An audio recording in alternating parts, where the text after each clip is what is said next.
Ko e pōpoa ki whakamamahi o Victor Tupou. Teo ihe e ki pē si tala o whaia.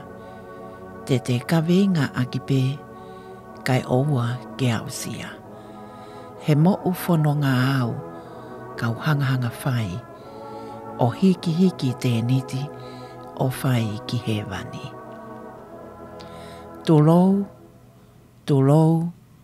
Tūlou mo e tāla whakatapu kakato e whonua mo e lotu. Kai ata ke whakaha atu ai tāla mahea a si oto apisiani. Ko le whakamore atu na a mahei kau ai māpu hoini o tu akau tā. Ka koe ongo pe auhu ai māwai.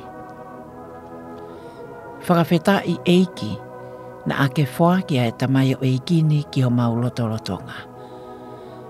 I ho mauloto whare masivani, aia na a mau tutupu moia. Whiohi fia, pia mau kau ngā mamahi moia i hala whonongani. Ka koe ahoni, kua ke uia ke api, kua ke teu.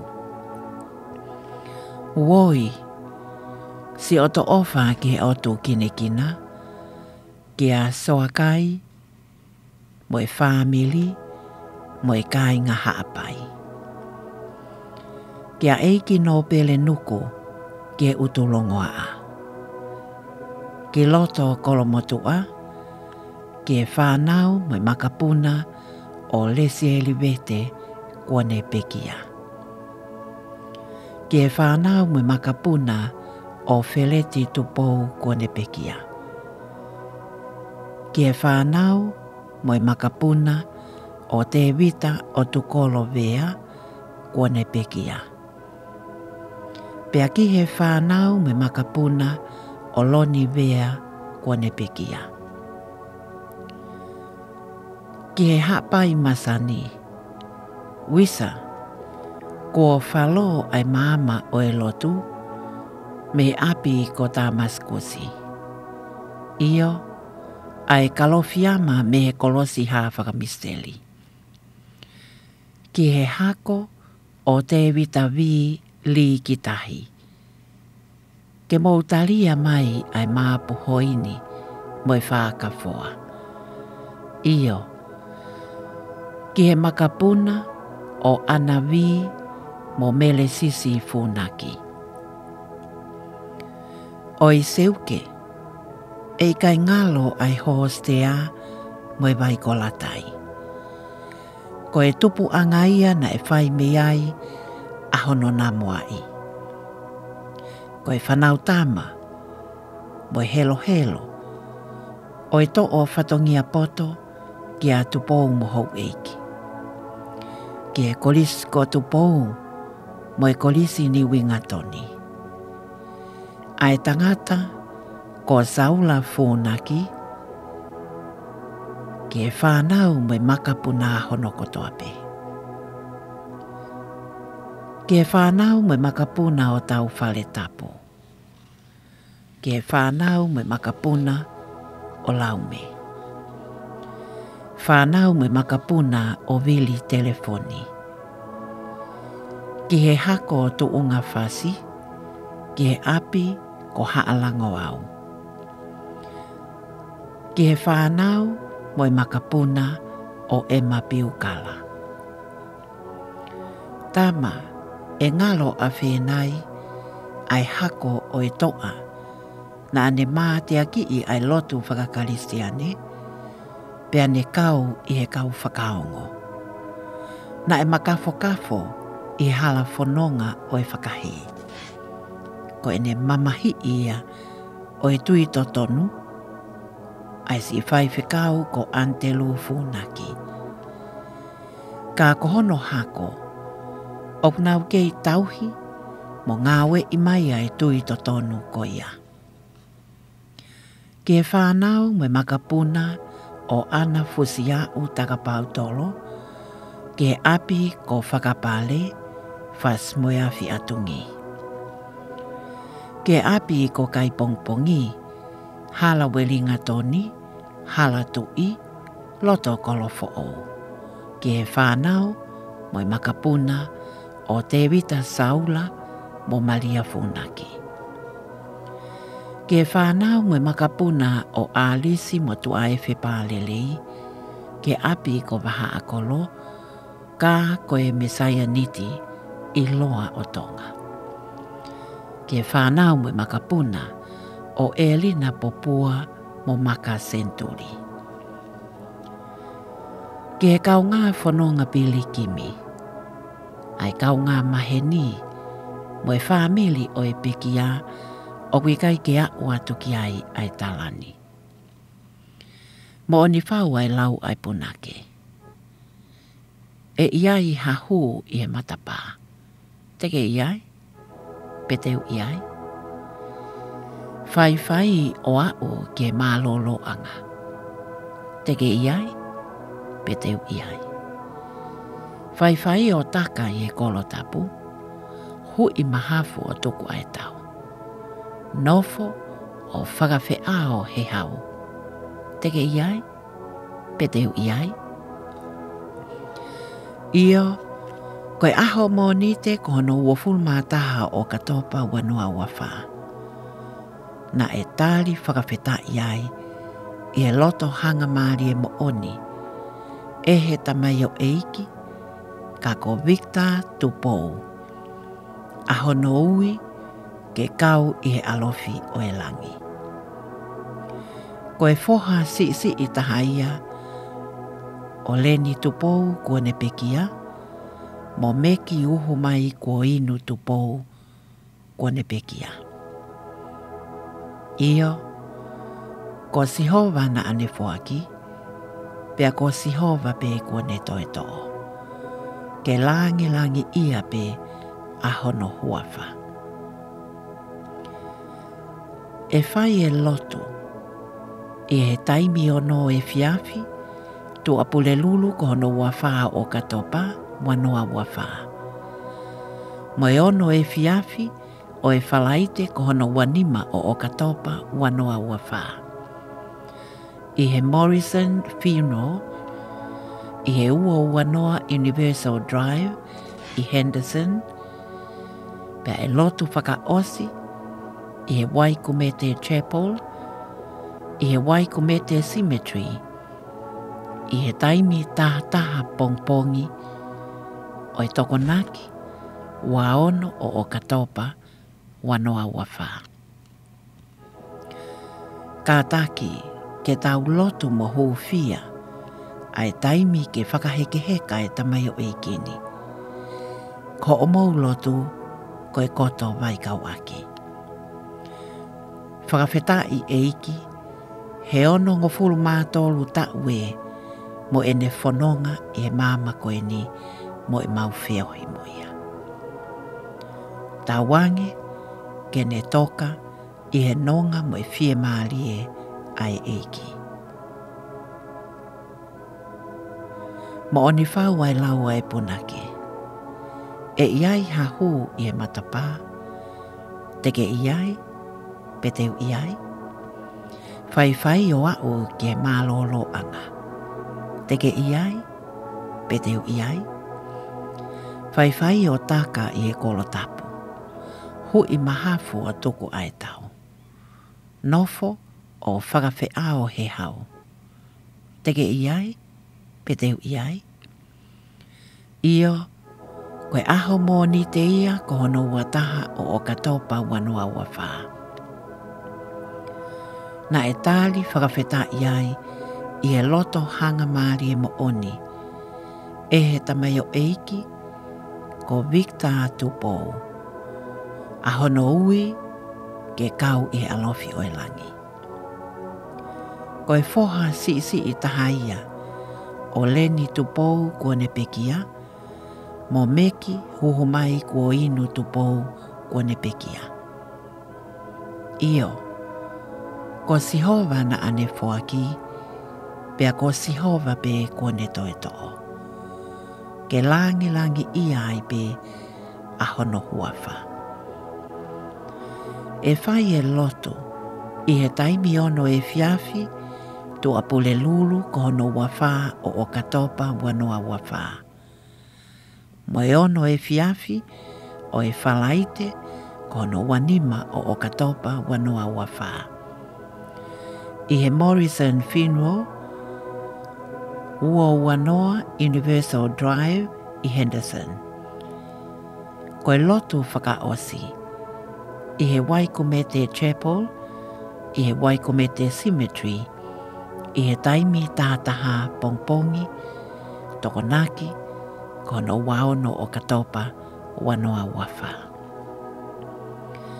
Kātaki, ke tau lotu mo hōwhia, a e tamaio eiki, mo e taimi ki e whakahekeheka, a si ene wholau.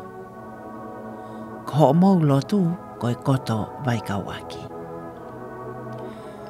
Whakawheta i eiki, ko e ono ngofuru mātoru tau māloe, mo e mau whiohi, mo si Tupou.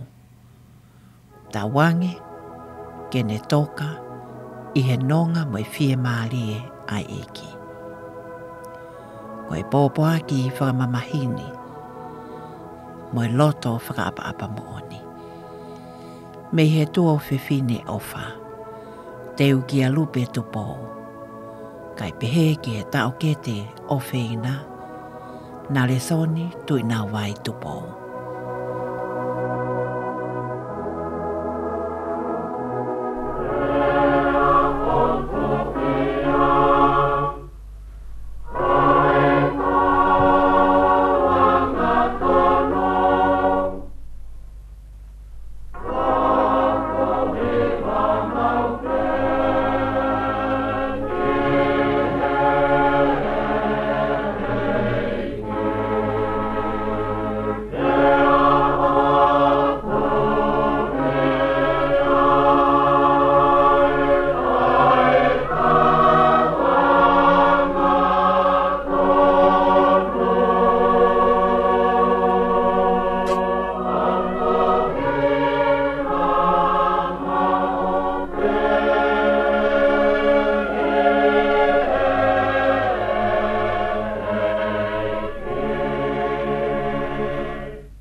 whangai whatapoto pe.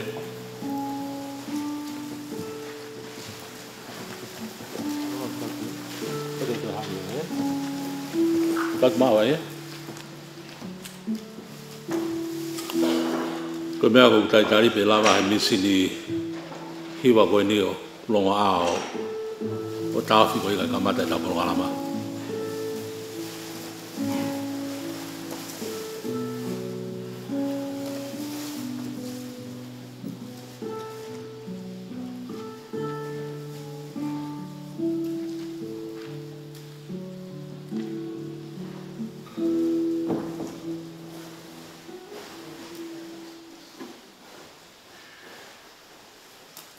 Malo.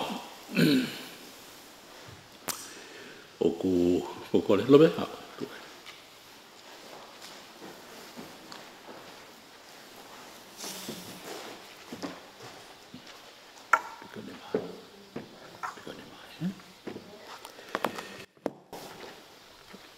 Oku fafonga te familia pekia o Victor Tupou.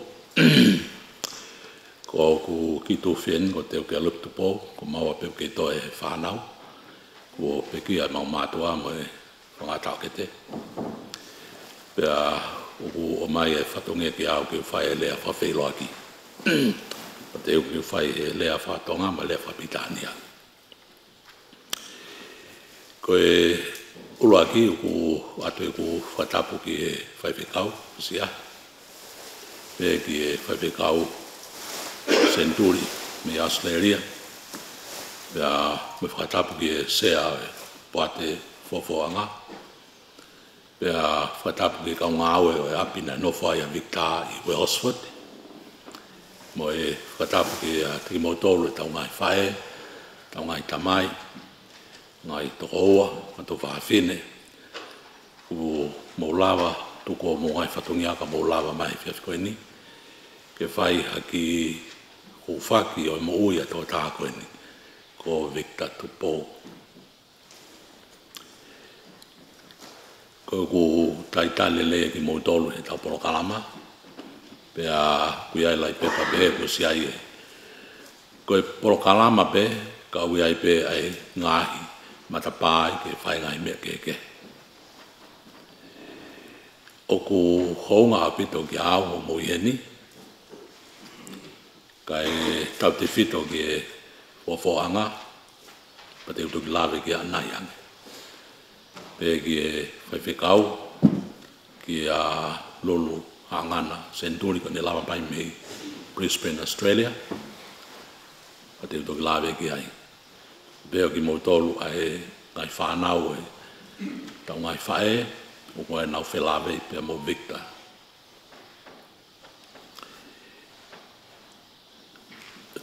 Hange ko kulau ko e toe pe ki mau e whanau koe nu kei toe.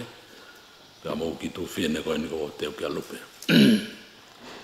Ko ia na ne hanga o tukuange ne mo ui. Ka ne hanga o tōni mo tauhi. Ko ki toko ua koe ni. Ko Victor na e whare i pei tonga. November tai wano noa. Ko e whale o Victor o kui e anga o e sio whaka sainisi na e whale tai hoko. Na e tutuni e toi tā ke whai tō ke tō e pepe i ono mai na ono. Ko hi na pekia e whahe pe mo pepe.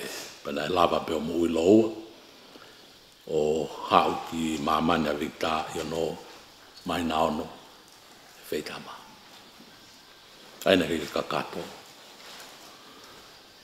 Pea i kai ngatai na e masiva apito a e anga o mo ui ko ia i vaiola taimi ko ia ke whai atokoni ki ai. Ka te utoki lawe ki a nai. Ko hi o wea ngahi whamooni o ko mau me he kakai ko ia na nofo a Victor ko ki tamasia ta mai lelei. Yo ko hinga ko au ko ia na e whakapaea ne mo ui Ka pauna e hoko kono sinope se te au. Tene mau ele lei au pito I mamani, whata mai, mo whalau maari. Koe tātalakia o mo ui ai ki talavou koe ni, na e pekia e sāpate, kono tau kono ngofuru mātolu ia, I he api o e kautaha o kui loa ko Idea Services, koe api koe au tu I Wellsford, na aku kore ke nau tolu he tau eni e Fai'aho Tupou, ke nau tolu ngai o te hina.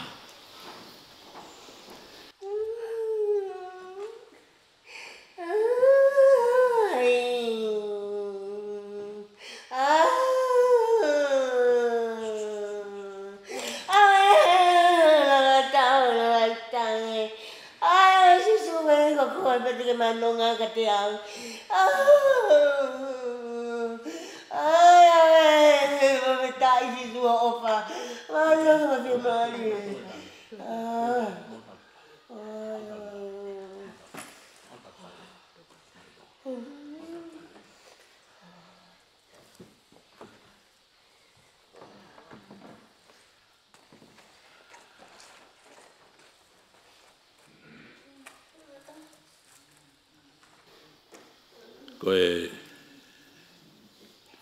boi a Victor, na e ofi I e tau e nima ngofulu, e ne mawahe mea mautole family o nofo, e api o e kautaha o kunau tōni a e whanau koe o keke kakato e nau mo ui, whasino, whatamai. Pea e tau mea ne nofo au ke ne ako ne pekia.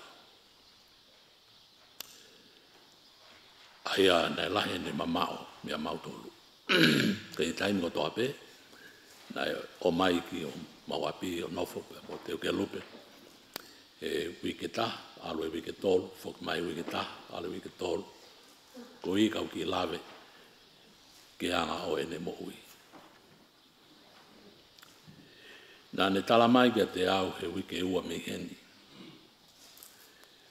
Ka ia ha aho e hoko ki au, Paupea, pako hea mea hoko. O kou Fiema'u e fōfō anga. Kai ke ngā loai, ai whai he fōfō anga a tanu e mau tangata iki. Ko mea ia koe nau kore atua I sea. Ko iko ni Fiema'u ia. Ko e mea hono wā I he ne pekia koe ni sāpate, wika kato koe ana nof po te o ke lupi api. Ko ne ape pongpongi ko ngai whaka ilonga eni ukuinga ko a aku ki ai, ko tangata ata mai lelei, ka puripuria. Ko ne ape pongpongi he wiki kuosi, o talangi ki ono ki tōwhine. Tāo ki whaitoka ki o alosio ki a leni, ko inga koe mau tamai ia. Nā ai pongpong ko tō ape ki alosio ki ai. Alpeo tu, whanawhana. Ilo I pe ia matai. Na matala noa wha mui he tōnaki pa pekia he sāpate. Ko ne telefoni ang koe ki utari a telefoni. Pe ko ne lea ange ki au. Loea. Te lava lea mai kao. Pe longo. Loea. Te lea maa whe kao. Loia, te utari atu peka koe. Ka ke hanga e au ai mai hoku hingoa. Mo whakaukau ki ene hanga loloto ene whakaukau. Pa ospau tāt ki ai matala noa.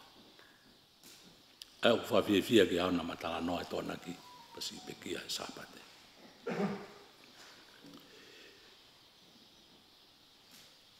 Koe more e lahi ki au. Pea mo ki tōwhine.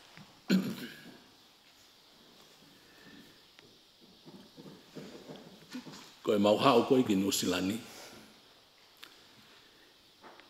Nai kalu se whai pe e ku tangata iki, mo ku whine iki, ai mea kotoa.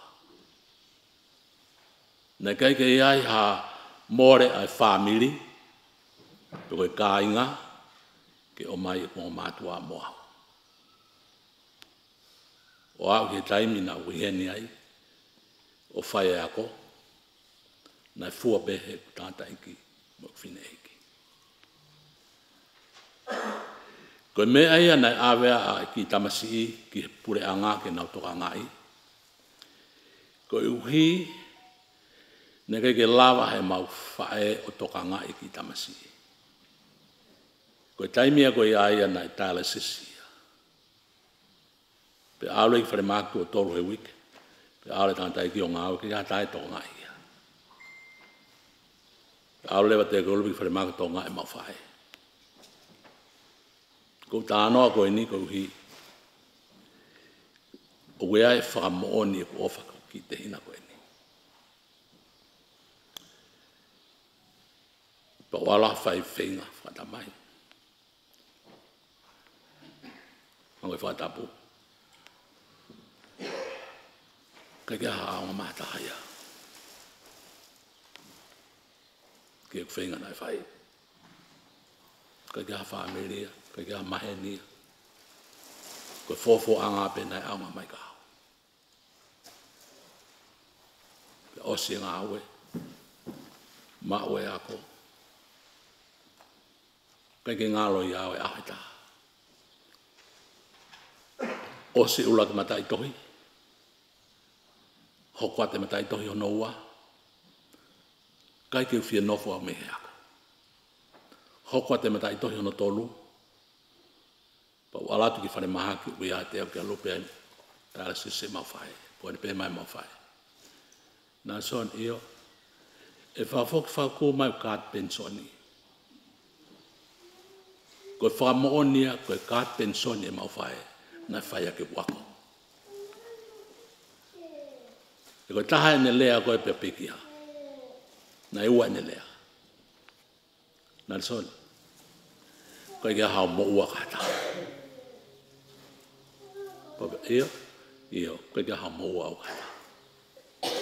Ua kia i. Nā son. Toka ngā i ko ki tō whine mo ki toko ua. Ku hinga ko ia he nei ai ngai whainga maari e ia ki alu au ia whanonga halake. Ki tua pureanga, ki asleria, ki tonga. Ia malai we lao. Ka nau kalu se whai ko toa ia. Ku hi, kau talango fua ke tō taha koe, na ne mai ne kāt pensoni o whai ake wako. Ke toka ngai, mo ki tū whine, mo ki toko ua. Ko atu bea vahe ko ia ko hi ke tau whamahu i ngai e tau mo ui. Ai ke lelei, ai ke au ke tau potaha. Kai he taimi lahi kau kau ke tito oa, ko behe. Hua noa ka pau nai whaere i mai ka kato. Os ilo ia e au tap moia. Mahalo e laka ngeni ilo whata mai ana ia. E kongoi. Koe ki vahe pe ia whelawe, pe mo i koe a Victor Tupou. Ko hi ka tau hoko atu. Whamore atu he tō mui e tau polo kalama. Koe taha i uhinga, mo mea i bena e whatu tāmak, i o nima. Pe au e taimi ni usai, taimi uke ke sai. Ka koe nu tau kamata lewa. Ki mua ko ia ke osi lea, ki lea whapalang ke mahino ki e ka kai ko ia me kautahana e lantoka ngā wita. I've done my speech in Tongan for the non-English speakers. Now I have to give you a brief in English. I'm Narisan Tupou, and the female was here was my sister, Te Kulio Tupou. There's only two of us left. Victor was one of the three of us. Victor was born prematurely at 6 months, and you will not believe it. His weight when he was given out to the world was 6 pounds. And he lied in hospital with no medical assistance for a year and a half before he was discharged home. And after discharge home, he could not walk or crawl for another year. So at 2.5 years, that's when he started crawling. He did not walk until he was at 3.5 years. and I had to look after him. And he came here when he was 7 years old. And he was for a short few years with my parents, but because my father was working, my mother was not healthy, ended up with dialysis, and then I had to make up my mind, I had to pursue a career. And the first career I did, apart from joining the Navy for a few years, I went and joined the Bank of New Zealand for a few years. Then after that, I went to university. Why I'm saying that, because that's where Victor was left with an organisation called IDEA to look after him. I cannot look after him because I have to pursue my studies. And that was the aim of my family, was for me to become a lawyer. And that took me a long time. The reason being because I never wanted to leave university. And I asked Lupe to stop studying and stay home and help Victor at times when he comes home. And that's how Lupe has been associated with Victor for a long time.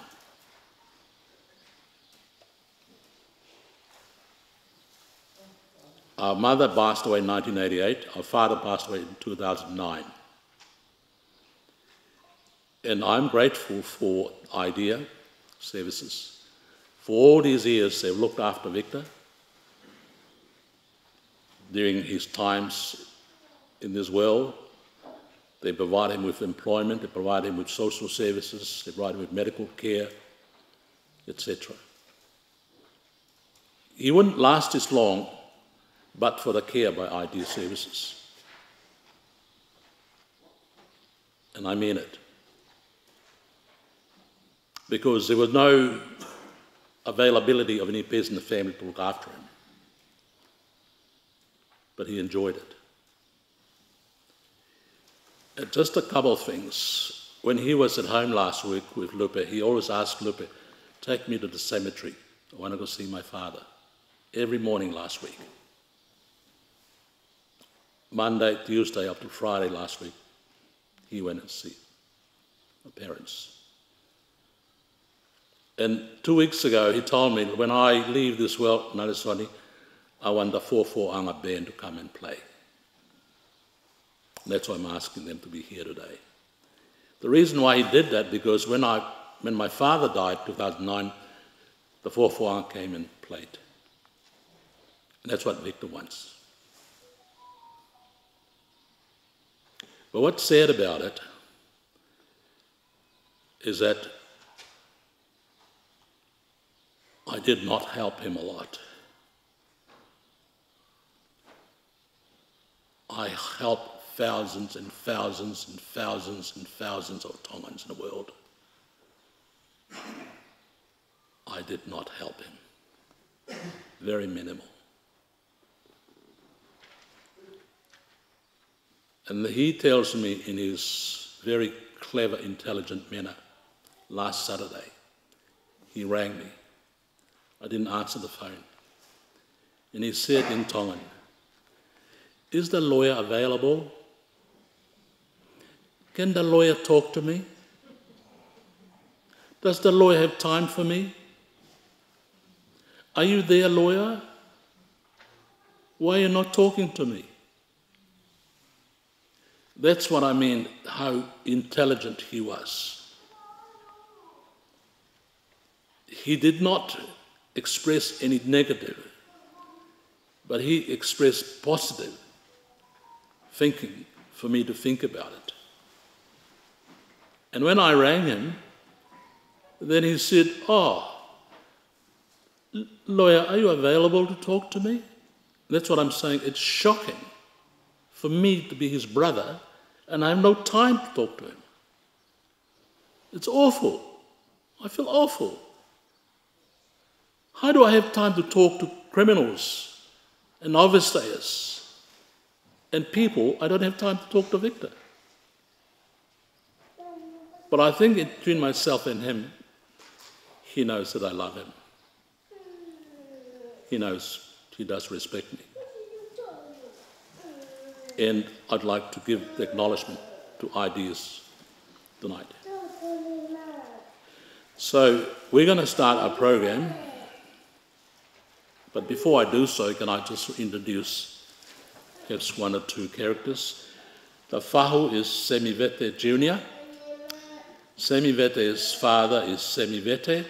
Semivete is senior. His mother is Lesieli Vete. That's the only sister of our father. In Tongan terms, that's what we call Fai'aho. Semivete lives in Christchurch, and I'm very grateful that he is here today. And also, Urakimata, can you stand up, please, Mother? Urakimata's mother is my mother's sister, and she arrived here about 4 hours ago from Tonga. Thank you. She's a reputable broadcaster. More to say later. There's also Reverend Lulu Sentuli. Can you please stand up? He's the son of my mother's sister, and he's a minister of church in Brisbane. And also, thank you, Lulu, there's Betty Palelei. She's a daughter of another of my mother's sister. She comes from Wellington. Thank you, Betty. And I greet all others in here. And I think I've said enough in English so that I can ask the Whaiwhekau Lulu Hangata, the Centuri, to take over, and we'll go on from there. Yes. Yeah. Tapu ka mo, paki pa mo. No serika. Koe ongo ka whiwhine koe ni. Koe nau tātai ki ko tāwha. Me komnai nofo, ka mari kona nofo i hoi, tonga. Ka koe ko tāwha, ko ni tamai koe tātai ko te vitavi. Ko te vitavi koe tātai ki mei nāwea. Koe si ia i whiwhine ko mele sisi vi. Koe whae ia e mahu. Whae. Pea ko mele sisi vi lewa. Whataha mo ki nau tolu koe nau kui lewa. Ue mau tolu ko pita vi lahi. E ko Fiema'u he whamiri pita vi. Ke mahino taha pe pita vi lelei. A ui lewa ia ko pita vi lahi. E ko where ka pita vi lelei. Mo ka pita vi tai lelei. Pe koe ki ngofua, ke nau ngā ke hingoa, koe pita vi lahi. Koe tala noa ka pita vi lahi, ke sino pe tō tāko ia. Ko ki vai wahe pe kai toki lawa e mata hau pia mo sonu Tupou. I've just had a few introductions of members here that was not introduced before, and now I invite the Reverend Lulu Hangana Senturi to take over in our program, and then we'll continue on from there. On Mōre Lulu Hangana Senturi.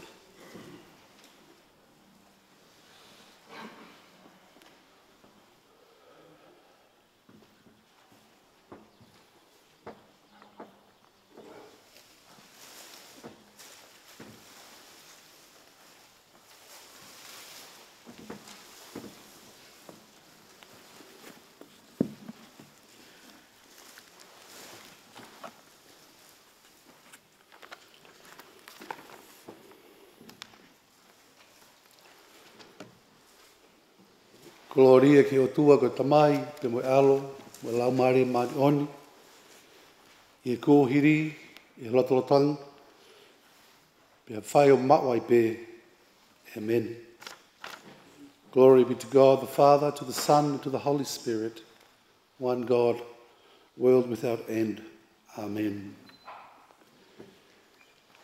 Sika inga utau whakataha mai, i Saion he whiaf koen, koe tau kau whakataha, i he tau lotu whawheta, mo whamalo ke otua, unga he moui, ai o whaanga, Victor Tupou. Pau tau iheni, koe tau kau whakataha, i he tau lotu, whawhetai ke otua ke uhi ko Sihova na ne fuaki, ko Sihova kune toa atu, Ka malo ia I pe huafa si hova. We are here as a family to join together in worship, to give thanks to God for the life of Victor Tupou. And as we come to worship God, we come in trusting faith in the Lord Jesus Christ. And as we give thanks to God, we gather to give thanks for what God has given to us. O whawhala mai e ko si sukalaisi. Ko au pē ko toi tuu pe mo mo'ui. Ko ia au tui pikitai kia te au. Ne ongo ko pekia ka tere mo'ui pe. Jesus said, I am the resurrection and the life. Those who believe in me, though they die, yet they shall live. And those who live and believes in me will never die.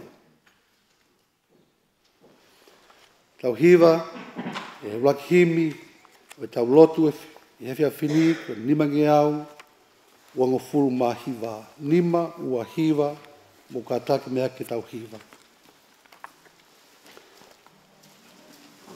Ka matangi o pe aua, tahi he mo ui ia, te hufanga he otua, I he malu hono nima, tene fufu au hono awhanima.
Tene tuku ke umamahi, tene ke kinisnisi.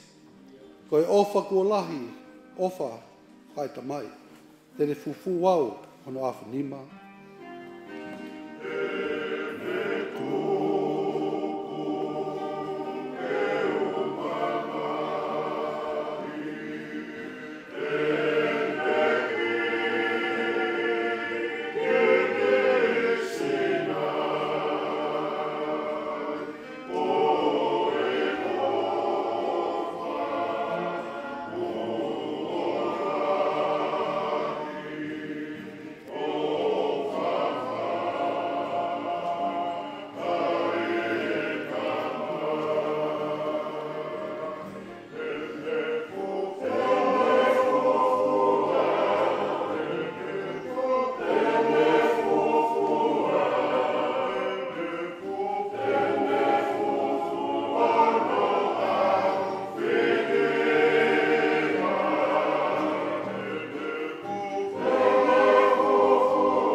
Whenga ko ngai whiri, tōtō iwi a se tane, ka ririu pe eiki, kere lei katoa pe, tene fufu au hono awhanima.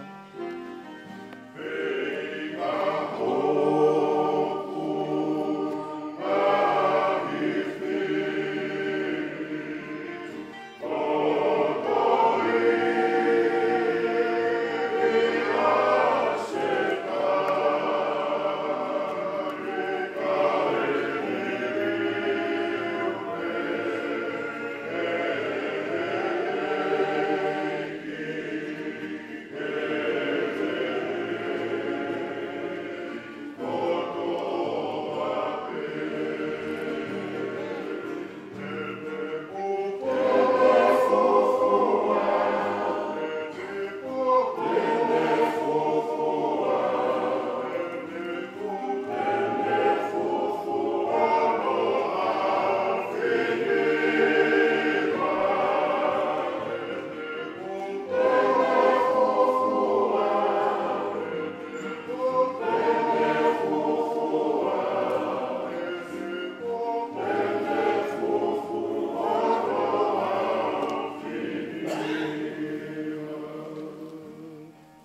O tonga e kufua, e kolosi ko hiri. Ma mahi iau he o tua tauhi le tamasi. Te de fufu wau hono afunima.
Taulotu.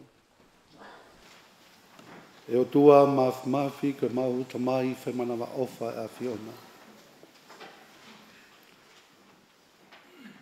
Ai a Fiona o ulelei ai mea kotope. Ai o tua nā de ngāhui ai whakatupu pe moe tangata.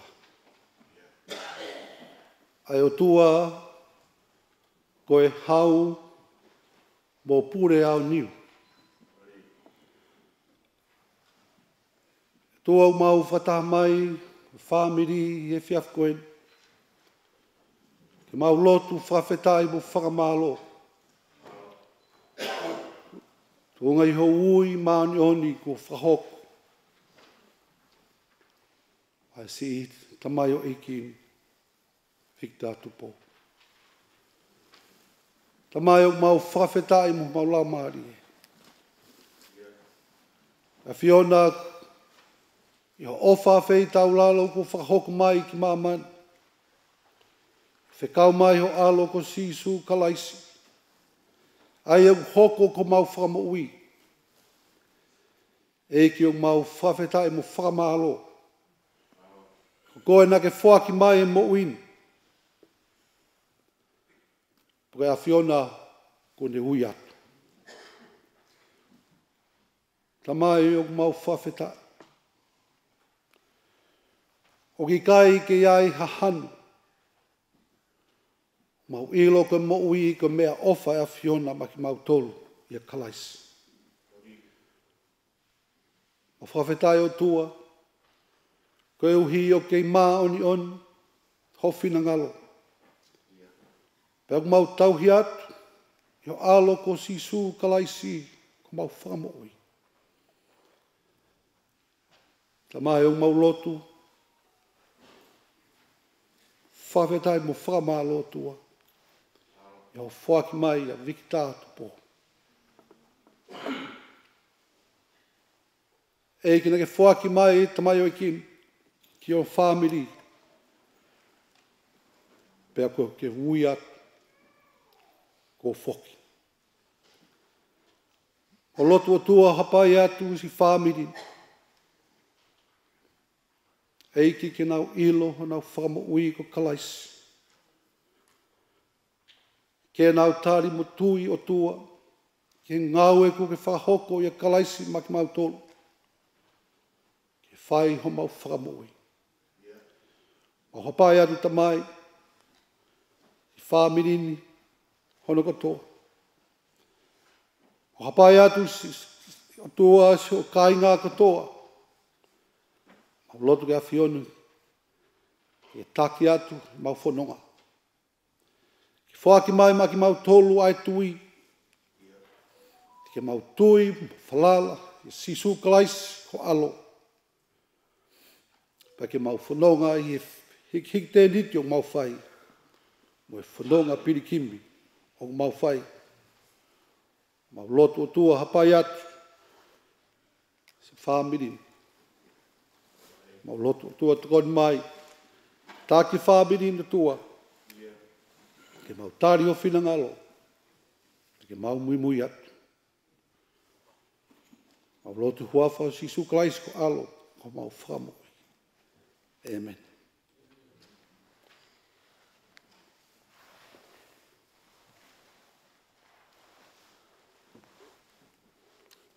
Flofola e lau matau tolu. Ia whia whini. Flofola o tua i pseri apostolo ko Paula.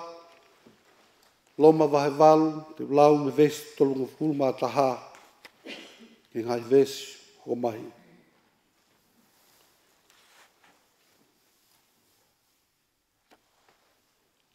Pea koe ha ata lea e whai ke ngai me ani. Ka pau o ku kaua e o tua ma tau tolu, pea ko hai tū e taofia. Seu ke ka pau na i kai mamaia ene a fio, ki hono alo mooni. Hane tukuange, ia ke pekia, ko e uhiko ki tau tolu furi pe. Pea whewhe ai, hane mamaia ke whaki mai, mo ia ai mea kotoa pe. Ko hai, tene talatala ki i ai kakai kua whiri he otua. Ai otua koa aia o ne whakatonu hia ki tau tolu. Ko hai, ai whakahala ia. A kalaisi koa aia na ane pekia ma tau tolu. Kai umaa ane toi tu uu aia o ni nima to matau o otua. Aia foki o ni hufekina ki tau tolu. Ko hai tu hataha. Tene motuhi ki tau tolu me he ofa a kalaisi. A mamahi, a whaingataa, a whakatanga, a honge, a takape, a tūtāmaki, a heretā, i kai.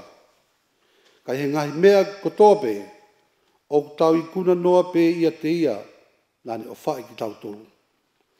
Seuke o te tui, e kai lava e mate, pe koe mo ui, pe koha kau angelo, pe koha pure, pe koha ngahi mea o loro tongani, pe koha ngahi mea e hoko mai, pe koha ngahi mālohi, pe koha mao lunga, pe koha loloto, pe koha mea e taha ina tula, e i kai tene lava, ke motuhi ki tau tolu, me he ofa e otua, aia o ia sisu kalaisi, ko tau eiki.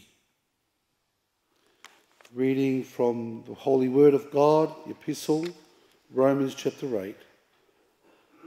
What then are we to say about these things? If God is for us, who is against us? He who did not withhold his own Son, but gave him up for all of us, will he not with him also give us everything else? Who will bring any charge against God's elect? It is God who justifies. Who is to condemn?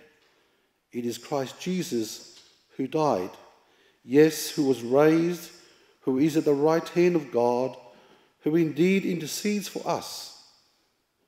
Who will separate us from the love of Christ?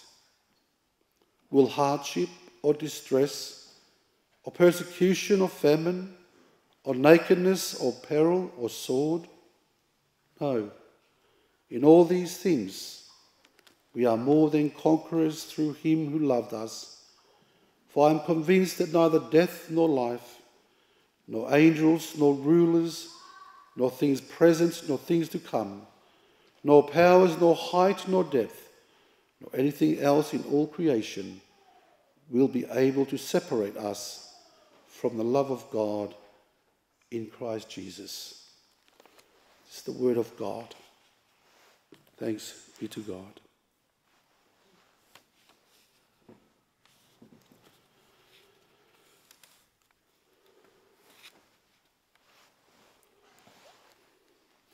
Whatapu ki o tua o whawhio i o tauloto tonga. Whatapu ki e potapuni. Whatapu ki hau eiki. Whatapu atu makehe ki he whahu o e mea whakaeiki. Semi vete. Whatawa tueni ke sino e pekia o epa i o taloto tonga. Whatapu i whaamiri katoa. O whatapu ki mo tolu katoa. Tā mō koe whainga maari e ke whai ha whakamooni pe mo talaki o e o lelei o tau eiko sisu kalaisi.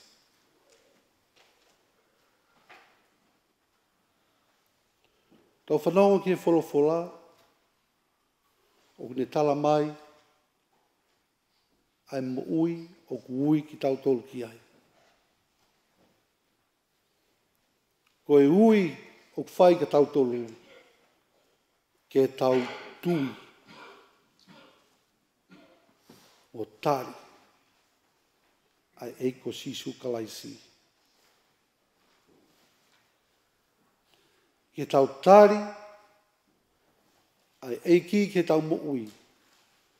Ke tau hoko koe whanau ai otua. Pea o tau whanonga i he māma koe ni. Koe whanonga, koe hiki te niti. Koe whanonga pirikimi ki tāniti. Tala mai he wholofola, koe whakamaoni mai, ki o tau whakamaui, koe whakahoko mai i a sisu kaisi. Aia nei hoko mai a eiki, aia na e pekia, aia na ne fua e tau ngahi yanga hala. O whai ho tau whakatonu hia. O whai ho tau whakamoui. Aia na e pekia, pea toe tu, pea haere hak, e toe haere mai. Pehe tala he wholofola, ko ki mau tolu ko mau tari ai tui. Ke mau ilo o i kai ke iai ha mea e malava ke mo tuhi ki mau tolu me he ofa ai otua ko whakahoko mai maau i a sisu kalaisi. O i kai wao ki he mate o i kai. Ka ofa enia otua ko whakahoko mai ma ki tau tolu. Pa koe uiu whai mai ki tau tolu ke tau tui. Io ke tau tui. O whai ho tau whakamaui a sisu kalaisi. Kono ala. Pa koe tau mo ui, koe mea ofa ia e otua. Pau kai ngata ai mo ui i hen. Ko kinau tolu, kua ui. Pa ko kinau tolu, kua whiri. Ko kinau tolu, kua tari. Ai ngaue ai eiko sisu kalaisi makitau tolu. Koe hiki tēniti. Ko mate o kai ko ngata anga ia o whanonga. Wholofolo mai a sisu.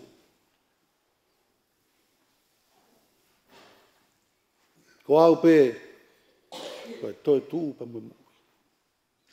Ko ia au tui pikitai kia te au. Neongo ko pekia, ka tene toi tuu pe. Pa ilonga aia oku mo ui mo tui pikitai kia te au.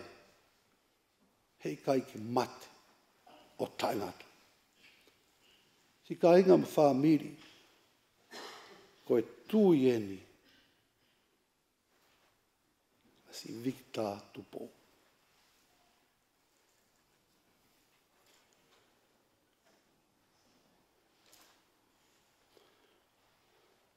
Leo ngana kai ke maua taimi whainga maari laha Victor ke tauhi ki he lotu, tauhi whatongia,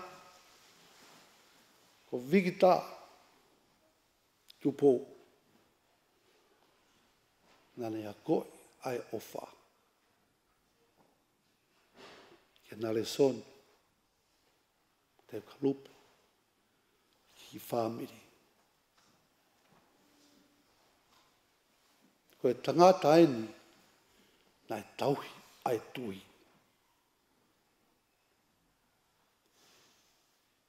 Pea tau whawheta ki otua. Whawheta ki otua. Koe uhi, ko lava ene whanunga. Lava ai lere whapue pue. Pea kune ui o hui. Ngai whatongi a me mama koe. Ka kone whafoki.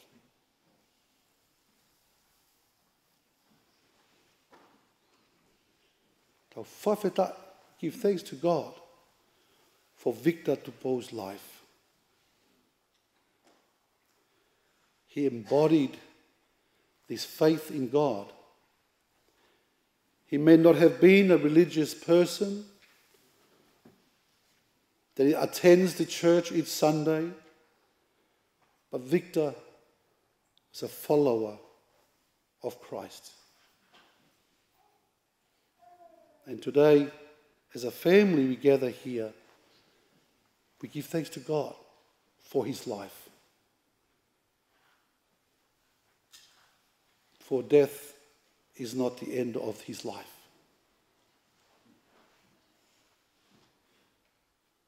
For you rise as a promise of our Lord Jesus Christ to all who believe. Ta whawheta.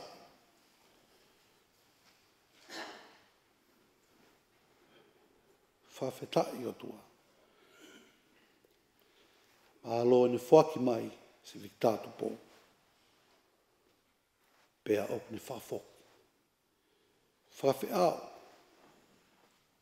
Pea moi otua. E api ko teu mai otua makalaisi. Ia kalaisi matau tō. We give thanks to God for Victor Tupou's life. Amen.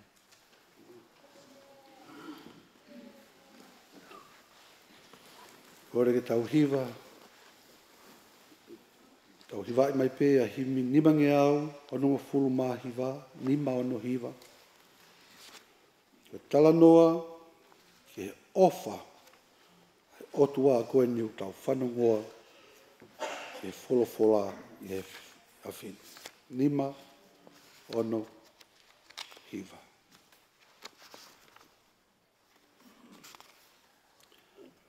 Wakai ai ofalahi, asi e tau tamai, ene whakahā, e kawanga hala, e ui peto kua, koe whanau ai o tua.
Hoko atu e tau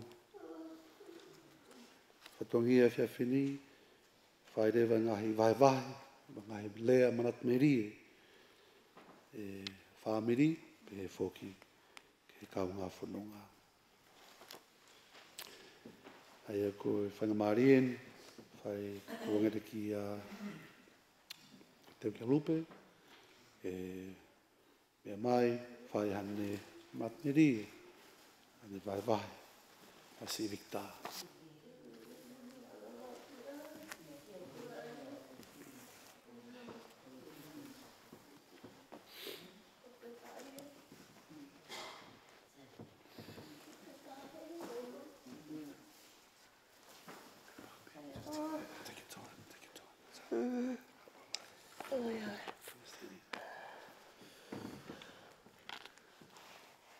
Please read it for me. I haven't got my glasses, Lulu.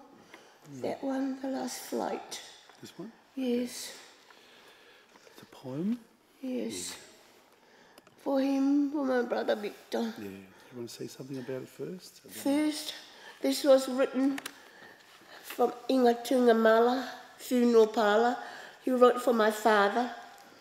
It's called Throughout the World in Many Culture and Tradition, the white dove symbolises the spirit, home, hope, peace, love and remembrance. First we will release the spirit dove, following a white dove, join in flight. These doves are a symbol of the love of family and friends. We will now begin the poem reading. You read it, Lulu.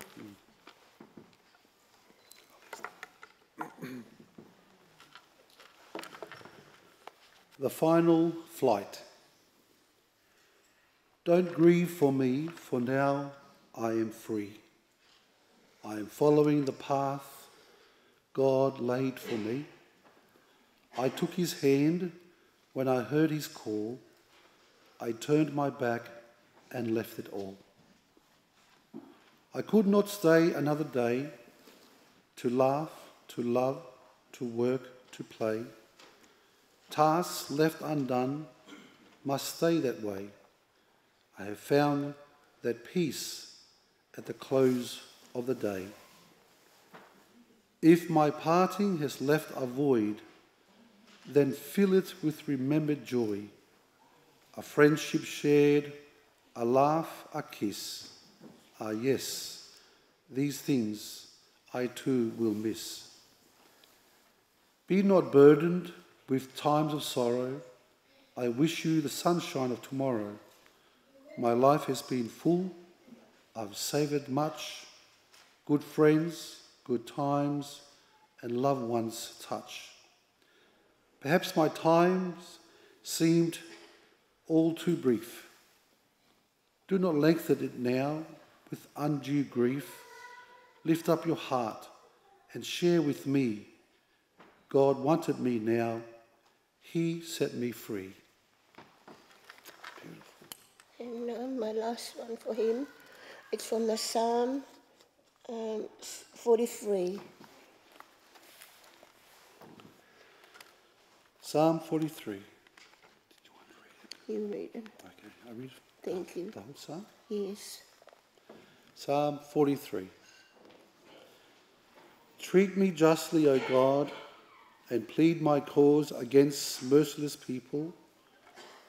For the man of deceit and wickedness, deliver me.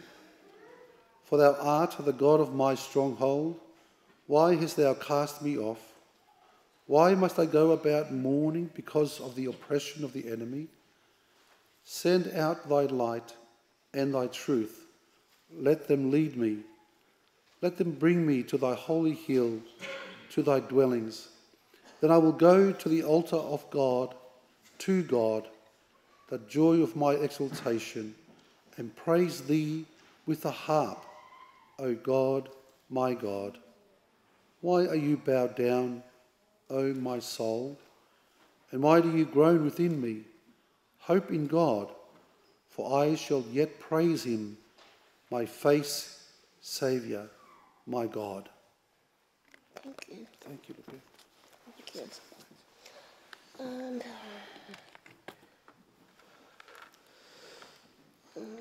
thank you for all the care from Withington.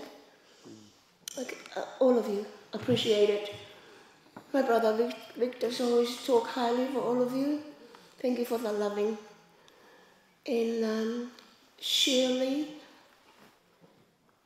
thank you. You wrote a letter, Victor wrote a letter. He asked you to write a letter to me. It will be on the screen sometime. That you help Victor put it down into words. I framed that from 2019 because he misses me so much. Victor, I cannot explain. Thank God for giving him to me. It was a privilege. He opened my eyes bigger. He opened my heart bigger. He taught me a lot. I cannot explain. My cup is full of that. Whatever comes, I go with it. And I love that with my brother. Every time he comes to me, I hold his hand. Give me your hand. Mai o nima. Give me your hand. Ha lupe. Mai nima ka lupe. O kwa mamahi. He got sadness, Victor. Everything is all right, Lupe. Complete. But he was my whole life. I promised my mother before she passed in 88. My mother used to say goodbye to him. My mother said, Lupe, I'm not well. He's my son. I'm useless. I cannot help him. Please, Lupe, love him. And he told the same to my brother. And I've been staying in that path because of him. I never went to the other side to find whatever I wanted it. I'm 66 now. I feel blessed with God's given me peace. And Victor, I love you so much. I know that you wanted me to go with you, have 2 rosewood coffin like my dad. They always talks about it. 2 rosewood coffin in front of the church. Look, I can't go by myself. If you go first, I'll come after you. It won't take long. But Victor, you went before me. I think it was God's work. But thank you very much. It was a privilege. If you come back 100 times, I'll do the same to you. I'll never give up. I love and I enjoy. I always look after you. And even my brother, he always said to me, Nawai, Fefe Nima Nawai. Oh, thank you. I washed my brother's hand. He's worried about it. And I said, pray to God to fix it. Okay, I'll do that. And I'll miss him. It's a lot. I cannot explain the whole lot. It would take me years and years. Because see, what I did, I tried to wear his shoe. So I can understand him. I cannot just say he's my brother and I love him. I have to be in his shoe. God opened it for me. I love you so much, Victor. I'll never forget you. Like I said, when you said to me, I'll see you in heaven, Victor. Thank you. Hallelujah. Well done. Ofa ka koe nawai. No ilo pa na lahi mo ofa mai ka mau mo ita. No mo pe na fai tala ngo fua ka koe. Na palo mesa ka koe te ofa pe ya koe ako mana va fausi. Even Victor, I said to Victor, I'm going to love you until my last breath because I know what last breath is. I hold my father's last breath. I know what last breath is. Thank you, Nawai, for loving me and Victor, for Victor I offer. Kita lang ofu apa kita fae matatamai. Thank you. Malo Lupe. Thank you, Lupe. Just provide an opportunity now to Ideas Services to come forth to share some words. And as a family, we are truly grateful to each one of you who have spent the years with Victor and provided love and care and support. We are truly grateful. So here's an opportunity, if you'd like to come forth, to share some words.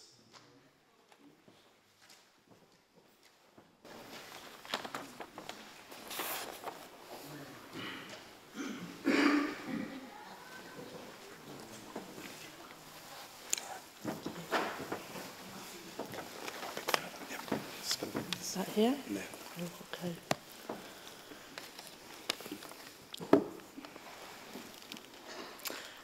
Kia ora, everyone. My name is Kerry DeSan, and I'm here representing Idea Services this evening. It's a real privilege to have the opportunity to stand and speak this evening. And, you know, I acknowledge how sad we are to have Victor pass. But some of the memories I want to share as I'm talking to you, I hope brings some joy and some smiles, because that's what Victor did for all who knew him, for all that worked with him. He brought a smile to people's faces.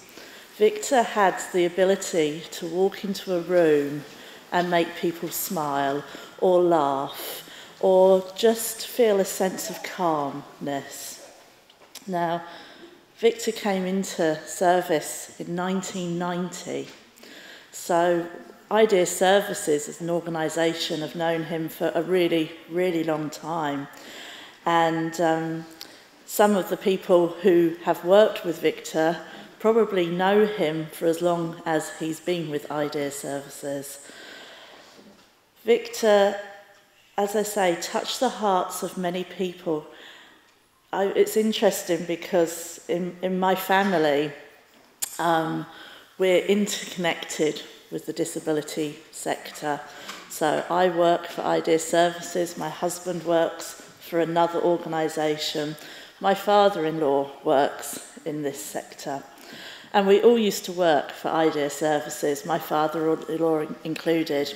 He hasn't worked for Idea Services for about, 10 years now. But every time I see him, he'll always mention a few names of people that he really enjoyed supporting over the years. And one name that he would always ask after would be Victor. And as I say, he hasn't been with our organisation, but he just had the ability to have that lasting effect on somebody. He was always a gentleman, and always a gentleman. He would always ask, how are you? He didn't recognise that he had a disability, and we didn't judge him for that. He was Victor. He was a true, kind man who would hold your hand and say, hello, Kerry, how are you today? And he did it for everybody. I made a few notes. I like to speak from the heart when I do this, because sometimes suddenly something will come to you. And, you know, I saw the wonderful picture as I walked in of this handsome gentleman in his suit. You know, and this is a picture that I have in my mind of Victor. He used to come to the balls. He'd come suited and booted. He'd be on the dance floor, probably swinging Shirley around on the dance floor for most of the evening, and wasn't too happy if someone else tried to dance with Shirley. In fact, I think that recently happened at the ball just a couple of weeks ago. So, you know, we don't feel sad for people who are in services. They live a great life. They live a life just like you and I. In fact, Victor probably had more of a social life than I've ever had. You know, Welsford is the type of community where Everybody knows somebody, and I always joke with Shirley how I can't ever sit with her in one place for too long without at least 3 people coming past and saying hello. And that was the same for anybody like Victor who would go into his community and people would know him by name and stop and say hello. And he was embraced and loved in his local community. You know, to hear you say that you didn't give enough time to your brother, I'm so surprised to hear you say that because, you know, Victor had many loves, but his main ones were his brother and sister. You know, he loved you dearly.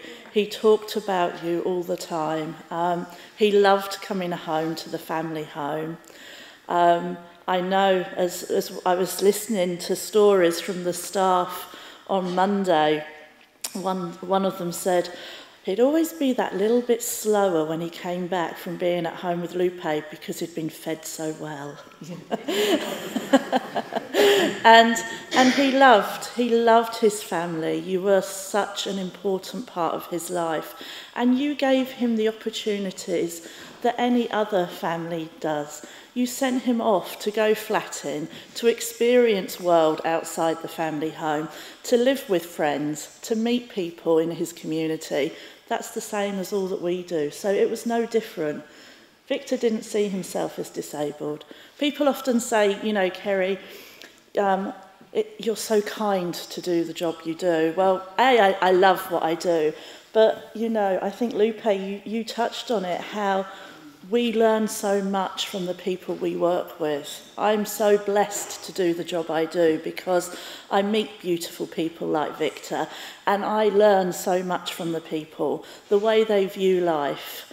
I've had the blessing to raise my children in a way where they don't see the differences. They're accepting of all people. So, you know, what a privilege that is. Victor's culture, his faith was so important to him. His love of music and his love of a pretty face. We have one colleague at the office who used to be the manager of the house, one of the homes that Victor lived in, and he would just stare at her beautiful face. And none of us have ever matched. We never quite got the same look. He never made excuses either for his disability. He never tried to opt out and use it as an excuse. You know, he was that genuine person. Now, one of Victor's flatmates, Stephen, is here this evening, and he just asked me just to read a note that he's written here. I hope I get this right. It says, things I like about Victor. Hi, my name is Stephen and I live at 82 Worthington Road. I would talk to Victor a lot. He was a good flatmate. It is sad that he died and I will miss him. Say hi. You know, I could talk probably all evening, but I just want to finish with a poem, if I may. We little knew that day God was going to call your name. In life we loved you dearly, in death we do the same. It broke our hearts to lose you, you did not go alone, for part of us went with you the day God called you home. You left us beautiful memories, your love is still our guide, and although we cannot see you, you are always at our side. Your family chain is broken, and nothing seems the same. But as God calls us one by one, the chain will link again. Thank you.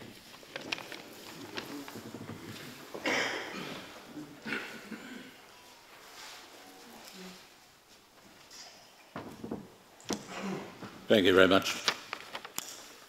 Malawa Pituki, Idea Services. Anybody else from Idea Services wish to say something?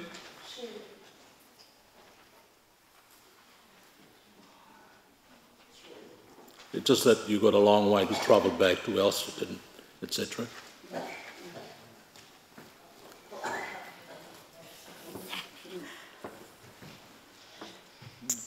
Hi, I'm Shirley and I have been a service manager, but more importantly I have been one of Victor's carers and he is my friend.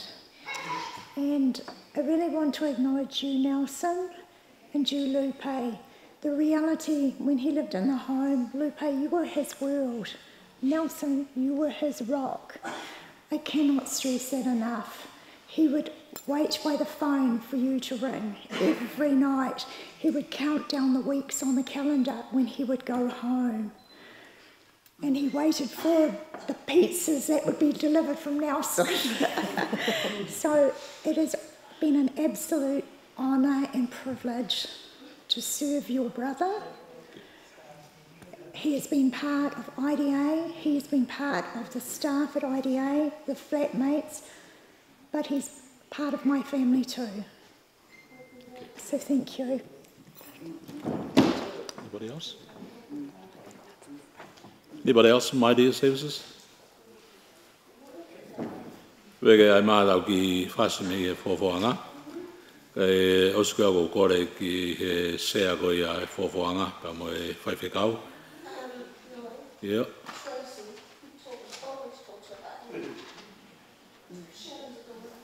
Yes.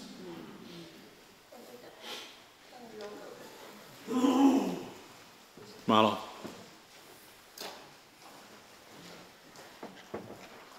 Hi, my name's Tracy. I was one of Victor's caregivers and he was a big part of our family. I knew Victor since I was 9 years old. He was a big part of our life. Nelson, Lupe, he was your world, your everything. Good times where we were cruising down to Lupe's and I was singing at the top of my lungs. Couldn't hold a note to save myself. Victor was just giggling in the back. But I will always cherish the memories that I have with Victor. So thank you for letting me be a big part of his life. Thank you. And lastly, please, Lois. Mea koe ni ngā apa Victor. Ku hawa e ua me hene whoki koe ki ai koe. Come on, Lawrence.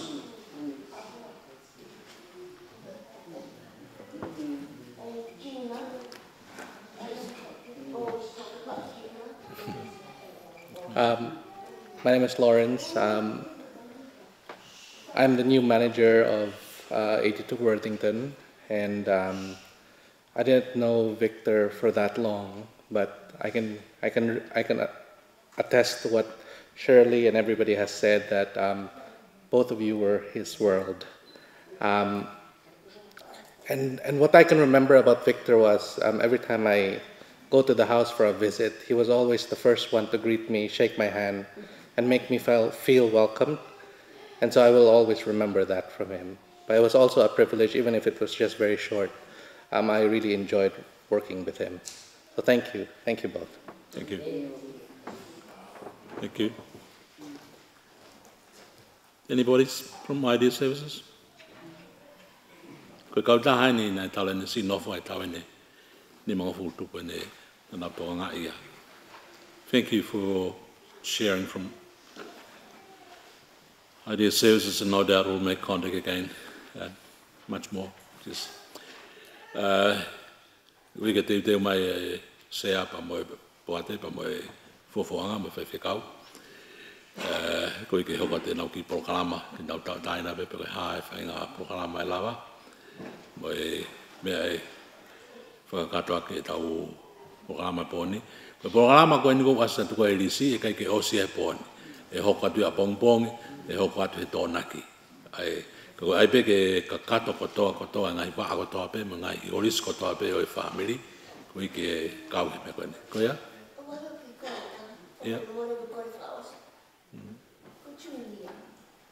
Ia, e kau moi. Ia.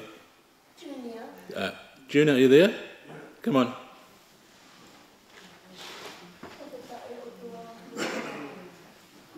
Come on. Come on. Ko e whanau koe maongo mātua, aia ko leni tātaiki, ko meki ai whineki, ko lai taha ko e tō taha ko aripate, Tupou vea. Pea au hoko ai au, pea hoko le vai e tahine ko Elizabeth Tupou, ko Pet Tupou, pea hoko ai tahine ko Caroline Tupou, pea hoko te o Kealupe, pea hoko a Victor. Aia ko tūko he miniti koe ni, unau si folau kotoa, ko toi pe au pe mo te o Kealupe.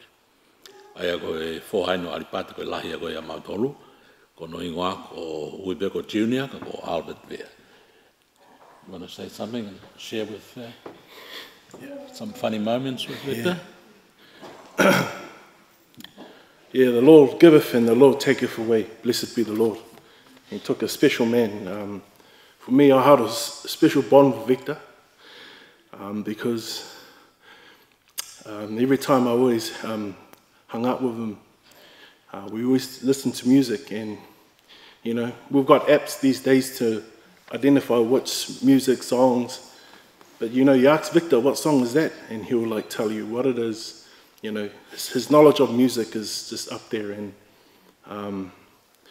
the bond that I had with Victor is that we went to Tonga, and I got to spend time with him, and we shared a love for music, a love for food, and a love, you know, that can never be touched. And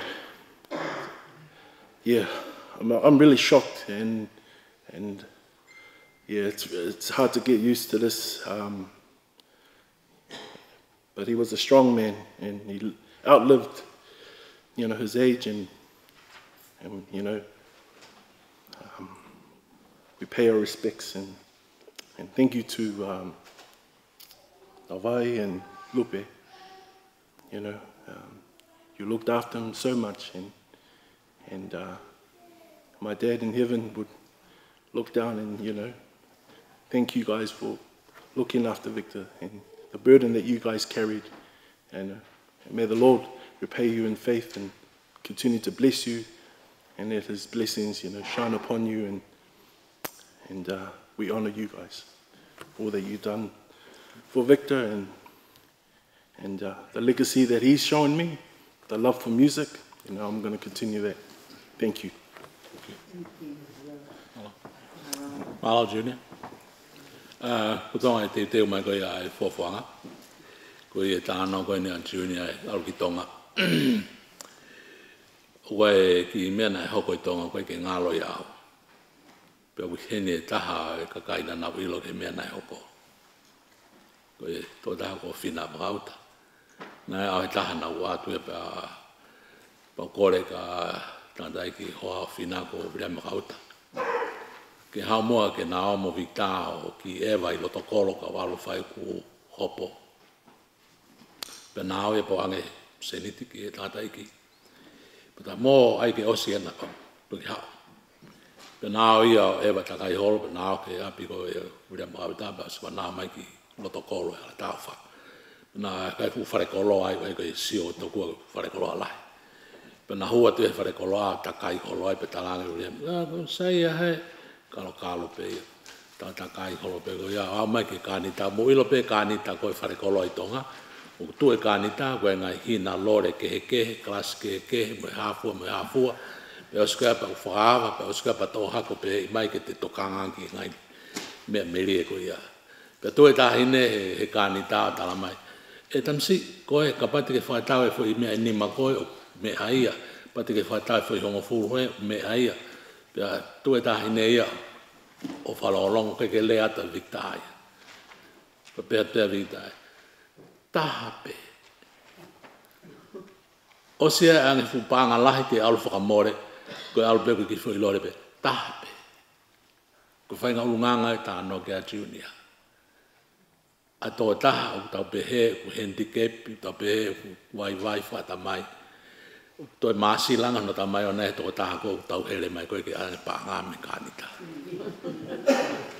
Koe ki vai peke mea koe a. Ka tuwange taimi koe ni ki e hango kulai nei, koe polokalama koe ni e tohi koe ni e kai ke osia he poa ni. Le pe me poa pompongi, le pe me ato naki. Koe hi koe lot for family pea, mai whioi for family mai pekia. Koe kou kore ki e tahe take kau fofoanga, e hau o kata e whioi, mai tau loto poni. Malo.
Whakakloria ki te atua.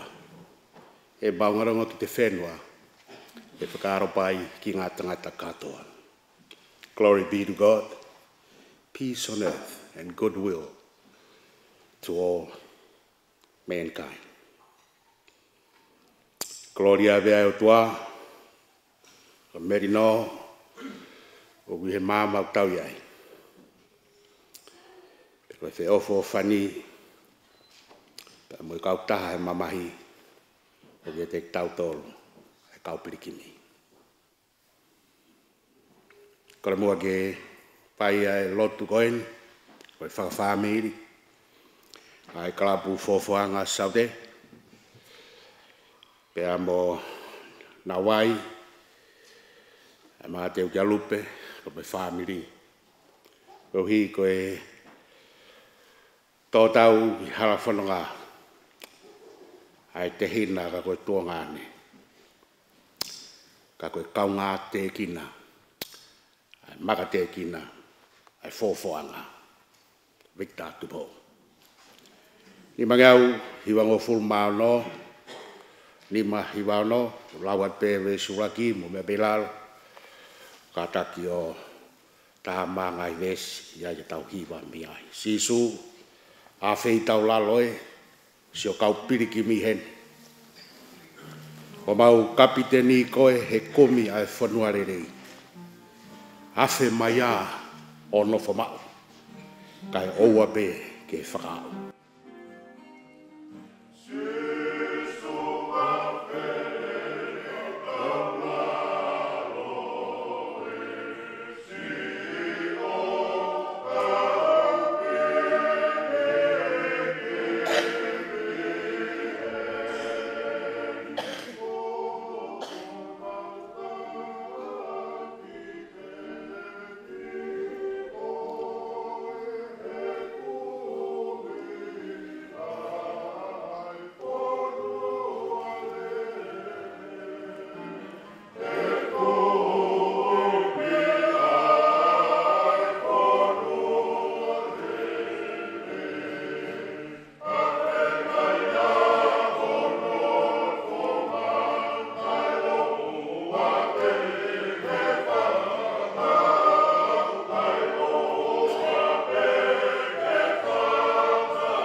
Pe soni lau mai tau tolu e same hiwango fulu.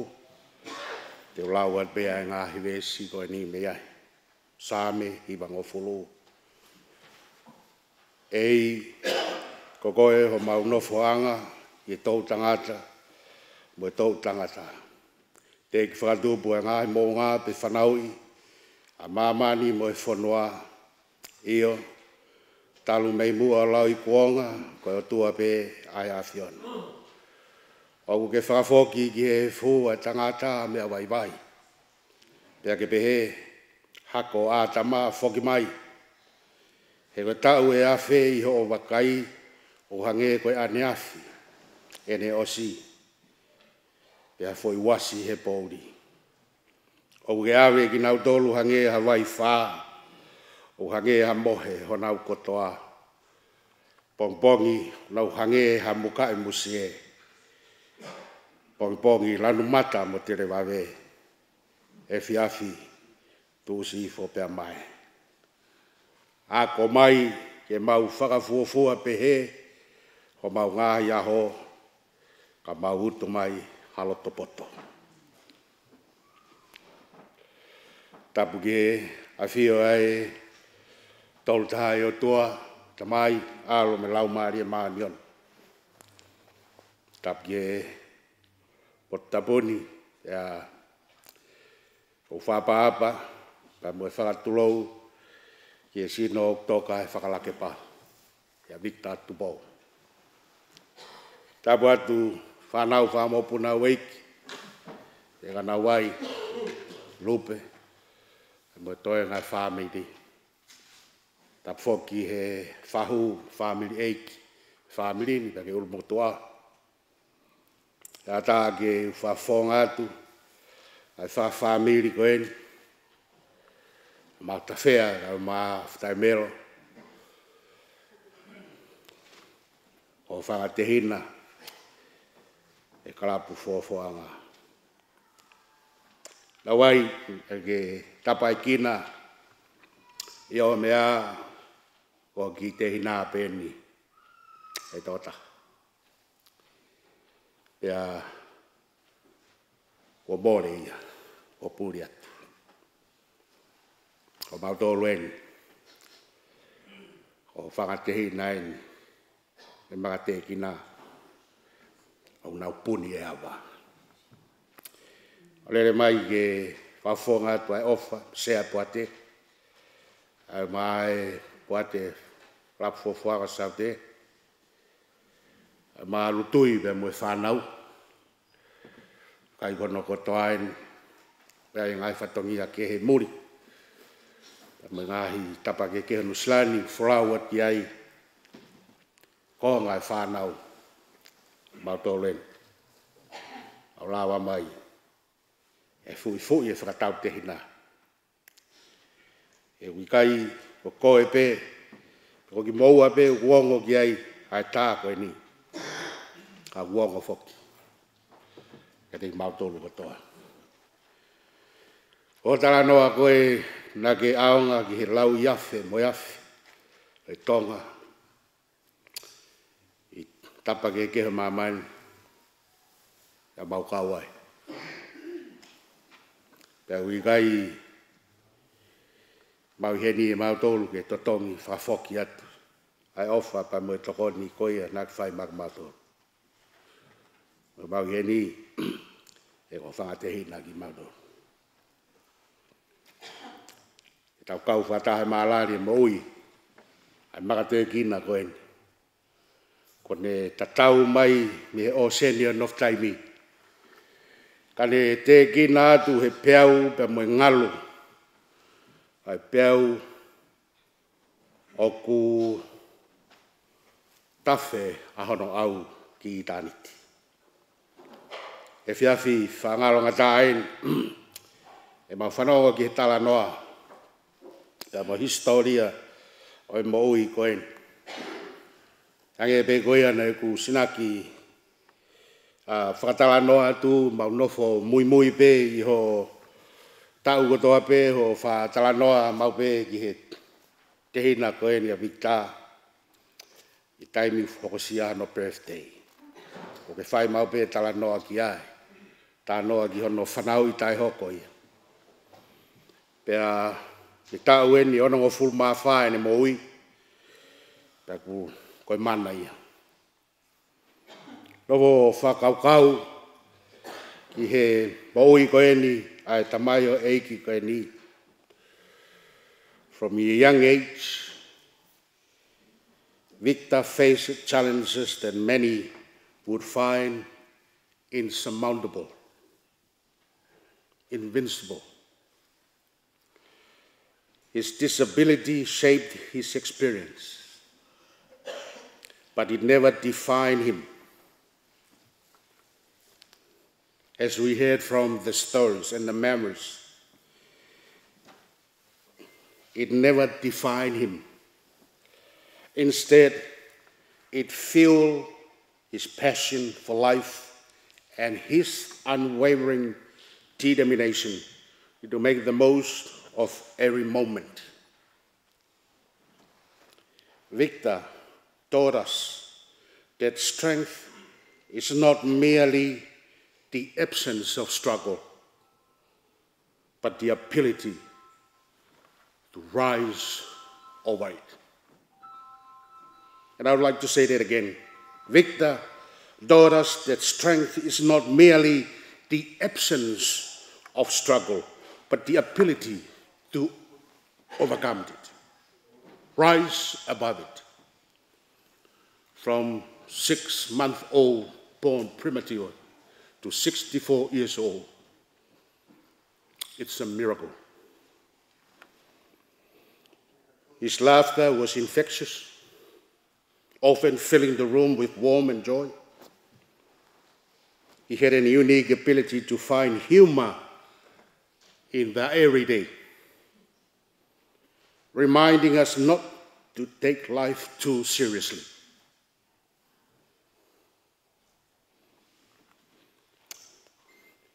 Victor found beauty in the simple things.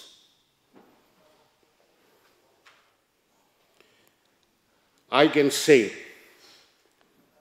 from what I just heard, Victor was just not just a warrior, he was a gentle soul. His compassion for others was evident in all that he did. And the tears from the only sister left. He had a remarkable capacity to listen, to emphasize, and to uplift those around him.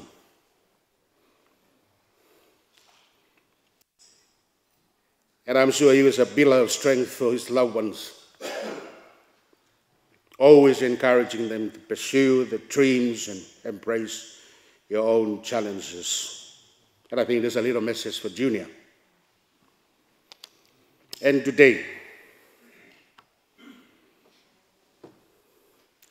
as we remember Victor, let us celebrate his life, not for the limitations that society may have placed upon him, but for the incredible person he was. Let us carry forward his lessons of resilience, kindness, and joy. And though he may no longer walk among us, Victor's spirit will continue to inspire us. He leaves behind a legacy of love, reminding us to cherish each moment. Each moment. Pea koe uhinga ia talanoa koe ni, koe sāme koe ni. Tokanga ki he taimi. Talamai he sāme, whakaosi osi foe. Pongi pongi matala pia whakaofa ofa e musie. E whiawhi tūsi pia mai. Talamai oana ke nofo. Whamatala e tohi ko here ti. Ki lau e poto ua nofo ki lau e taimiti. Ua nofo ki lau e whaai tau pe e uha pe la a. Pe e ange matangi me he tonga pe koe whakahihi whonai. Matamata au ku huu ki whe ai angina e matangi tala mai he poto o e tokanga ke lau e matangi tō le wa hotenga. Tō hotenga. Ke hoko sia e taimi whai tau o kuiai hane a ke utu. O wana ke nofo ke whaka tatau ko tenga nai e te uto he nima koe pe koe nai tala mai tō ai tenga. Ke huinga sa me hiwang o fulu ka mo whaka hino e vesi na whaosia ki yako mai ke u whaka fuafua o ku ngahi a ho ke uktu haloto poto. Mahina e ono na pehe e mati tapoia. Te whai whanonga mai e mo ui e tamai o eiki koe ni na ne hanga define every moment of his life. Pea ne whai kapakau ke ne puna o mawahe hake mi he ngahi whai ngataa o tau tau mo uai taimi. Tau ange o tua e tau e olongo full mawha. E ne mo ui ke tau wako ai. A bau o mo ui pehe tangata. E whanau i pia lau me maha mahaki. Tapo moia. Koe hau kai tau ai ke pehe foki mo e tau mo ui. A ko hui he ke tangata koe ni na ne tau atai na ne fia na ne count every blessings in the present days. O ana ke nofo. O ana ke nofo ke mo utala noa e mea he aho ane a fi ko osia. Pete ke nofo misinai ke mea hoko a pongpongi o te ki hoko ia. Koe kakai koe ni. Os ilo ia he whatolo wha statistika o koe ke o nau fia na tolu he present moment. Koe ia pe ia o nau fia ai. Palo ko winga na pe ai he tahai ai ngahi lea ka upapalangi yesterday's history, tomorrow's mystery, today is a gift, and that's why we call it the present. Koe aho ni pe koe mo meni tiko tamai aho ni fia ai embrace what you have today. Don't let the story of yesterday, don't let what happened yesterday. Ke hao tātā puni mai ai ngahi momeni ko mea tai ao ngai ia. Let yesterday be yesterday. Today is your day, like Victor. Fear at present moment. Pati tau mau ai mo i fear ko ia. Pati tau au si ai. Ai fear lau tāniti. Tokanga ke taimi. Ka wai a whonga to e ofala. Ke te koe maa lupe, pe moe whanau, family hana kotoa. Ke wai taimi koe ni.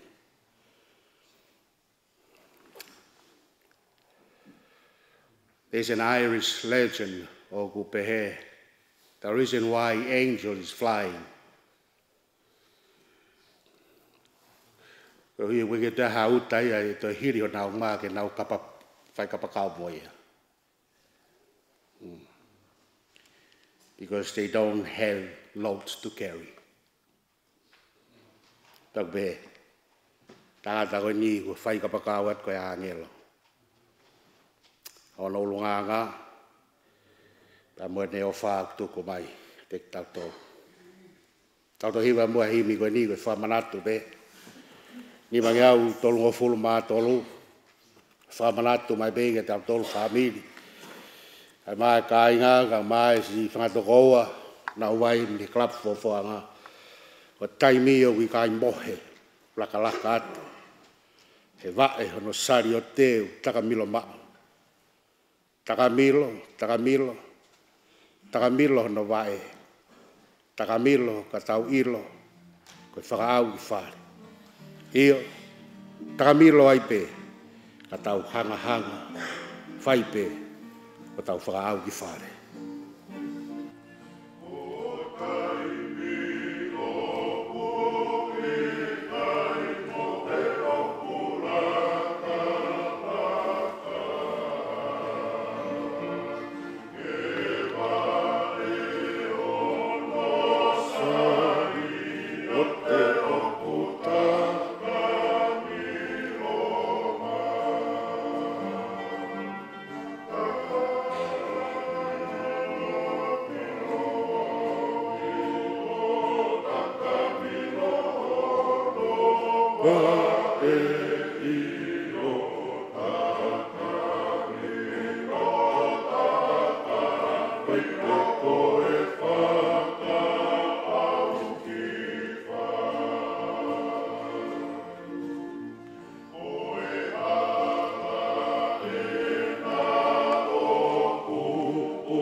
Kei tupea e Fiema'u e Fiona pea e maka o lau i kuonga.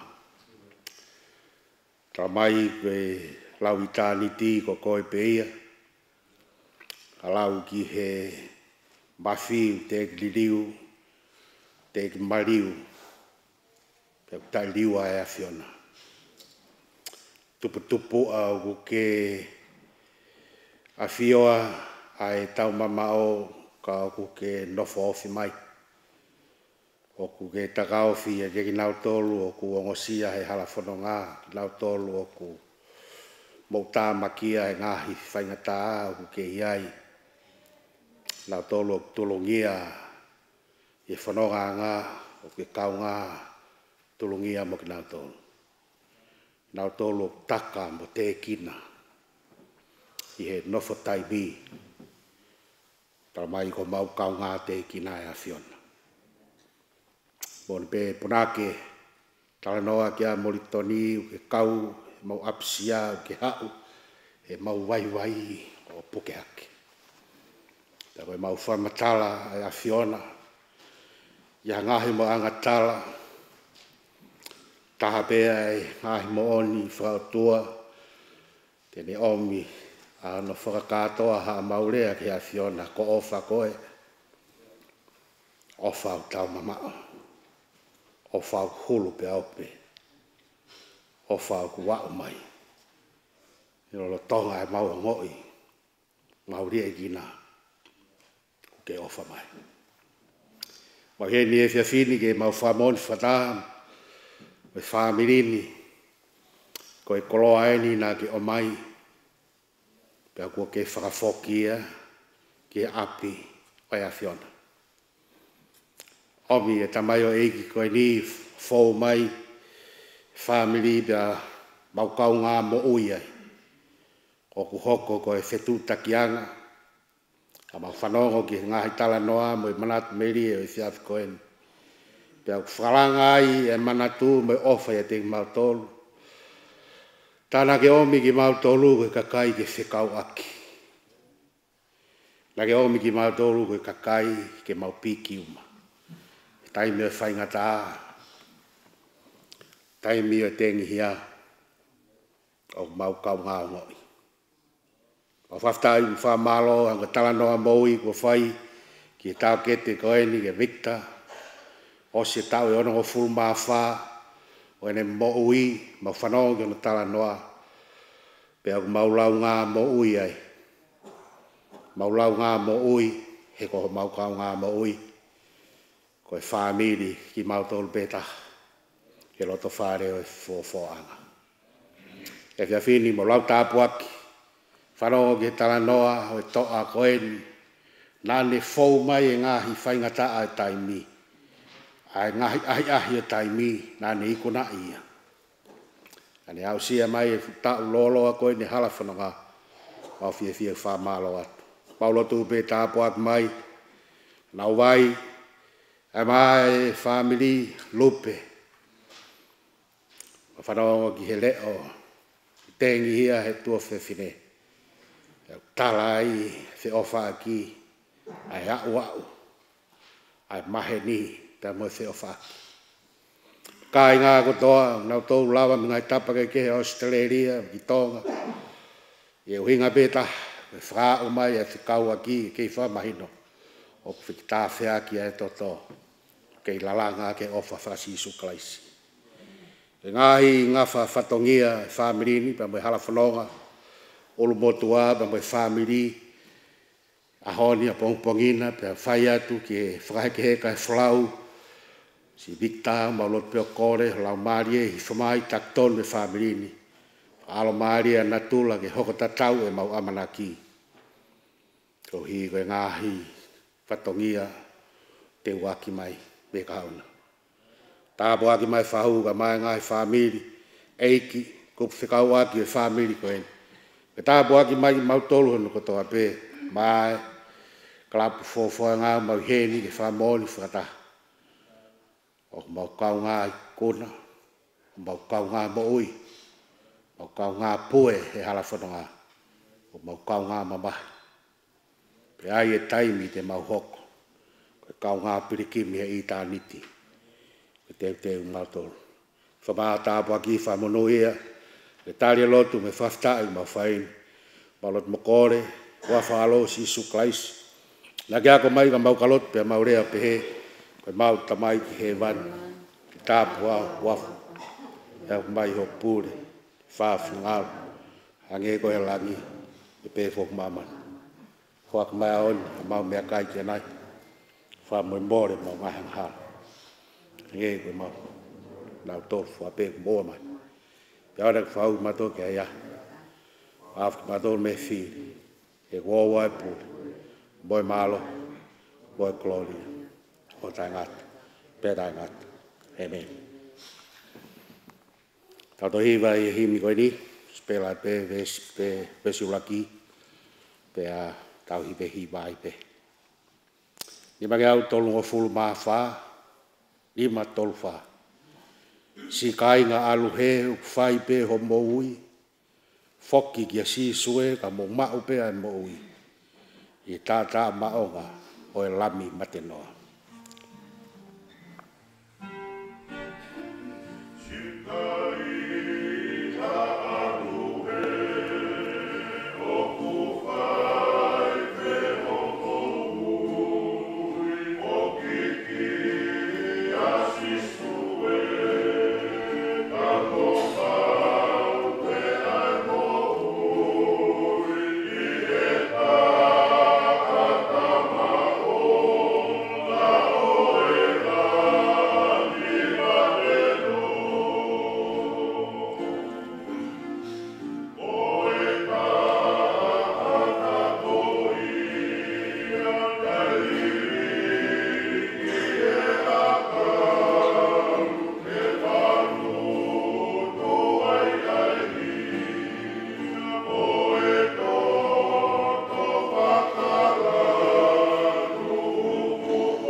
whamalo lo doonga me ke family. Mea te au pe po te uka lope pa mo e family ki e fōwhanga. Kia te ko e whaiwhekau kuri siahi. Pe ki e sea e fōwhanga ki a e sea matangi mo e kau matapure, mo e kau tata iki. Mahalo e tokoni, mahalo e ofa. Mahalo e si fua e kawenga na whae whakatanga ka te kumotolu. Ko hiko e alua e taimi, pia ku atu eni e ku kore whamore more ki e taha e maukau whinei ki moui fuoloa au ki moui e taimini. Ko e whinei ki ko Maria Funaki. Ko e kusi mea i mui e, sea ua ki mui. Kono tau i wāno eni. Kono hoa ko te vita Saula Funaki, ko e tunga anea e mau whinei ki. Ko pekia te vita Saula Funaki. Ka ko Maria Benu kei moui pa kuieni pia mo no whaala whaere. Pia mo ne hofine toka ngai ko i au ku. Wate ku whamalo Maria so lava mai e poni. Ka ko uhi ko i wawe ko i ai taimi. Pia hake ko ku whamatala ko i polokalama ko i ni. Ko i hoko pe ai poni mo i poa pongpongi mo i tokanaki. Ko i ai nei ei ke amanaki ke hoko atu ki au laki mata takapau toro moala. Ka ko i ko i wawe taimi, ko i ai ko kore atu laki mata ki ke toki hoko wa pongpongi o kamata e tau whawhamiri a pongpongi. Pea toki hoko atu ai ki e ngai wāwā ke ko i ai whamiri. Ka i ka tuanga whainga maari ke lawa ki tau whailoa ki pea mo i pekia. Moa ngai miniti ke tau si whiohio whalau loto ki ai. Pea tau toki whamawai ki e osko ia ai pōni. Ko e ki mua ia o ko kore ki e teo ke lope, ki ke teo mai mo e kauwhanonga ke mo mai o whiloa ki mo pita, me kore ki e pōwhanga ke nau. Mai hangahi tala noa whakalau maari e mi reo i kita, mo lotu ki e tau whiohi, ko i patau toki whasio sembe ko i wawe taimi. Just for the purposes of non-Tongan, we are nearly come to the conclusion of our family service. It comes now to a position where the time rule us, and there's not much more to go before 10 o'clock, and it's time for us to have a moment with Victor. You're welcome to come to front.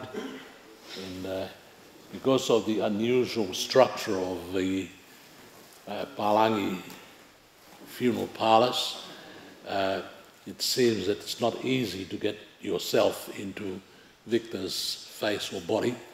Maybe you can just come and have a look and pay some respect to him. It's not very easy to make that last contact with him. Ko i beo ke whaingo fua ai anga e whawhotunga e whareputu koe ni. Ko hi ku tū ai puhai ke mamao ia me anga te tū koe mua. Ka pao beo mo whiwhiloaki, ka mo tū beo sio pe ki ono whawhonga whaki whakaukau ma ki lotu ki ai. Ko hi koe ke whaingo fua ai whiloaki uma me peki ai poni. Pea tau iwe hiwa ai pe, pa tau toki mātuku. Ka raki lupe hau ki o whiloaki mo mita. O kore atu ka la whaere ke whengai mā Maria ka pai lava. Ka pai kai tu pe ke mea pe ai. Koe o koe ka mea whaingo fua. Hawa taha pui pui. Kume? Alo. To e...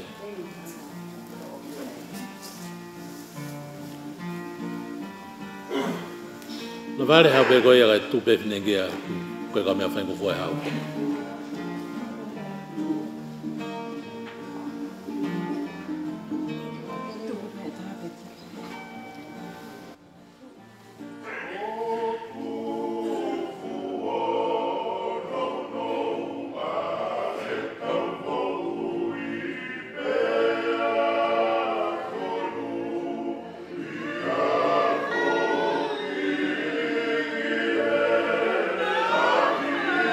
Oh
Malo, koe koe wawe taimi, koe ko watua e whamalo lahi ka te modolo, whanau ho iki, pe ki e kau whaiwhi kau ma kau taki lotu, mo e whanau e hawa tāpore, o lava mai e whiawhi koe ni, e whai e ki whakailongahi mo ui e tō tā koe ni, tau te whito e mau whia ki mo tōlu koe ia, na mo lava mai me Tonga, pe me Australia, pe me Motsaute, kai toi abange mau whia ke mo ui e mau whae koe ia ko Maria, ne lava mai he pōni koe ka mea whai ko fua ki e whii anga koe ni o pōni.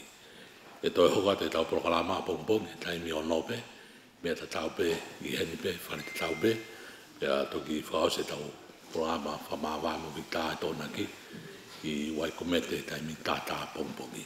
Koe ko kore e whai whikau ka lulu senturi, whai a lotu keres mo i tau whioi.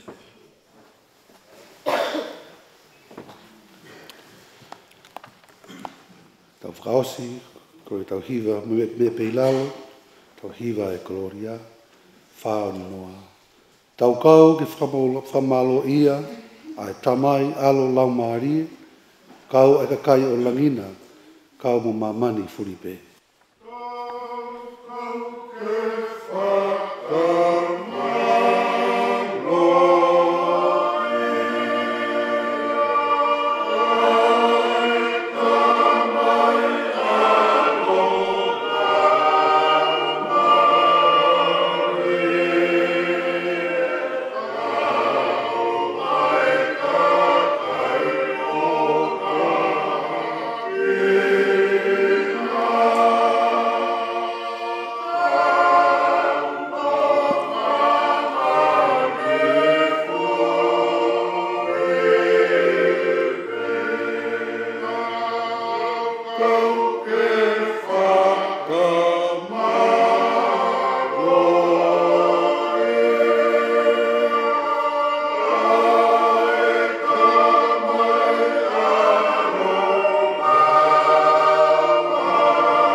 Sisu kalaisi, o whai tua tamai mo whio he lau maari manu ni.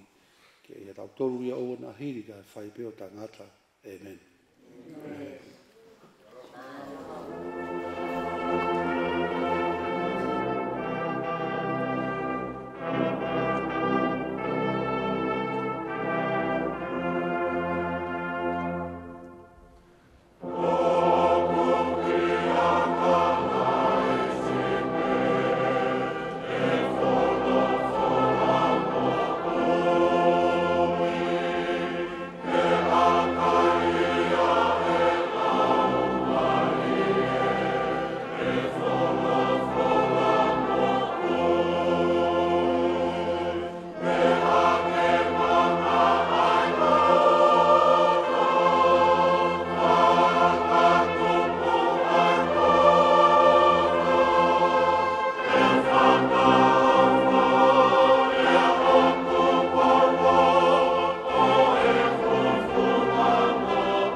O kou whawedai ki he tōru tāi o tua. Mo lau maari e maani o ni. E ne ofa ki tau tōru i e minute katoa pē. Mo ne tāpua ki tau tōru i e tau whanonga i e māma koe ni. O pē e ku whamalo kia te mo tōru. Ai hou eiki. Ai kau whaiwhikau, kau taki lotu, kau ngai tamai, kau ngai whahe. Kau hi o ku awe ai taimi, kau i loi pē koe whiawhi whalai tēni. Kau ko pē ke kamata e tau porokalama. Atu e ku watapu makehe, ki e pekia, ki e Victor Tupou, pea pe ku whatapu ki o ki tuwhine ki a teo ki o Tupou ai whaingata a koko. Pea pe mo ku whatapu makehe ki e ku whamiri tō lahi, me i Tonga, me i Australia, me i whitu kehe o Nusilani, nau lava mai e whiawhini, e whai ha o kalama lotu mo whakitahi, ke mo ui a tō taha koe ni ko Victor Tupou. Ake koe a kumea ai, nei ki lai pepa koe ki polo kalama, kana e kamata ai polo kalama koe ia ane pō, pea koe ku tuu koe lea whawhelo ake atu. Pea os koe ia, te u kore ki e whaiwhikau ai whamili, ko whaiwhikau lulu hangana senturi, koe tō tā whaiwhikau ia me Queensland, Australia, ke ne whai e tau lotu wha whamili.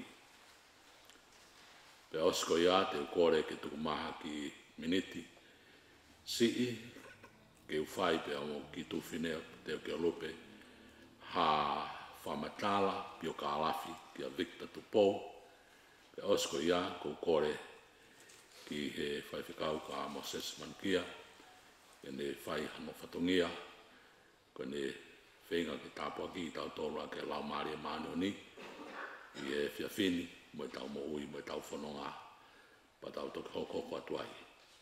Ki e ngahi whotutu, o e polokalama, kai tau te whito ki e Fiema'u, e whai e vahe me manatu merie, me ngahi kupkeke o e whamiri. Pea koi ai, i kai ke toi whaloloa ko i o wawe taimi, o ko kore heni ki e he whaiwhikau, ki a lulu hangana senturi, ko e tō taha koe ni, ko e lahi tau tolungo furu e ne whaiwhikau i e wāhenga Queensland, Australia, nā ne kamata i e siasi metotisi o Australia, pia taimi nei whataha i a metotisi o whau koe a Uniting Church, nā ne kāwai, nā ne whaiwhikau o whitau e whitu mai kāinga tonga koe o Queensland, pea ne hiki mea ke ngai wāinga ke o Queensland. Pea nai hoko lewa ai ngahi kauhala ke ku hi koe kaweinga koe o e whasotoma, pena kai ke tari e whaiwhikau koe ni, ke nofo e ne mo ui, mo kakai, o kunau tari, mo nau punou, ki kaweinga koe o e whasotoma, pena i mawahele vai a te tautea i Uniting Church, pea o kui lotonga whaiwhikau ia sas Inglani i Queensland i taimini, akipe e ne tui ki anga koe ia o lotu. Pe kainga tai, koe tō taha koe ni, koe ne whineiki ko Elina Popua Senturi, koe taha ia sii o whangatokoua e mau whae, pea koe uki koe tō taha ia o hoko koe whaiwhikau e whae, koe au ko whakatulou atu pea mai tu me siasi i Nuslani, ko hi kai o mai ai whoha koe ni, e au whai e tau whiohi wha whamiri koe ia, i e tau porokalama koe ni ki a Victor Tupou. Koe ia o kou kore ki e whaiwhikau ki a lulu hangana whaituri, e ne mea mai o hoko ate tau porokalama, e osko ia te u whenga ke o atua pio ka alafi. Ai pekia, Wa pau e o mai ki fasu ki iwa me fofoanga ka toki mea mai whewhikau o pati katoa. Malo.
Gloria ki o tua ko tamai, te moe alo moe lang mari, mani one. I he kuohiri, i roro tongani, i he taimini, o tai ngata, pe tai ngata. Glory be to God, the Father, to the Son, and the Holy Spirit, one God forever, world without end. Amen.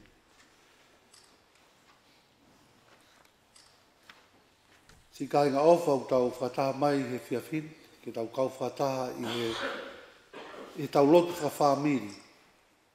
Tōunga i he whawhetai ki o tua, tōunga he mooi, se te ofa anga o Victor Tupou.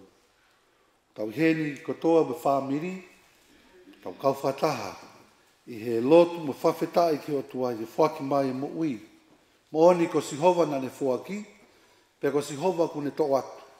Kai malo ia i pe huafa o sihova.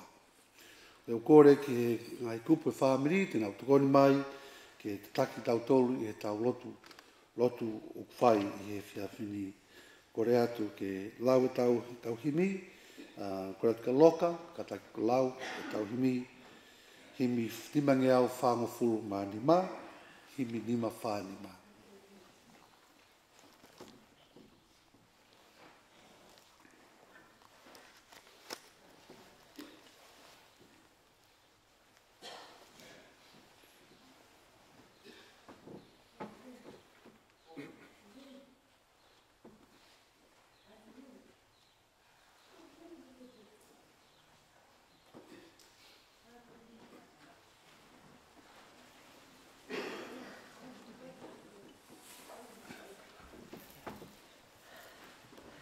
mea pe la ala ka lawa te mi mangi au pa fu madi mai mi Kalistiane oa eloto sii. Neongo ho mo ua he fu mamahini.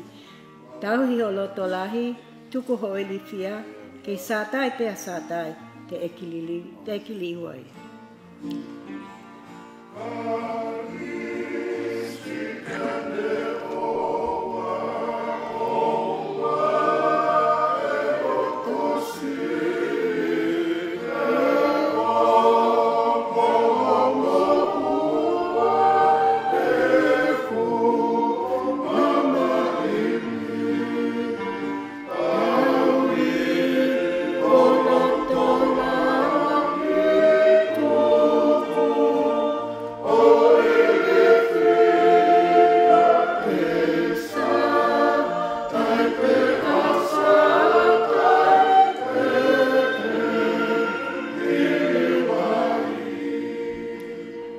Tangata whakamama o kune ilope, i nasi he tangata ki tangi pe motoe. Pea o kune ukuma ai whakamau o tali ki e hoa e hoko sia o malu.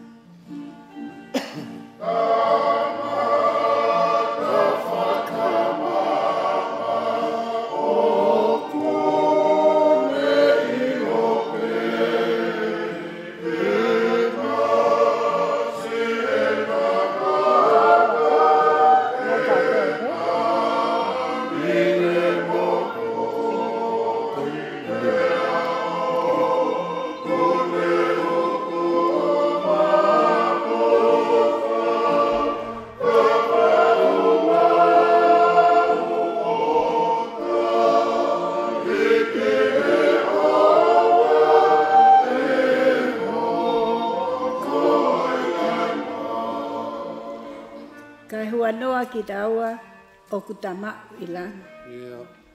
Si ata pale tua ke ta falala ai. Tai tau ke ta hanu pe whakatua kovi. E kai toha manu tai tene afioi.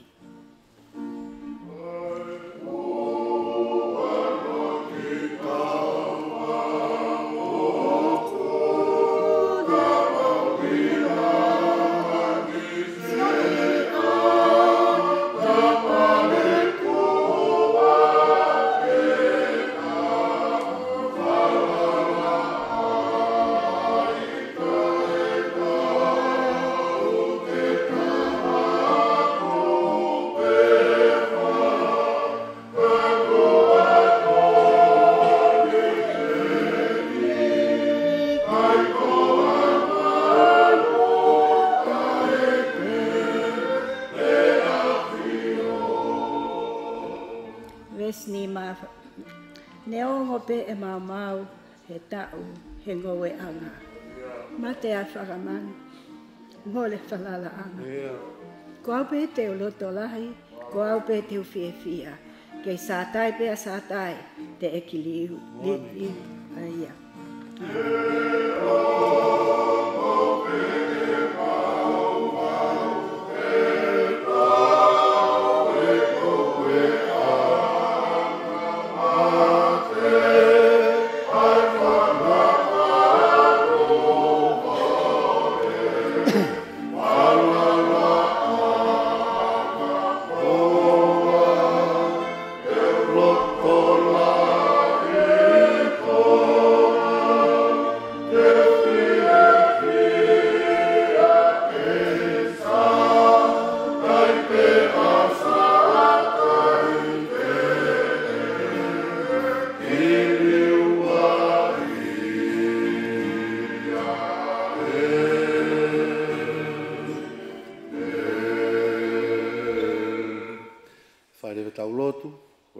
Mata, tapau tolu moala, tataki tau tolu i he lotu koe ni.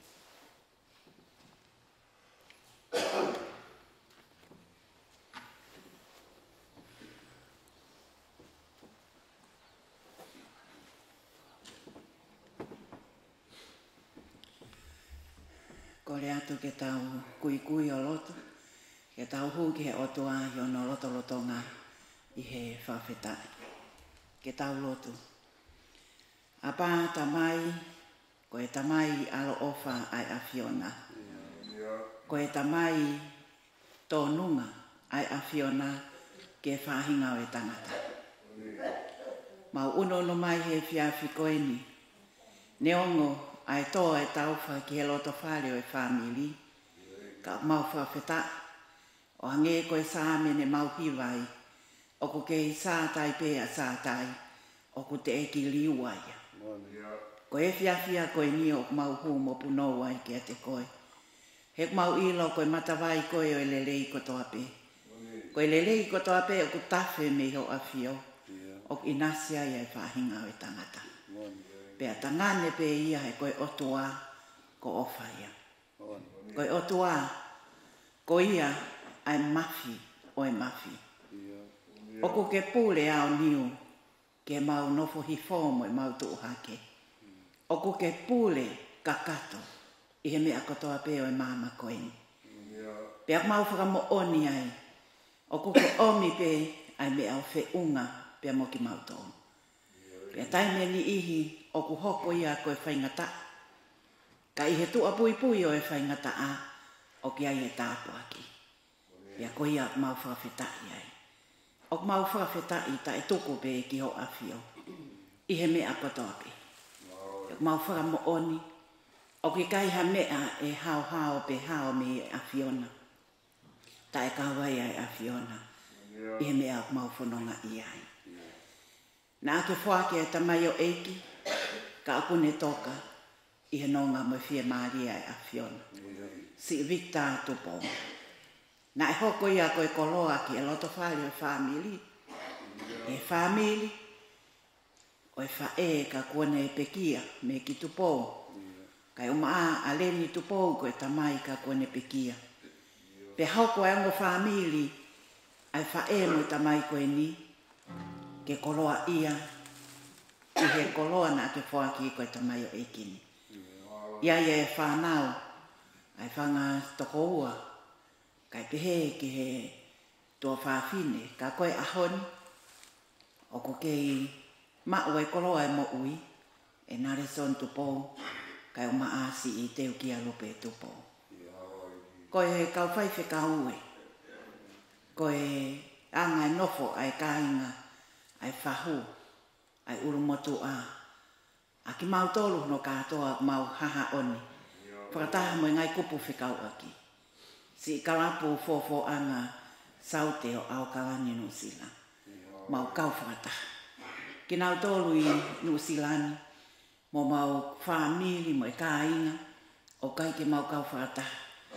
Ka o mau whakataha pe i e lau maari. Ko e kau ngā mamahi mo e tenghia. Mo e kau ngā inasi e whakawhitai. Pea whakafou i he teknolosia, he live stream koe ni. O mau kau whakataha pe mo ki nau tō. Pea mau loto ai mo e whakawhitai. Whakawhita pea whakawhitai. O ke omi pe ho mau whiunga. Pea o ke omi mo iwi, ke mau lava o matu waki. Ai whaingata o e mawai. Koe ta ue o nongo fu mātou, kua matu o tu ai anga e mau whiohi. Pea whaingata ke mau tukuana. Kai tālunga pe mo e a Fiona. Si tō whiwhine ki a lupe, kai o mana le soni mo ki mau tō. O mau whakawhitai atu eiki. Ko e whiawhi whakaosien. Ke whai ai e mau whakalaulau noa ke pekia. Ke whai ai e mau manatu melie. Ke whai ai e mau talatala noa. Hai koloa na mau inasi me ai. Pea o hoko ia koe koto whakakoloa. Ala o whamai ai a Fiona. Ko i hi ko koe pe o ko ke toka e mananga ai mea kotoa. Ke whakakakato me a Fiona. Ai e whiawhini. Pea mo i teu e whakahekeheka e wholau ki a pongpongina. Mo i toi ngai whatongia kotoa pe. Kau ia te mauto. Pea ke tataki e mau whanonga. Mau kōle mo hua te ngai mea ni kotoa pe. Wapa sisu kalaisi ko al. Ka ko mau whakamo ui. Amen.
whanongo rewa ki he lau ai wholofola e tua, ki he lau e gosperi, pe ko re atu ki a Loserika, pe mo meki, ki mo mea mai, lau ai wholofola.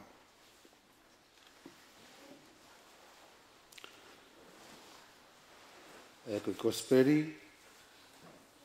no hiki sio ne, o fulu mawha, ula ki vesi, ki e vesi o no. Sione, wahe taha wha, ula ki vesi, ki he vesi o no. Ula ki he ono.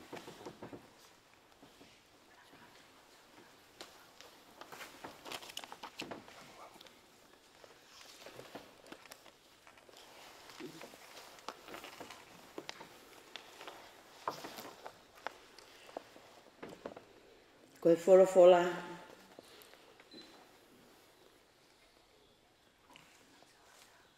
O to oia mea sione mai tā whā. Ulaki ki o nono.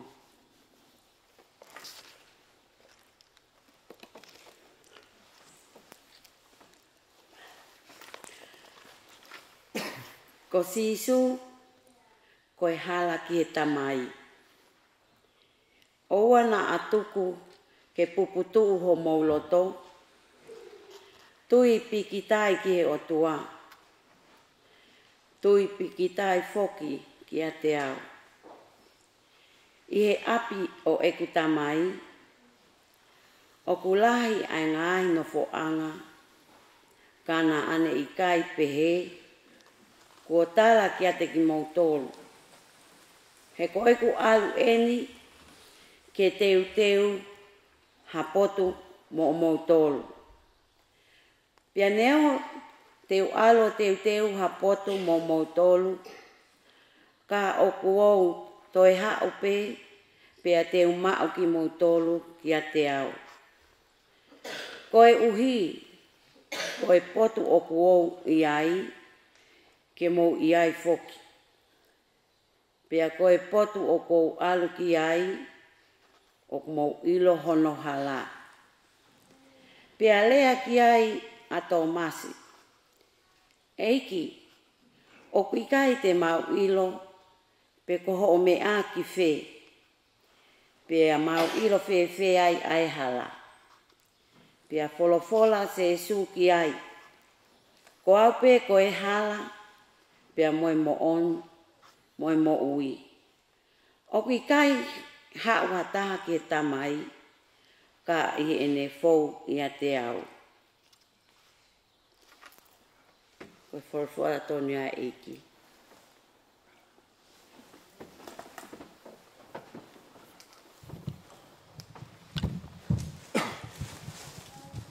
John chapter 14, verse 1 to 6, and it reads, Do not let your hearts be troubled.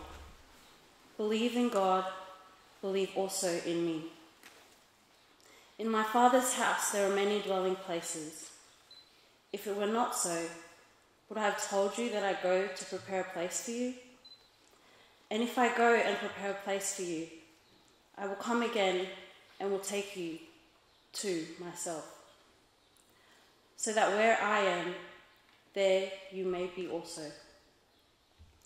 And you know the way to the place where I am going. Thomas said to him, Lord, we do not know where you are going. How can we know the way? Jesus said to him, I am the way and the truth and the life. No one comes to the Father except through me.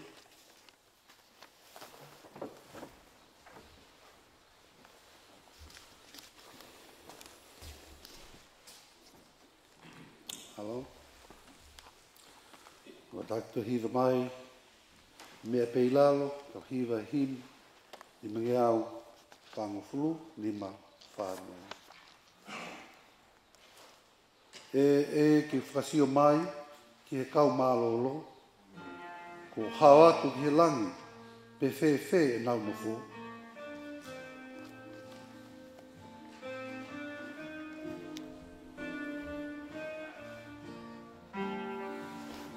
Yeah.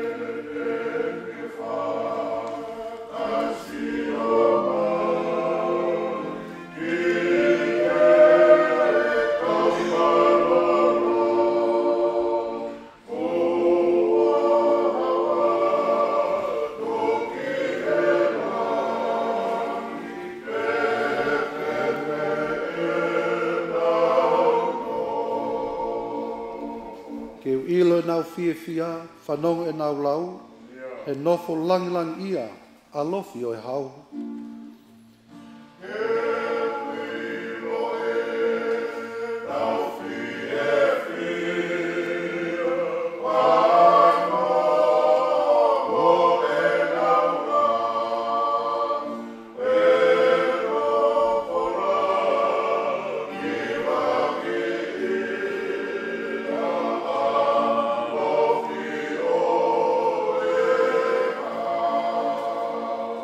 Na mou I kuna I he hā, pia nau tari mai, ko e taa ne ta whea, ko e hivi o e langa.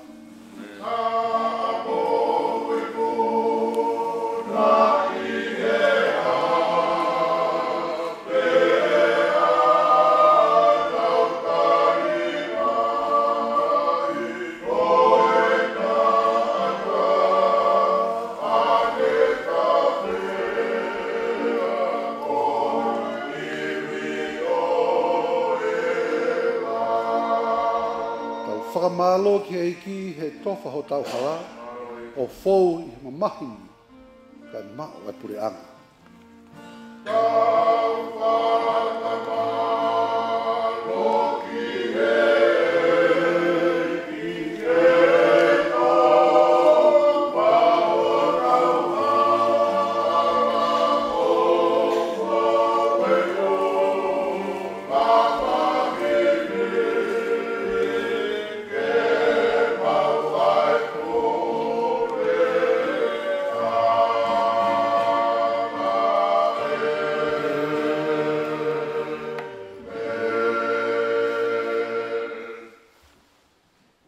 Tapu ke tolu tahi o tua, o wawhio I o tau roto o tongani. Tua koe tamai, ka moe alo, moe lau maari mani oni. Whatapu ki he potu tapuni. Whatapu ki a ho eiki. Whatapatu heni, ki a matapure. Whatapu make heni ki he whahu, o e me whaikini. Semi, vete. Whatapu heni, ki umotua e whamiri. Whatapu foki, he sina pekia ko lepa I hota roto tongani. Whatapu make ki si kautau aiki, ko mo kau whataha mai, I he mao ankeresi o e whiafko e ni.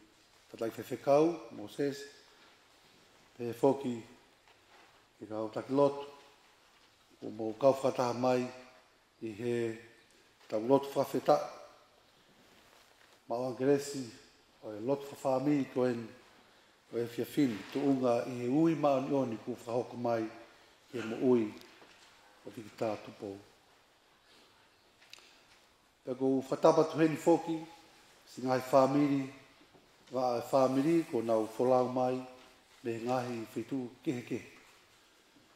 Ke tau kau whataha I he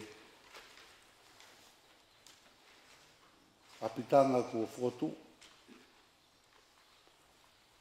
I he apisia o e hiki atu a tau o whaanga wiki Tupou. Ka tā mō koe whainga mārieni ke whai a tokoni, pe he wholofola o tua.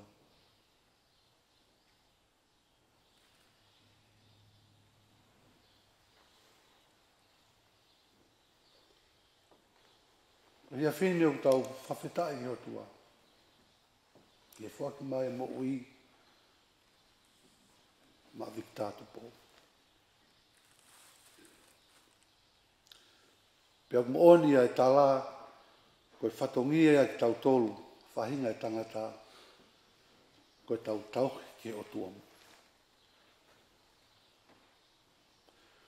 Koe ahoni o ku tau whanongo, ki he tui o e tangata koen vikita Tupou. Koe tangata nei tui ke o tua. Ko vikita neongo na e ikai, ke mau hane whainga maari, ke tauhi ki he lotu, whasapat, pe kau i ngahi whatongia o si. Ka koe tangata, na e tauhi ki he otua, e tui. Koe tui e a Victor, ko ia tau. Whanongoa, i he whiaf kone tau whatamai ki lotu tau whai. Tau whanongo ki he tala e wholawhola. Kei ka veinga u tō mai, e whai ake tau, taki ake tau mawankeresi, u pehe mai, o ki ai ai nofo anga, ko teu mai. I he eiko sisu kalaisi. O ki ai ai nofo anga, ko teu mai, ma ki tau tō. Wholofola e ki, kene kau ako, ko ne whanonga eni, mo ne kau ako, ko e whanonga ki Jerusalem. Pako amanaki ofi eni e taimi, ke au e ne whanonga ki Jerusalem. Aia ku ne stala ki ne kau ako, ko e na wau ki Jerusalem.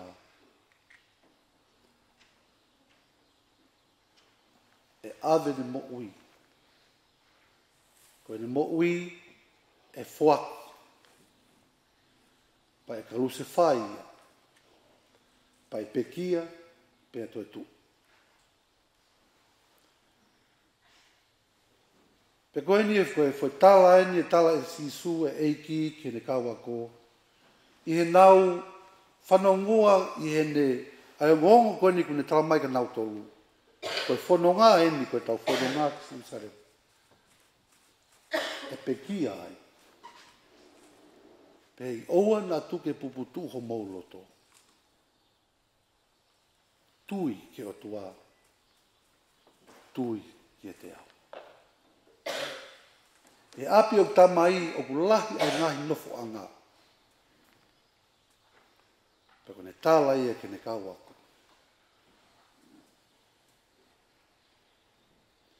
Koe nofo anga koe ni oku kamatala ki ai wholofola e ta whanonga ki kalaisi. Aini ko teu mai, ma ki tautoro. Koe whakahai e sisu, koe ne whanonga ke pekia he kolosi.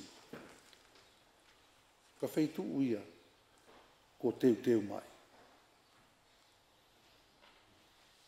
Ka pehe eki, ke ne kau ako, te mou fōu mai. Eke ange e pita eki, koe hao hinga o kake maulava mai ke mui muiat kia koe. Talange e ki kia pita. E kake lava ke mo mui mai taimi. Ka te mo mui mai. He koe wheitu o whanonga ki ai, koe kolosi. Koe talanoa ia e wholofola ki whakamahino mai, koe wheitu ko ne teu mai, koe otua eni i ene ofa wheitau lalo ki ne whai mai maa ki tau tolu. Ai whahinga tangata. Whaaki mai hono alo ko si sukalais ko tau whakamoui. Aia na e pekia he kolosi. Aia na ane ave e tau anga hala, to'o he tau ngahi mate. O kaluse whai he kolosi. Ia mamahi. Io, pe a tano te rio, a hiri a tolu, toi tu.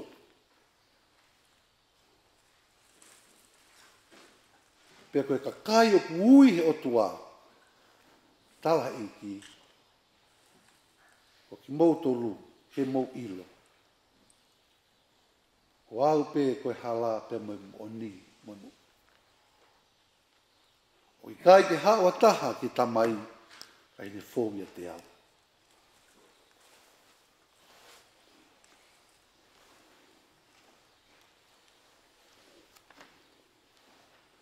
Ko si sukalais, tau whakamoui, ko teu mai ai wheitu matau tō. Koe ngai nofo anga ki tau whanong ki ai, e api o tamai, o kulahi a ngai nofo anga. Koe uhinga ia a tala e sisu kene kaua ko. Koe o whaeni ai o tua kihi mā mani katoa pē. Ke nau mo ui, ke nau tari, ai ngā ue ko whakahoko e o tua i hono alo ko sisu kalaisi. Maa ki tau tolu, ke tau tari. Pa koe whanonga o tau whai, koe tau whanonga pirikimi. E mo ui koe ni, i taimi ki i tāmiti. Tau me whakaha mai. Ko au pe koe hala.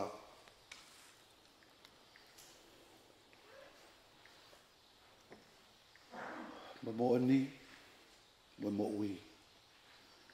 Kai hao hataha ki tamai. Kai ne fou mai ia te au. Koe lotu eni pe mo e tui eni. Si. Victor Tupou. Koe tau tui eni. Ko whakaha mai. Ia tau eiki whakamaui ko sisu kalais. Ke tau tāri. O kai me ngata anga eni o mo ui. Whalawhala mā sisu. Ko au pe, ko e toi tu. O mo ui. Ko i au tui pikitai ki e te au, neongo kua pekia. Ka, tene mo ui pe. Pe ko ia o mo ui mo tui pikitai ki e te au. E i kai au pito tene mate o taingata. Ko e tau tui ia. Tui ke otua, i ngau e whamoi ko whahoko mai ono alo ko sisu kalaisi.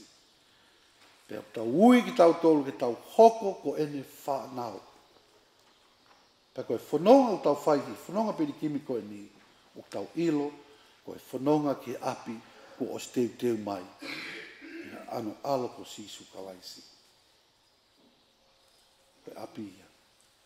Kai ko tau api aina. Koe nofo hiri, koe hik te niti, e mo ui koe ni. Koe teu ki api.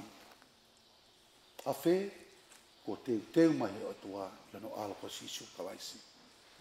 Koe wheitu una i ai e ki o tau whakamo ui. Koe kolosi, mai peki hai. Nau tolu ui ki tau tolu, koe tu ia, a tamayo e kini. Tu i ki o tua, o tauhi i a lotu mo oni. Tala ai wholofola, tau inasi ai. E fia fini o tau kau whataha i a lotu, whawheta i ki o tua. Pa tu e whakapapau i ai tau tui. Whē koe. Whē ho whanonga. Koe tau whanonga ki api ko ma. E tui. Whanonga i eki. Tui ki ai. O sisu kalais. O tau whamoi. Mui ki ai. Taki. Ai whanok tau whai. Amen.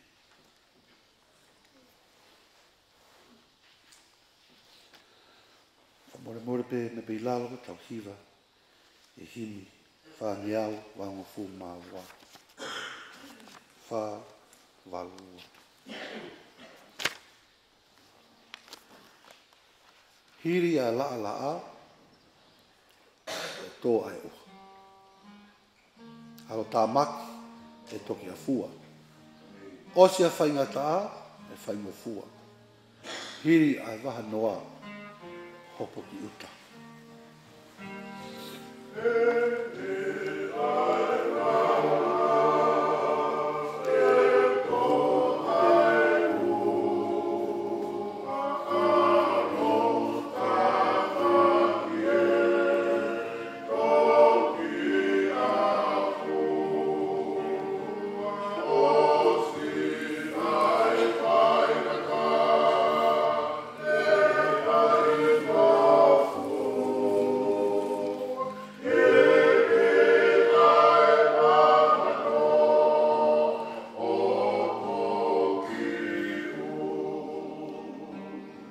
masiva e, ka mau koloa.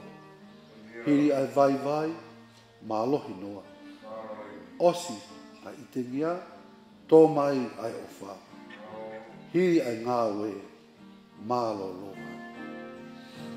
Hiri masiva e,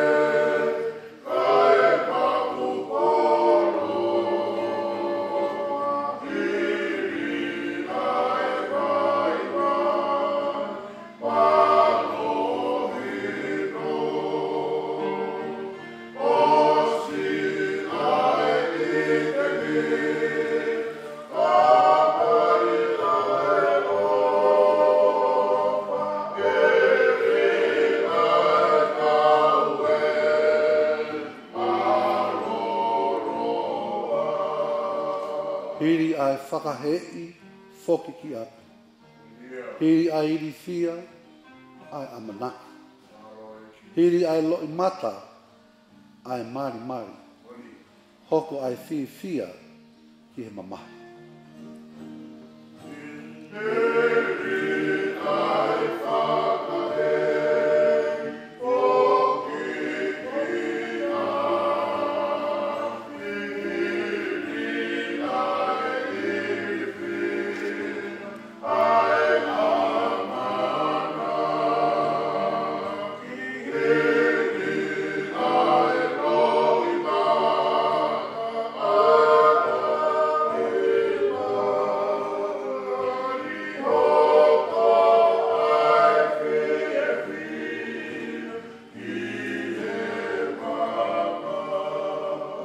Hopo ai mama e hiri po uri.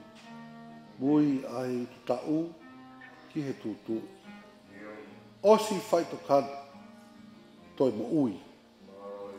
Hiri kolosi e mao e kalangu. Hopo ai mama e hiri po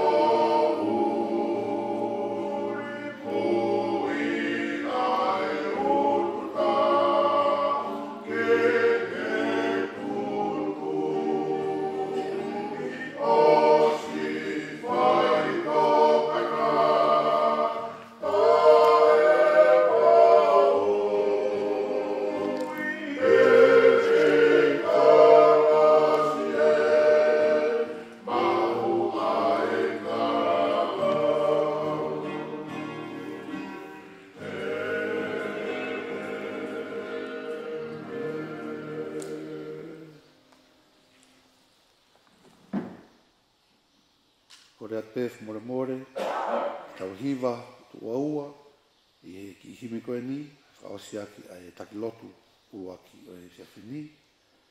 Tau kau ki whamalo ia ai tamai alo lauma arie, kau e kakai o langina, kau ma mamani furipe.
whakamare koe ni, ho atlewa ki vahe vahe, mai marat merie, si lupe, Kore atua lupe ki a loka, ka taki mai loka, kau mo koe ki vai whai lupe.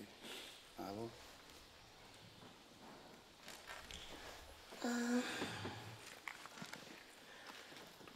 Nā hea o ki tunga ane, o nā ki, o manofu, paka ki ngāu, na ki ngāu, manofu ki ati, o tāri. E aho mo sāpate, tā mai ki mausia ke matamai. Wai kumete, no mawhae, pa osia, pa mawhai ma ere era. Pa osia, pa ainu e fiaf po uri, ai ke mohe. Pa talange ki ai ke mai honongo ni maa kon to. O kau talange ki ai, mai ni maa ka lope. E halope, mai ni maa ka upuke. Pane mai ono ni maa, tau tu tau ki pa ma tau ki lalo. Ko ma popo e hoa tau pe ma ntofu ta whaake ma whae lalo. Na ke maa he ka sea ha taini. Ko ma tau posio e ma whae. Pa pe ma whae honoloki. Ko Fai'aho, ka lai mo sio iau. Me pongpong ke Fai'aho, ma tau posio e ma whae. Ka nea moia, te whoki mai ki tanin. Pa po ka te lahi mohe ia. E po sapate. Ha ma pe ka te ao tau tupe wai. O tala mai ko ofa. Ia ko anu pe. Ni ma whaka ofa pato o ni ma. Tamai, whaofa ni mai lupe. Na ni tahi ma tamai ma mawhae. Ko ofa ka koe lupe. Pa tamai ko ofa ka na wai. Lupe, naka te telefon mana wai ahon. Ko tuipa mo ua alos ilot pe alos fisio. Ia, ko tangi ai. Lot ke lahi tokoni. Pa se ni mai lupe. Feni mana wai. Ko wari lahi ki ai. O tanki ai, loto ma upeki ai. Pa uke hamoni te, toi kore ma ea, te matoe o ki malaa. Te maosio te matamai ma mawhae. O sio ngari ke he ka te au. Hangu kona steke au te ame au. O sia ma alu pa matamai ea. Awhia te waikume te chepo wani. Awhe lupe. Nere ofi ai kona koe toa kuawa. Lupe, ko wheitu e te taho ai. Ai e puhai ua lupe Rosewood. Ta taki tape o intou lupe. Ta pau te laki au, te alapai a ka koe. Kau hane o tua to o ia. Ai awe. Pa aho, tu si te talamai ke mau ki malai. O ilo le vau mi aluia. O siui he o tua. Paua e kolosi ko ne kolosi o nofu ma pe aki aho kotoa. Lupe, kolosi fofo ofa. O fefea he vani. Fofo ofa he vani. O fefea pe tan kotoa. Fofo ofa he vani. O sima o ko pare. Lupe, o toi o kingoa e matapa. Vika Tupou. O spa uia. Tamasi hawa kwa vika. Ko ofa anga koe o tua. Ko tamasi na ke lava express ene feeling ene ofa. Kane ai no pe. Ofa tu lupe ko loto an ka koe. Pa loto ka na wai. Pa talama ea. Amonike sapa. Monike tusi. Te talama pule lulu. Pa maoto lulu. Pa mao falaiti. Whaka osi ko falaiti ko osi. O mao sio ke matamai. Pa talama ea. Tau ke farmers ke mai hapu kati. Kati ke mai hapu koloa me iai. Peha, ke tau kato e whare koa whakatau kato. E lava pe o lupo o whakatau e me ako tō ki Fiema'u e ahon. Pea kata o maki. E karangi ki ai teo alo whakatau ahen tasoni ka kohe ahon. Pe ai whafua ke. E osi o sediti. O ke loi. Muna si riva moi ko ula ka te hao. It was a privilege e wako mo ui. Nā maa pa fia lahe tungane. O hao ke ni mama vai tōna ki. Pea osi a koe valu, osi ni mame valu ku tāna nā son. Fia rea kia os māwe ni teiteu. Tala mai, pa rea nā wai kia na tala noa. Pa se kupai ka nā wai. Pa whanoa tu whamatoa to iyo. O plan kia, ka hame nā rei rau mai ka te ka koe. Tama e nā wai o whanai ka au. Pautanga na wai ko ofa ki ai. Ko whanongo pihi ai e ne tala ofa. Pau te le ki tamasi pa hela ia. Ango hela ia. O alewa tangi ai auto koto hisea. Pa haere fifine e osinima me taha o ave. Pa haere taki a ki tama. Ko fofo au ka te au e kanga piki ke ki tama o taki ki hala. E whaalto o taha peia. Te hango whawha ia a driver. Pasi heka ke me arere. Pau alu rewa o tuu he matapa o holo i se o ata. Ke more e fu. Pau ala tiak ni ma. Lupe. Ko ilo i au ia he posa apate e wongo i na hiki pe he posa apate. Na ke hiki a monite i sa apate e pe. Pau hango lau. It was a privilege to know Victor. I'll do it in English. I'm just telling you that Victor spent a week with me in Tupou. He came on Saturday. And Sunday we went to the Waikumere Cemetery. He wanted to see my father, my parents, and my nephew Aaron is buried there. And then the next day he asked me. So we went to the cemetery every day until Friday. And then he left on Saturday. I find it very unusual because my brother didn't usually do that. And he said, "O whawia ke tata mai lupe, I miss them. Kako nea kau misi koe e koe ke rawari aki koe." Kua nangutu. Kua hataha mama ni urea pehe. Koe otu ana iai. Nea wane kai ke atamai kakato. But I'm sure he's in heaven. E urea, my last word, Victor, see you in heaven. Pete ma'o pare koia. Koe pare whangata au pita pare koia. O pau ke ena mama ni pau tok maho pare. Ka wheta e ke otua ene ofa. E ne maitunga ane ofa o whakahawa haku mafu ke ilo eme a koe ofa. Whakahawa haku mata. Open my eyes to see more. Appreciate things more. O atana ke vedo mama ni o maho inga mo ui. Kalorifaya si sui e miti mo se ekoni. Ia miniti ke se ekoni kalorifaya no hingoa. Ofa mapu whawhetai. Mama ni muna siriwa mo koula. E kei te almo ia. Ko tuo koe ni. Ko los lasa ata. More whae valvalu. Nau tahe whae tau taha nima. Na tuko e wako. Nai tale sista alwa nima. Ai kewa petani kong alu ko. O tale sista alo whae ki yako AUT Carrington. Ko ai tunga aneke. Alu ke me aku atamai. Ta osia me ai malolo valolo kore me ke tau tahu mau tamai. Pau tau he mau tamai me wa. Valvalu ke wa fe mahila ki hono manawa whaka osi. Ko gulea ko ni o ko ilo ame ako manawa whaka osi mamani. E whae ko tamai mo toko ua sipnino alu ki amai na tolu. Ke de manawa whaka osi. Ko mo nofo ko na mo whaka kau ame ako manawa whaka osi mo manawa ya sisu kalaisi. E kai ke mo oma koloa he po mate. Muna siriwa mo koula ko rea e whae. Muna me ako toa. Sisu ofa. Ko ne ofana pekia he kolosi o tuki wha ono nema no waa mo hafua. Pako mea taha. O kuaha mau konga siu. O kuaha mau konga siu e mau tamai. Ko ne whae ko siu. Siu mo oni. Pako ai believe e kau siu. Ko huu ko he whae. O ku mahu inga he tamai.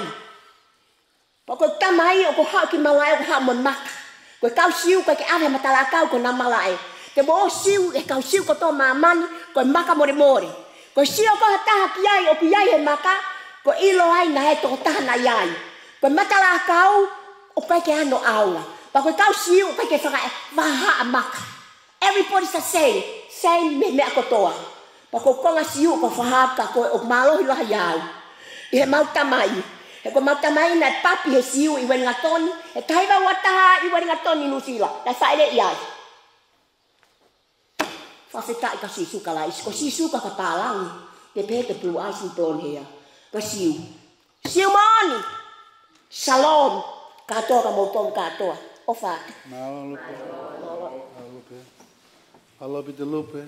Vai, o whai. Si lupe fōki tau. Ngai ke nā talanua. Tamai me whaeo. Si Victor. They are inseparable. Inseparable. Wadu tau.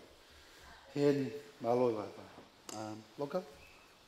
Kore mai lupe. Vai vai. Te te whaha, vai e koutou, to mo tuka whawheta ke iki. E pule maa noni o kutau whakatata e kiafko e ni. Ka e patulau ati e whahu. Kau maa kau whawhekau, mo toko to pe mo mea mai. Tau, ke te au ki tau celebrate the life of Victor, ko ala Victor ia. Ka whaipea ki manat me li ki a Victor, ko taha Victor toko taha na latanga ki a mo aripate. Nā ku maripe mo aripate, nā whau pe nā tupata, mo grow up together pe, mo Victor, ko Lupe, ko Peti, ko nā wai. He nā ku kei tau taha fitu, tau taha waru. I taimi ko ia. Victor, mo pehe o nei kaike ka katoa Victor. Ka mo iloa Victor, na ko ki tamasi very intelligent. He nā ne mana tui pe e ia mea kotoa pe i tonga. Ka pate mo talanoa ki ai, te ne mana tui. E tau sio ke hanga whaua e o tua, mo ni whakakolomo no mafi. Lau he tangata o kake normal, ka koe o tua, o unique. Hono whaua Victor. Ko ki tamasi loto maa Victor. Ko ki tamasi loto fia. Ka ke tangi ko when me be manako ki ai ko ene no fo pe o ta ene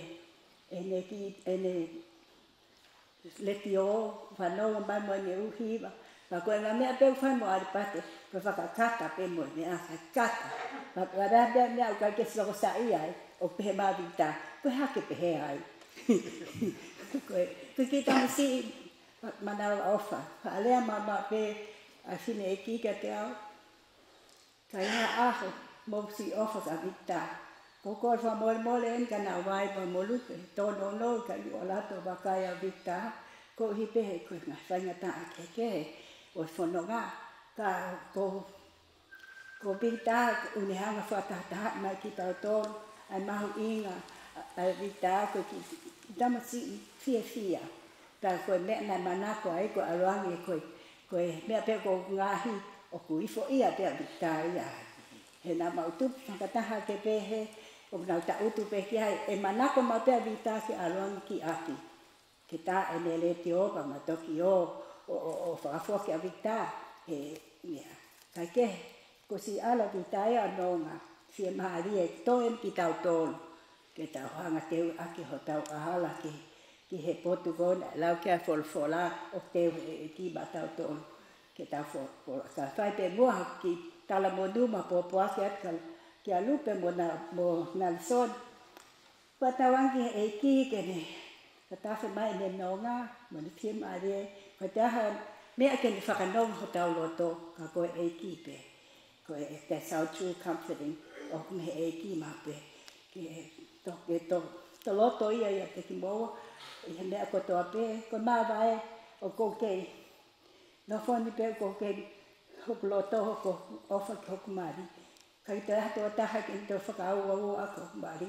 Ne ongo ia ka kehe, I got to accept it.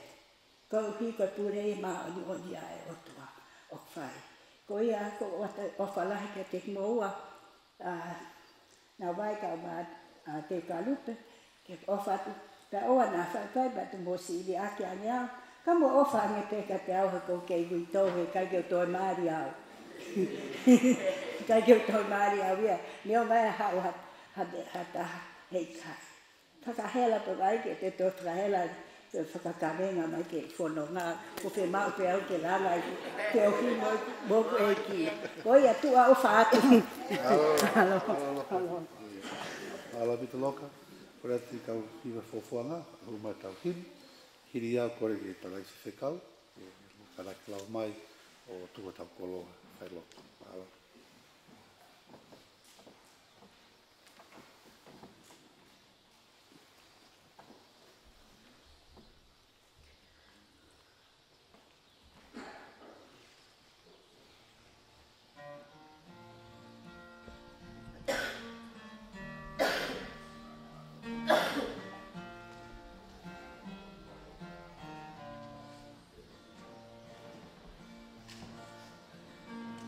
Oh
Ke tau loto,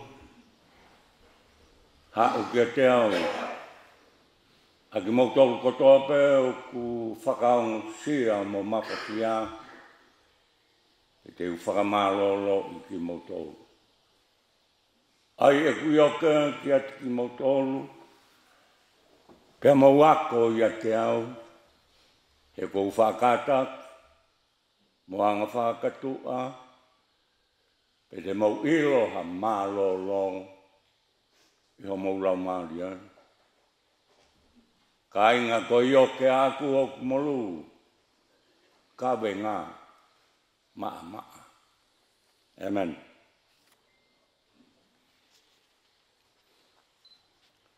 Whakatapu ki he o tua ko tamai, alo, lau maria maoni. Whakatapu ki he whoha o ku toka. Aini ko ne hanga o whakataha mai ki he ne family. Pea whakatapu ki he whahu, ulu motua. Tau kei te kau mātua whiwhine. Ke be whok ki he whaifakau kune whakatau kei i tau tolu he pō whakaosi. Me ki tā Tupou. Kai ata ki a te au ke whaibeha ki i Pou. Ki mua ai koe whakawhailoa ki ange whakawhawhonga. Ka koe tau ke te ia. Ke u hau pe ke tau whai ha whakawhamiri. Whakawhamiri. Koe ui koe peke ai ane kau, kai ke kau ia hasia. Pena i kai kau i halot. Hau pe koe. Te koe ui ngai ai ku hau whaifakau ka mai family, ke tau whakawhamiri. Pe koe whakawhamiri, koe tamai, whae, whanau, koe family. Pe koe kutuia, koe tau heni, koe te hake heni. Ko koe, o mea mai, muau ku whakautu atu, o tau family. Pe koe tau heni ke whai, ha whakawhamiri, whakauti. Whahe tō se whine manatu meri e. Pe koe ne hanga e au whakamahi no mai, koe peke a kōsi he wani. Pe moe ngahi manatu meri e koe ni ko tau wongo nā, koe tama koe ni, kui he wani. Sai, ka palewa kui he wani, koe whehui e. Ni mangea uanoa hini. Oku ni whakawhehui mai, lava nā whakapuepue. Lava ne taulelei, ko tau tolu e nuk toe. Lava ne whakapuepue, pe koe ku tala kui he wani. Pe koe ne whehui ulua ki mai en. Family, e ai ha hui ha matapa. Te gei ai, Pete uiai. Whai o taka. Whai o au he mālolo anga. Une whehu I mai te tau iai, teke iai. Pete uiai. Whai o taka he kolo tapu. Hoi mahafu toku ai tau. Nofo whakawheao he hau. Teke iai. Pete uiai.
Same, te au tolu, tahaine ngai same o e aluhake. Same te au tolu. Wakai hono I kai lelei, pia hono I kai sai, ke nono whakataha e kainga. O hange ha lolo, lelei, ko liringi I he ulu. Tawhi fo he kawa, aluhi fo he kawa o elone. Pehange ne ngangatu koe hahau ko o hea moni, o kuto ki he ngahi mo unga o sayone.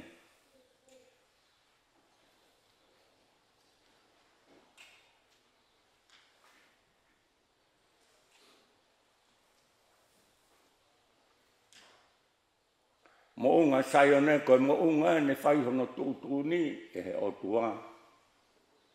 Patapui ke whai ai ai mau ai mo ui taingata. Ai koe same. Koe tau whakawhamiri pe. Mea lelei koe whakataha e whamiri. Lawe bea ku mea mai ni mei tonga. Whai whakau mai ni mi Australia. Kai ngā hen, koe tau mai, koe taha e kupu e whamiri, ko rawa, e ne whakapue. Te koe whakamuia e sāme, koe ni koe sāme ni ko hanga e te wik. Osi taimi ngā pōpura ko I Papilone. Taimi nana I Papilone ai, pōpura, whiekaia, tauhi o tua kehe, pei kai ngatai, nei kai ke nau ma'u ha Fiema'u. Pea whai, pea iai whai ngā maari ke whoki mai.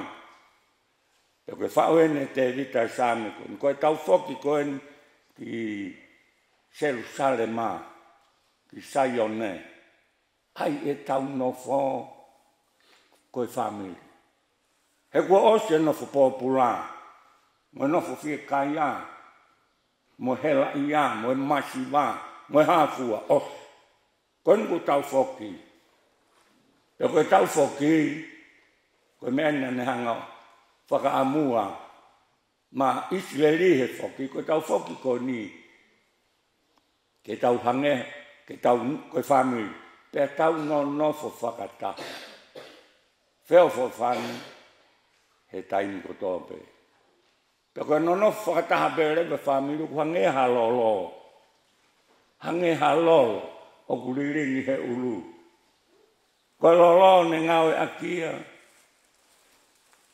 I Palestine mo Israeli, ai lolo. Ke whakanofotu, ke pan, ke whakanofotu, ke kaingatai na ai lolo, ke pan, ataha ke taula eik. Koe tau whoki koe ni, non ofo whakataha I family, be e hange ia halolo, ke pan tau tolu, ke tau hoko, hange hatu I, hange hataula eiki, pea whakalata. Ai nofo, Saione mo nofo Jerusalem. Family, o whakaofa, ai nofo whakataha I family. Pea whakawetai kuhanga, e tamasi ko ni, tau ono tolu, o ui, ai family ke whakataha mai. Pea kuhange halolo e ngā tū. Mea ku whakalata, ai tuu whakataha I whāmi. Hau mei tonga Australia, moha tapa pēr. E koe whakamuia whamiri ke hoko atu e no whō.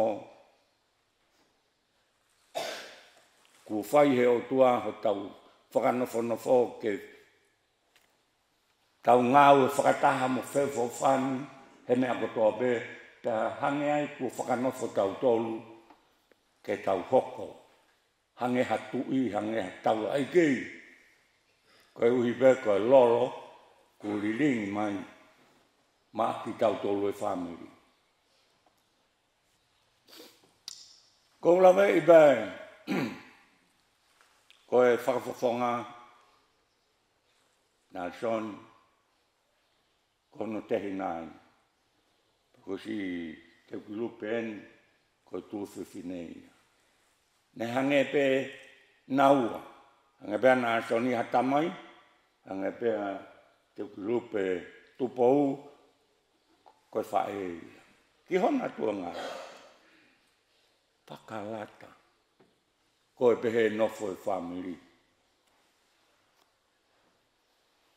Koe tau maui o tau mau e konga kehe ho tau sino. Gue nima, gue wae, gue te ringa, gue mat. Moe hafua. E kai hakonga e la vea, e koe wae, mamahi kātoa sino. Pea ka whainga tā ia, ho to tawhaki koe, e ongo kotoa e mamahi.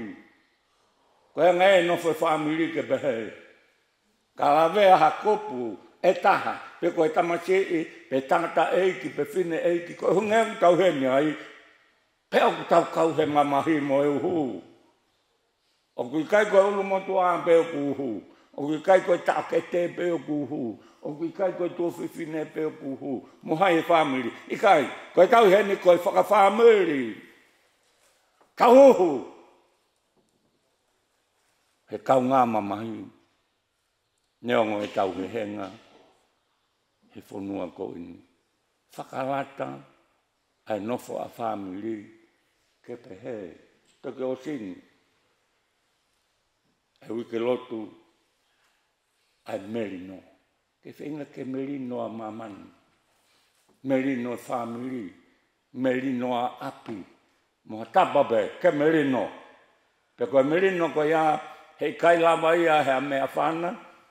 Pe kai lava ia he paanga ke whakatau aki. Lava pe he tama ko sisu kalasi. Aine kuene mai. Ke teu ke hoko mai. Ke ai ka kano ke hoko koe tangata. Ke hoko mai. Moe merino ke whakamerino aki. Amaman. Tō hifo. Hange hahau. Hea moni.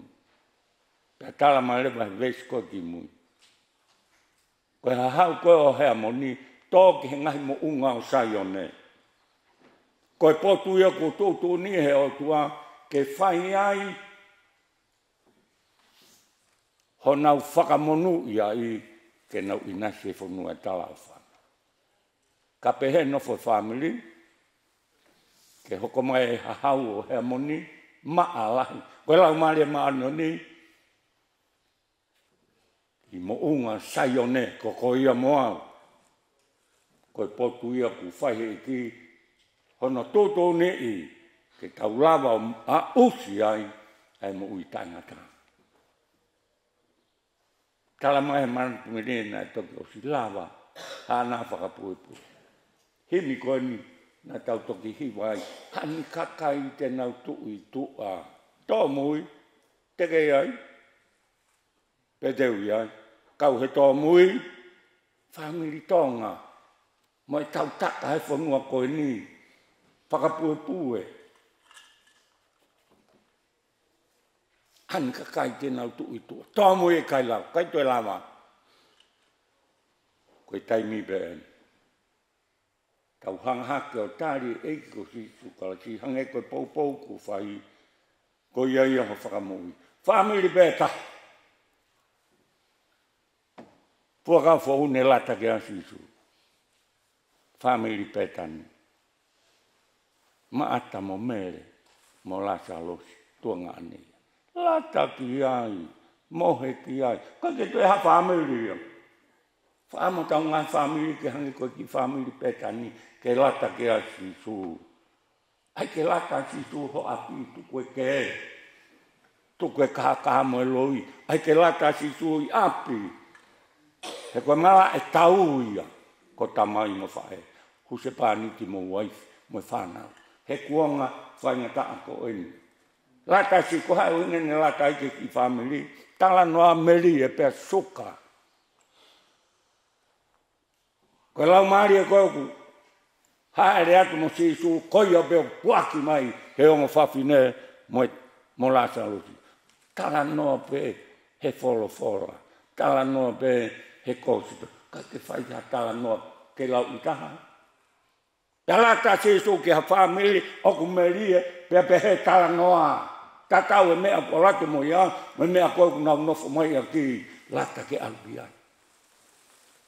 Sisu he family. Family fifia. Toke tau family. Whakawhai a sisu. Mea ta. Tau whakawhai. Hei kai hu noa sisu i ha family.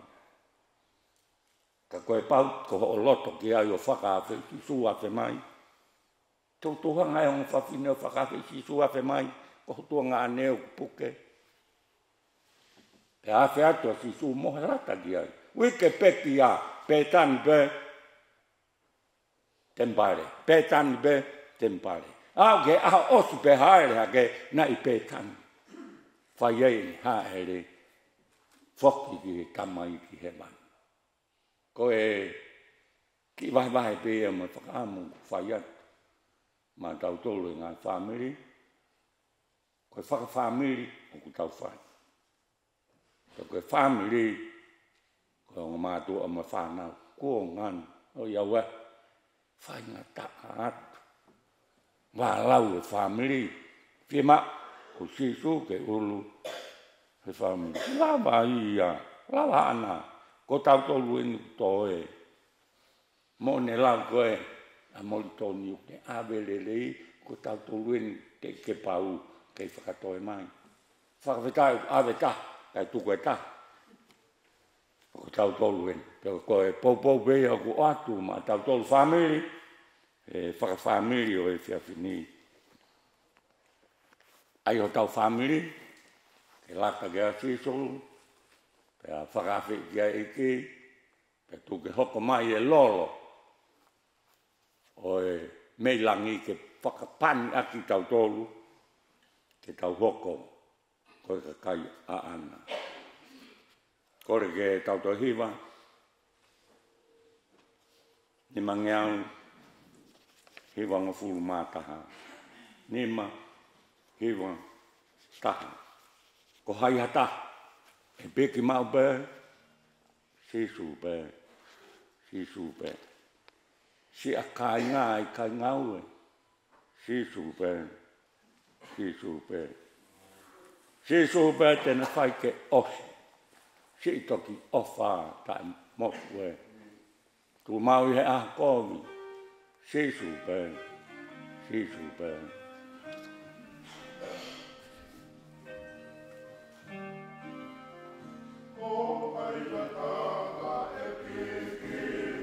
Ane.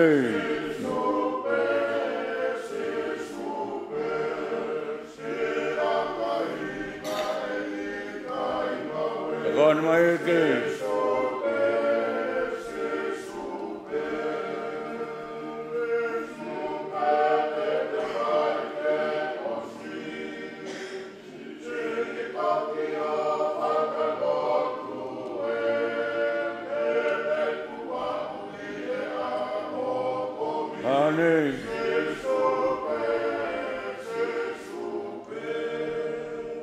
Kataki hiwa mai vei whakauti, te umau hatu i ke tākaua.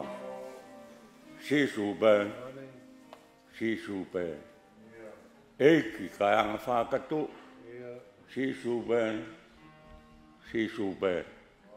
Oku ne kau e te apisia, hau e te vai vai o puke puke. Toki kau me haia, sisu pē. Sisu pē.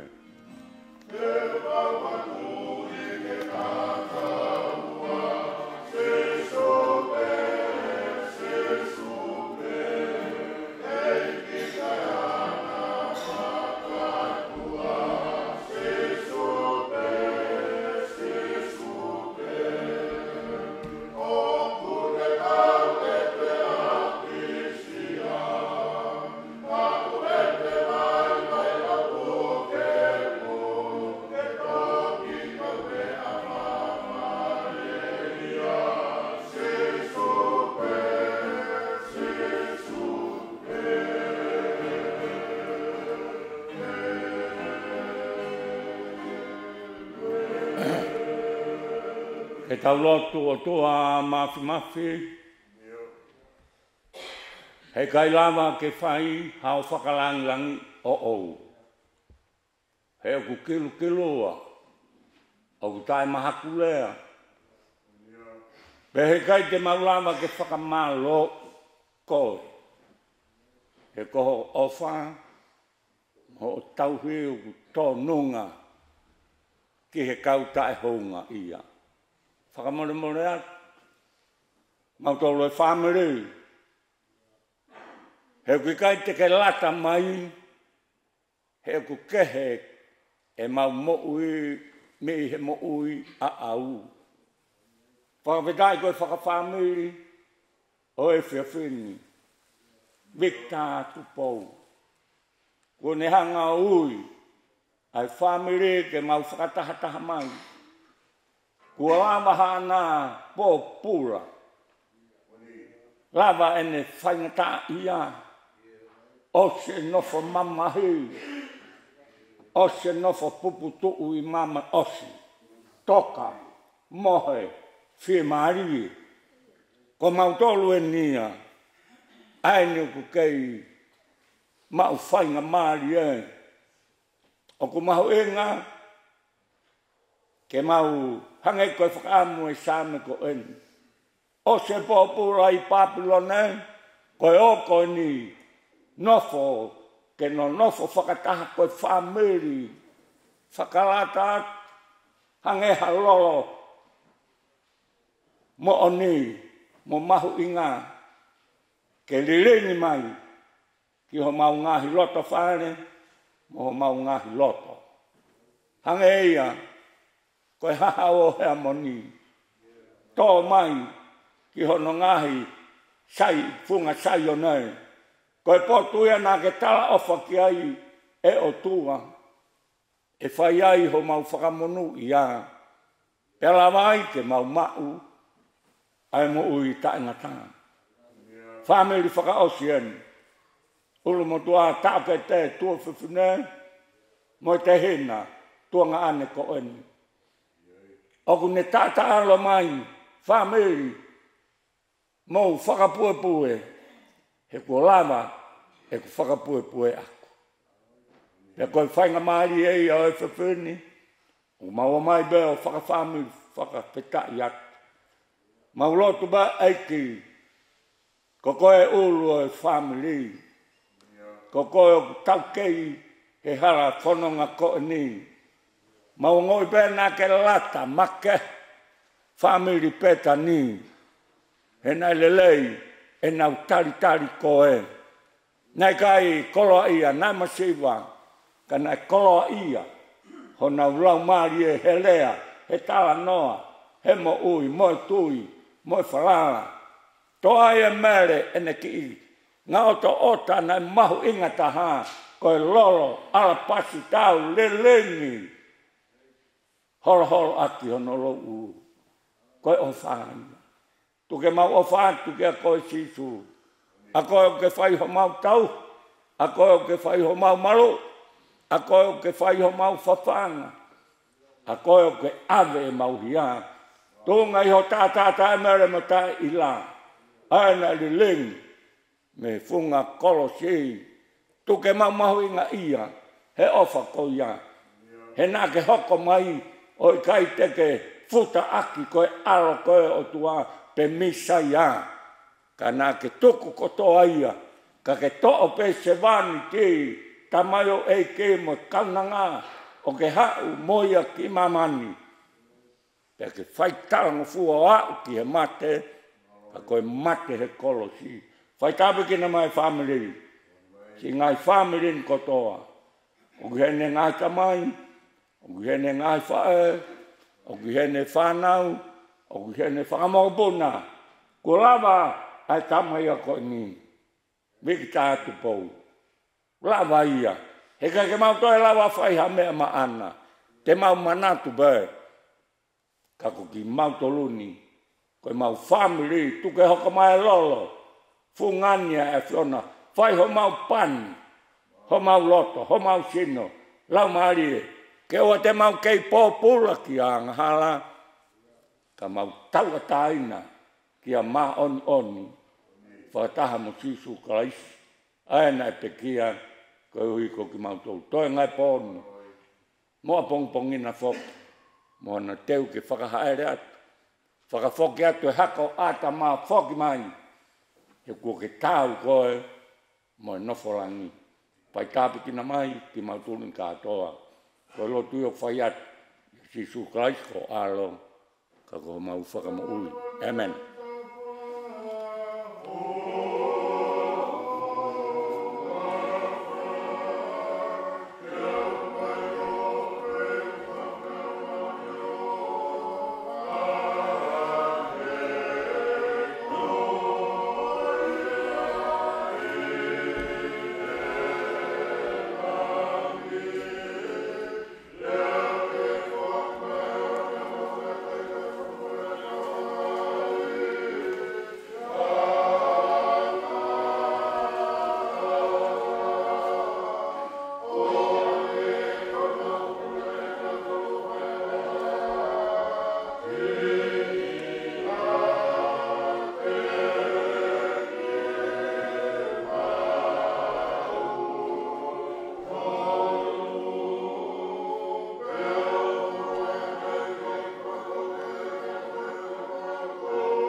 whamālau ki tātai kau kam sa smoke a i tokon whalau maari kone o mai maki tātou. Ko i poki ko e toi tātau i whalau maari ki hao. Pea ko whamālau atu tātai whake kau. Ki he tokon lai mawinga ki o mai maaku pea mo e whamiri. I he e whiawhini ka mea mawinga o ka wenga. Whamālau atu. Ki mo pau atu ki he konga hono ko ki e pio ka alafi ko ia o Victor Tupou. Ko kore wha memore atu whaiwhekau lulu whaangana senturi. Ka e ki halo to api atu e lotu ka mo malanga ke whai. Ko i e o ku whitu o wata mai e ku whaukau ho ala ki e himi ko e ni whāwanua. Pea koe kuhinga koe ki ai, an koe ku whamatala ke whaiwhekau, ko Victāna e papi pei tonga sa Suesliana, nea ke alu e ke haloto, ke ki hasiasi, ka te utoki lawe ki hana ki whai ike. Kuhinga ko lawe koe ki e himi koe ni, ko Victāna, ko e ne whae ko mek Tupou, ui ko meki Tupou o mai kueinu. Ko tātai ki a meki Tupou, ko siana ko saula funaki nei fuamatu. Ko tātai ki a saula funaki, ko siana ko antelu funaki. Ko pau mo ilo ke historia goia o lotu i tonga, i he tahawalu whitungo fulu, tahawalu whitungo fulu tupu, ne kai ke lelei e wā i he lotu i tonga, e tau te whita ke wā koia o peika, mo e tui tupo ruaki, pe a mo i kan moritoni. Na iku lewa o whae mea ui koe whahe. Ko kuhinga koe ni ki oki, toko ua koe ni. Koe whahe nei awe he ahua wha whe pueri tahawalu al fitu. Koe uhinga e whakahe koe Fiema'u Tupou uraku mo peika, ke mawahe mei tonga a kakai o kai ke nau Fiema'u, ke nau kau ke sias fo'ou koia o sas Tupou uraki. Ai koe kakai na nau mate aki ai lotu whakawesli ana. Ko ahua wha koe a Februari tawalu al fitu, nai mawahe ai o karia e ua me he taulanga nuku alofa, ki he wahanoa. Koe karia e taha nai i loa koe whalaongongo, koe karia e taha koe malokula. Koe whalaongongo nai tutuni e ikan moritoni, ke iae kau whaiwhekau, ke nau hie, waka koe ia. Te wita whinau. Me kau whewhekau. Koe karia koe malokula, na tutunia e semisin kan moritoni. Koe whewhekau tauhi oi waka koe ni. Koe motua me fua motu, ko ante lufu nake. Koe kui uaia a ki talagou koe ni. Ko mea koko lawe koe ki ai. Ua wha Februari tahawalu al fitu. Pea Fiema'u rewa e Tupou uruaki mo misa peika te tāpune korisko Tupou. E osko Februari e tahawalu al fitu e alu koe ia. E whakahe. Ka mo manatu. Koe kui uaia e ki talavou koe ni. Koe nai whaiwhekau i e malokula i e karia koe ia. Ko ne wholau koe ia mono hoa, ko ana fusiau funaki. Me kou. Februari tahawalu al fitu. Maas tahawalu al fitu. Tutuni e Tupou uruak mispeka ke tāpune korisko Tupou. Tene whairewa e Tupou uruak ko au, se as Tupou uruak ko e tui o tonga. O ko tutuni atu ko mao petohi ko ni pea tāpune korisi. Nai whaiha a tahanima maasi tahawalu al fitu. Aule whakahei Februari, tutuni ke tāpune korisi. Pea nai tāpune korisi. E toki whakawa korisi he tahawalu i wanoa. Ko himi koe ne lave ki ai whai whekai whāwalua. Ko alatu ia anō pere tuhe toka ke api ko I kan moritoni ke pure ako o ate tohi atu po uluaki ke tāpune korisi. Ko e fiafi toko naki. Mantui ne ale whakahe I Februari ko maasi. Angarewa tuhe toka tohi ka I kan moritoni ko e tohi e me atu po uluaki tāpune korisi. Ko taimia nei alua semisi kan moritoni ki ne keresi. Ayo ko uia ko kalasi ia ia. Na beto kua na lue ma semisi kan moliton mehon api no fuanga ki mamalo. O hau ko ia tautu I moi sea I moi fai ai ako antema e whanau ki he lotu e sapate. Tau te tātai ki o kohi ki lai pepa. Ayo ko ni lotu ia. O spego ia kulakat ki mua. O talangi ki he kauhiwa. Tau fiho mo antema, koe tau antema ni ka pongpongi. Ka ke ilo whanau koe antema ke tāpune korisi. Koe whāwalua ai. Koe mea kōku, me hea koe ke ulawa ke wangauri aku. Ho ki te hina koe ni. Nai whakahe e ne kui, I te ahawa walo Februari ta walu alfitu. Pea whaorewa moritoni ai himi koe ni, I maasi ta walu alfitu. Le vespa. Hiri ai whakahe, foki I api. Hiri ai whakahe, foki I api. Tapu mo koe, lulu, te ku kaunoa I ho u, vesmalama. O pehe mo uia ki tamsiko ni.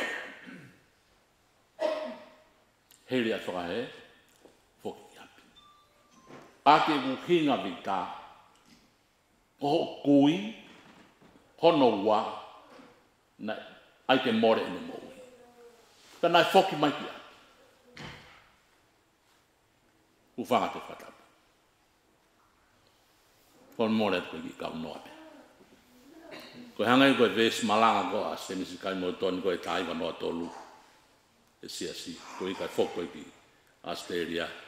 Koe ne kawe inga, koe auea koe motua wawaku pe.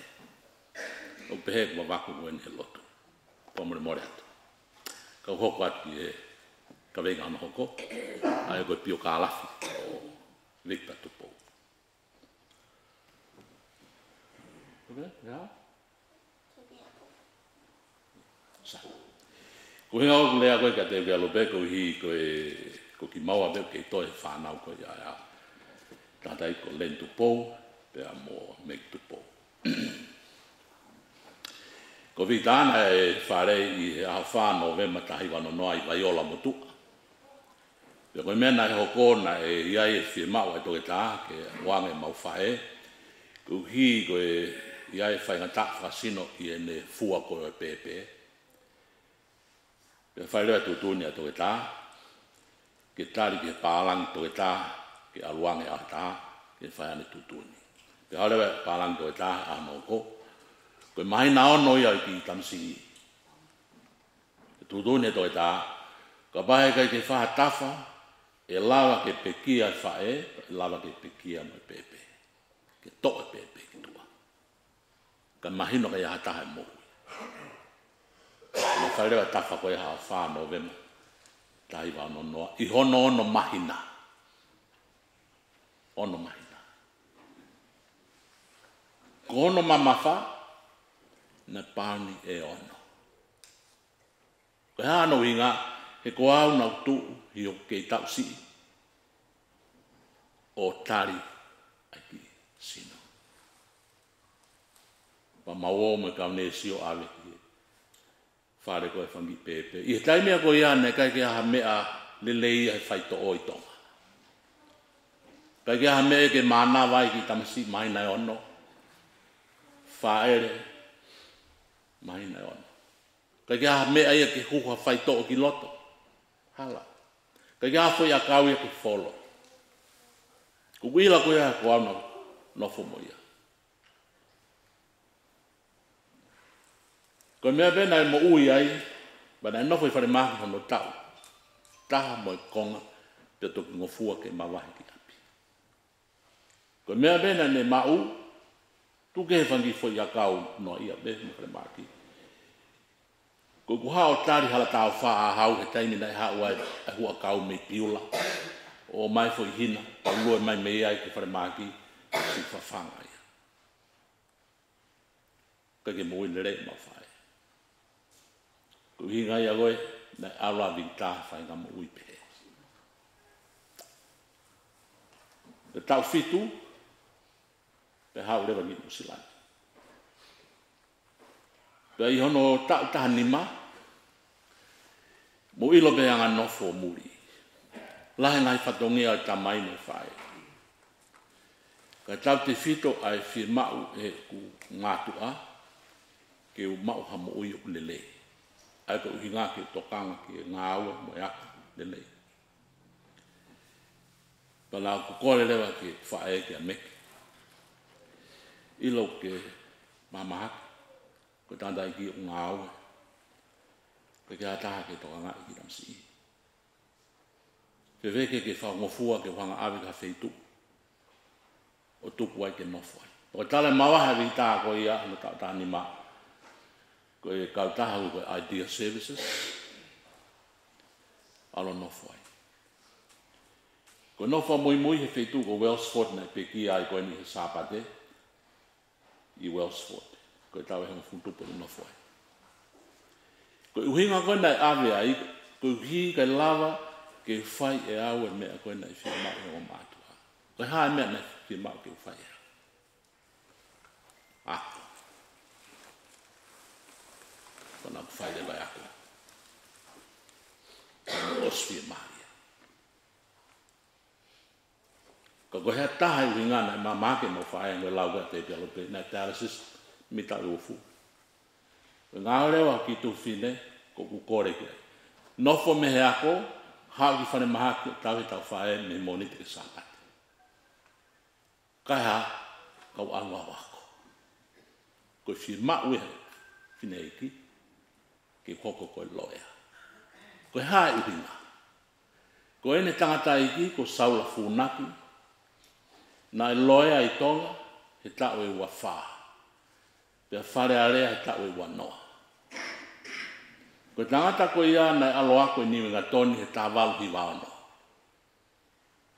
Ko hae uhinga, ko awe i kan moritoni ko na tala noa i ai.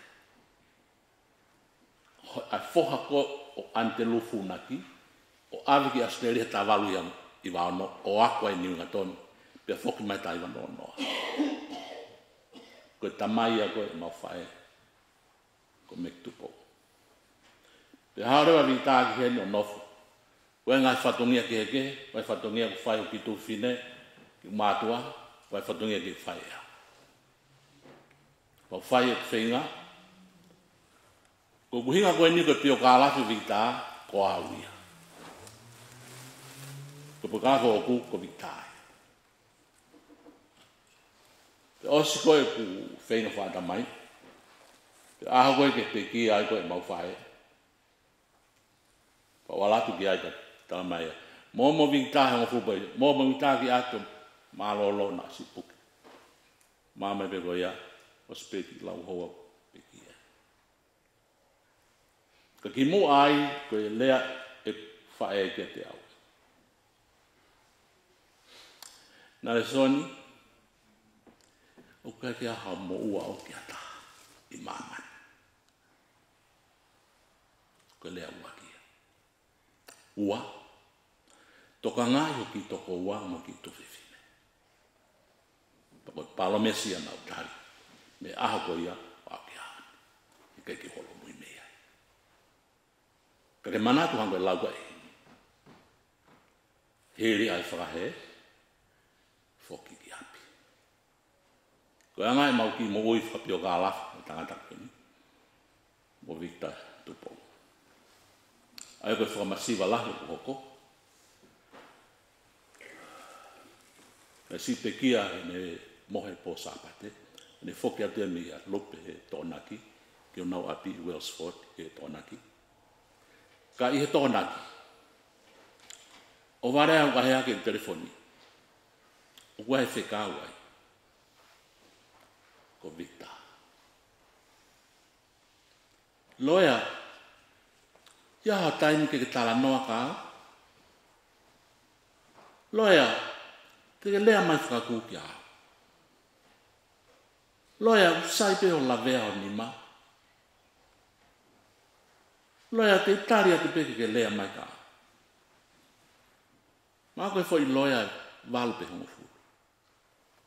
I loi koa aku ke angai si ane whapapai a. Pau tāki ki ama tanga noa. Mea ta tāpe. Loia, o kou lotu atu ke lavea o nima. Loia, mā loho tāngai. Koe tōnaki eni pasi pekia sāpai. Loia, ofa atu kakore. Loia, te lotu atu maa. Koe whanki, kongko mape. Pau tālanka ia, pau tāli lelei mea koto. Une tala mai le vai, ai kakano e moui ai kota hako eni. Pia he kau hala taha, une tala mai le vai, ai le rei kou maumi ia. Kufanga whatapu. Peke hako aunga ki te hoa. Hala whakalele. Ki hau aunga. Taku moto. Hala whakalele ke kore maha mea ka. Ke pehe mai. Na son. Mange mea wai. Ko bea te atu komi au su ika. Te ala to komi hao mea ika. Peke haa. Talo ne tupu ake ne peki awai teke ne kore mahi mea ka. Kuhinga ko ako ia. Peke aku aanga ake. Kau ala aanga ke whituke. He mo i mama. Ai ko kore whakamore ka koe uta. Peke aku aanga ke. Pete kumi hane ki mea ki Krismasi. Ika. Pete ne kore maa whainga mea ki au. Ika. Mo whafofuare vai. Ki e lelei ni mo. Ko hiko watu pea ngai pio ka alafi. O e mo ui e ki tala vauko ni. E ne mo ui fuoloa mai koe ni ki hono ta ono. Tō loo ku ta ono whahe a whako no le ma. O tau. Ka kua ui he iki. E kai kei toi fu lawe atu ki a toi konga pio ka alafi. Ka pau te mou sio he o skoi ni wai ki vitio ku o sfa. Koe ulaki tāgas mai koe ki tamsi. Kono tau fitu ia koe lai tā passporti ia koe ka hau ki nusi. Pete o atu pe moni. E masiwa e umatua. Ne keike na lawan hawa kumia sote ki tamsi. Ke heka i wapuna. Ka naerewa te hina i mawhae ko ana tāpau tōru. Nai ano ki foha ko whelak tau. Halewa whelak tau. O vete ono sote, o mawapi o anke tui e vita.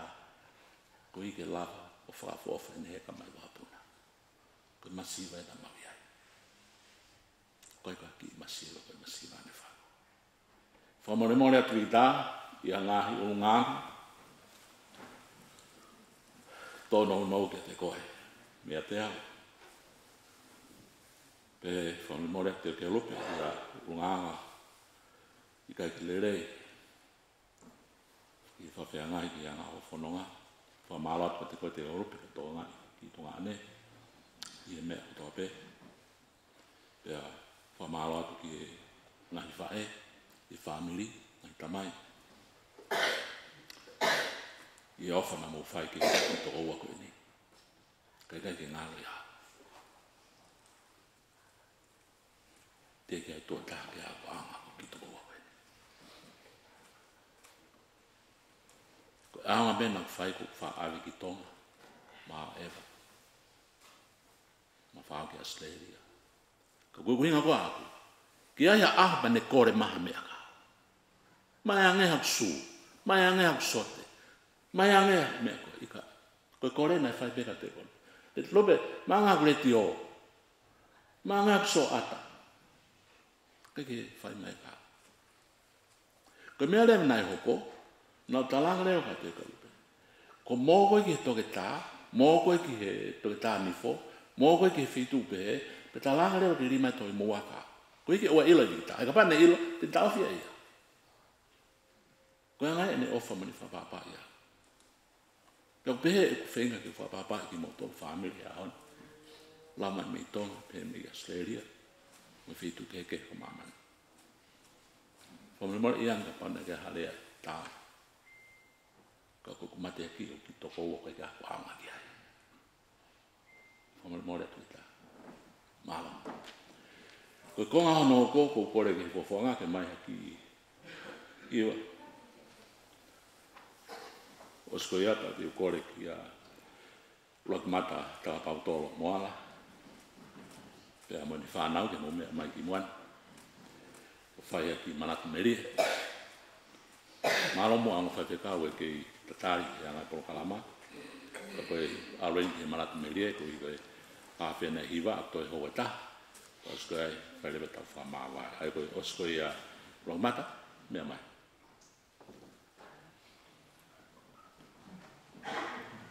Kai maa whas.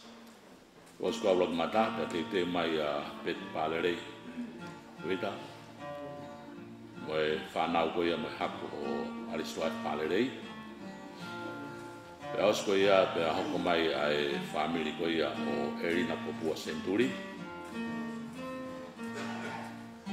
Tau toki hopatu mai. Mahalo.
Whawhetai hukupu na ki ai mo himi mo mea. pongi ku alu ia. Vita ko lupeni. O pesia vita. Ina. O pa no mala da ia. Ai mi mo. Aki vaka ofa na wai. Ofa vita look handsome eh. Sina kos yo ulu. Ave ko kos patere e ho kava. Ko te te alu e mani. Ofa tu. Alo.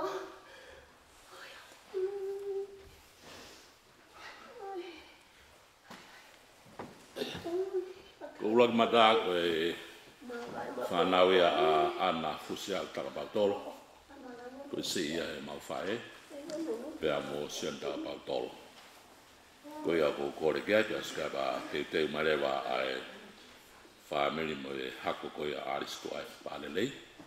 I e osko ia ai whanau ko ia ana fusia o Takapautolo. Malo.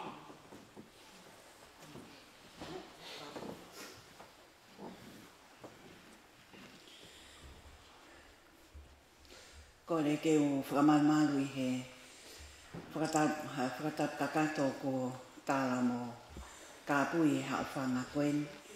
Kai a tā moau ke o whakamonua e koloa ko whaaki ke o mau ki whamiri.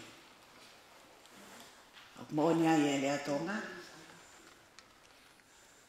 O kumapa ke wha ka o ala. O ku ngangatu, he kohono tūanga, ko e tamayo eiki, ai ana e whanau I mai, I hono mahina. Ka koe tālu, me he aho kone e pekia, mo he aki e ngahi tala noa me lie, o whiu ahono tānaki, I he oa, o ku whono mahua hua wa mai ki he whiawhini. Ai ngahi tala noa lelei, ki e whaiwhekau, ane awhi mo e whiawhini. Koe mo ui pēia I ki tamayo eiki. Pea hoko ia koe koto whakakoloa. Ki mua pea o whakakakato ai whatongia, koe lea, me whanau mo makapuna koe ni. O ana fusia o Takapautolo, mo sione Takapautolo. O ko fia ke whakahoko atu, ai ki pōpoa ki whekau ngā mamahi. O whakawhalau mai me ngalu o pe. Me whanau mo makapuna o ema piukara. Nare soni Tupou, kai umaa a teu ki alupe Tupou. Koe pōpoa ki whekau ngā mamahi o kuongo pe auhu. Ai ui maa mo maa oni ai tae haa mai ko whakahoko ki he tamayo e kini. Pea kuongo he koe kopo whekawaki. Whawhalau mei Amerika e ofa pea moe. Tenghia koe ni. Mea muri piukala. Koe whaiwhekau ki mo te piukala. Tankina. Me whanau me makapuna o pesa katiloka. Mea vika ana mamaa, Tupou katiloka tāuwha. Pea umaafo ki a mele kai kona hori. O ki ai pea moe he pōpoa ki whekau ngā mama. Whakaau mai. Ki he tangata ko Victor Tupou tokape. Pea o whalahi o whakahoko mai ki a teu pia lupe Tupou. Koe tuofe fine ofa. Koe toko ua o whainaka koe tau ke te nare sontu e nau wai Tupou. Pea le mai ko halatu. Kau I hena. Keu te hia ai tuonga anini. Koe ofa iau o mai mea mele tu ai whepale lei me sene Australia. Koe uhi koe tuonga ane koe ni. Rakmata ka neu I hena. Kou tangi lau aiti. Ke hongo e whakafoa. Ki he tapa ke ho mamani, ai upu, ai more, ai tonga ane ofa koe. Kai ke, koe pōpoa ki whekau ngā mamahi ia. Pehe ki he Hoa koeni. Ko hi o api ai taimi. Ka o ko mahu inga. He koe taimi o e manatu meli e. O ko whakahoko mai ia. Koe ngahi tōkunga i he atamai. Koe tōkunga manatu. Pe aku ne puke o lau i tau hame au ku hoko. Hame ana e mamata ki ai. Hame ana e whanongo ki ai. Pe koe mea na e iai i he atakai. O ku iai ai manatu meli e. Ko fie whapofonga i atu ai si whanau koe ni a ana whisia o takapau tolo. Te vita pou tere takapau tolo mo e whamili me Amerika. Pe he whoki ki a sione whi ilo tau takapau tolo mo e whamili me Tonga. Me a saula funaki takapau tolo mo e whamili me Australia, me Brisbane. Kai maa whoki me Sydney, Australia. Ko saipeni takapau tolo mo e whamili. Si e taimia ke whaia whakamatala. Ke he manatu me lie. Aianga i tutupu. Aianga i whiohi. Aianga o e ngā ue na i whai. Ko wakai koe ki leti o pia mo ene headseti. Ko headphone ia tangata koe ni. He koe whakamafola lea kono kau ngā apia. Koe mea kotoa pena e hoko he A3 seti. Nai ilo le leiki ai. E he tangata koe ni ko pita Tupou. Wa taimi kotoa pe o kou aahi mai ki Aotearoa. Pe ko ene wholawangi ki Tonga. O ku tala noa koe ne osipe ene whanongoha polokalama he leti o. O ku ne lawa ia tala ai leo oe. Me he leo e toka taha koe. Hingoa e toka taha koe. Koe mea e toka taha koe. Koe lea ne toka taha koe e whai. Pe. Taimi si pe kulea pe he mai toka taha announce. Koe maa sila ia hono atamai. Ai mea ku ne puke i e tukunga manatu. Ai mea ai fia. Ai mea ai ofa. Ai mea ai honga ia. Ai mea aku ne inasi ai. Pe aku ne wahe. Pe o kai ke ngalo i he ki whanau kwene. Maulere mai i he whiawhi koe ni. Ke whakaha ai mau whakaapa. He koe taimi lahi o nai melie. O e tarawou koe ni ko Victor Tupou. O e taimi nani ahiange ki Tonga. E pau pe ke hoko ho mau ki atu masiwa. Kene a whea tuku ai a ngafu o whala. Pana mau inasia. Pa taimi lahi. O kune awe ki mau toru ke ngai wheitu utala o nuku alofa. Pene toi to tongi pe. Ko hiki mau inasi ngai lelei ko ia. Ko ia kou tala no ai ke ngai mea me lie. Ko ene to o ngā whon mau o ai ofa. Ko ene tui o tua. Mo e tahi loto. Pena ai alu ke he loto pe ikai. Ka koe anga whakasisu kalaisi. Ko me ia nane maku. Pea kou manatu ai. Ki he tala noa. I he tahe polokalama na whakahoko ma e komisoni whakamawhala lea tonga. Mo e tangata iki whai whekau ka kone pe kia. Pea whakapa apalahi kia i e ngawe aki. Ka koe whai whekau ko siupeli. Tai a montari ai. Ai wahe koe ke he mahu inga. O e tupu anga. Mo e atakai. Ki he ohi. O e whaunga. O hato onga mo ui o hataha. Na ane ngawe ake fo ilea koe formation of character. O maka tu unga ia. I he tuku au me tafe mai. O ha mea i he kua hili. Pea mo e atakai o e lolotonga. Pea kune la ngai. Ai whala maa opo ki ha toko taha. O koe ke tala noa ia ki ha taha. Mo uilelei pe tu umaria ki ha taha. He koe mea whaka o tua ia. Na e whakamatala. Ai loea. Ai tangata ko naresoni tuina wai Tupou. Ke historia koe ni. O Fai'aho. A Victor Tupou. Ko fia la. He koe mo oni e tenhia he ta kete. Kai uma ai tu whipini. Ai whakafoa koe ni. Ko lere o kloi mātahe. Bakai ki he. Hangai tu unga whare. Nai tupu ai. Si whanau a wili telefoni o kuheni.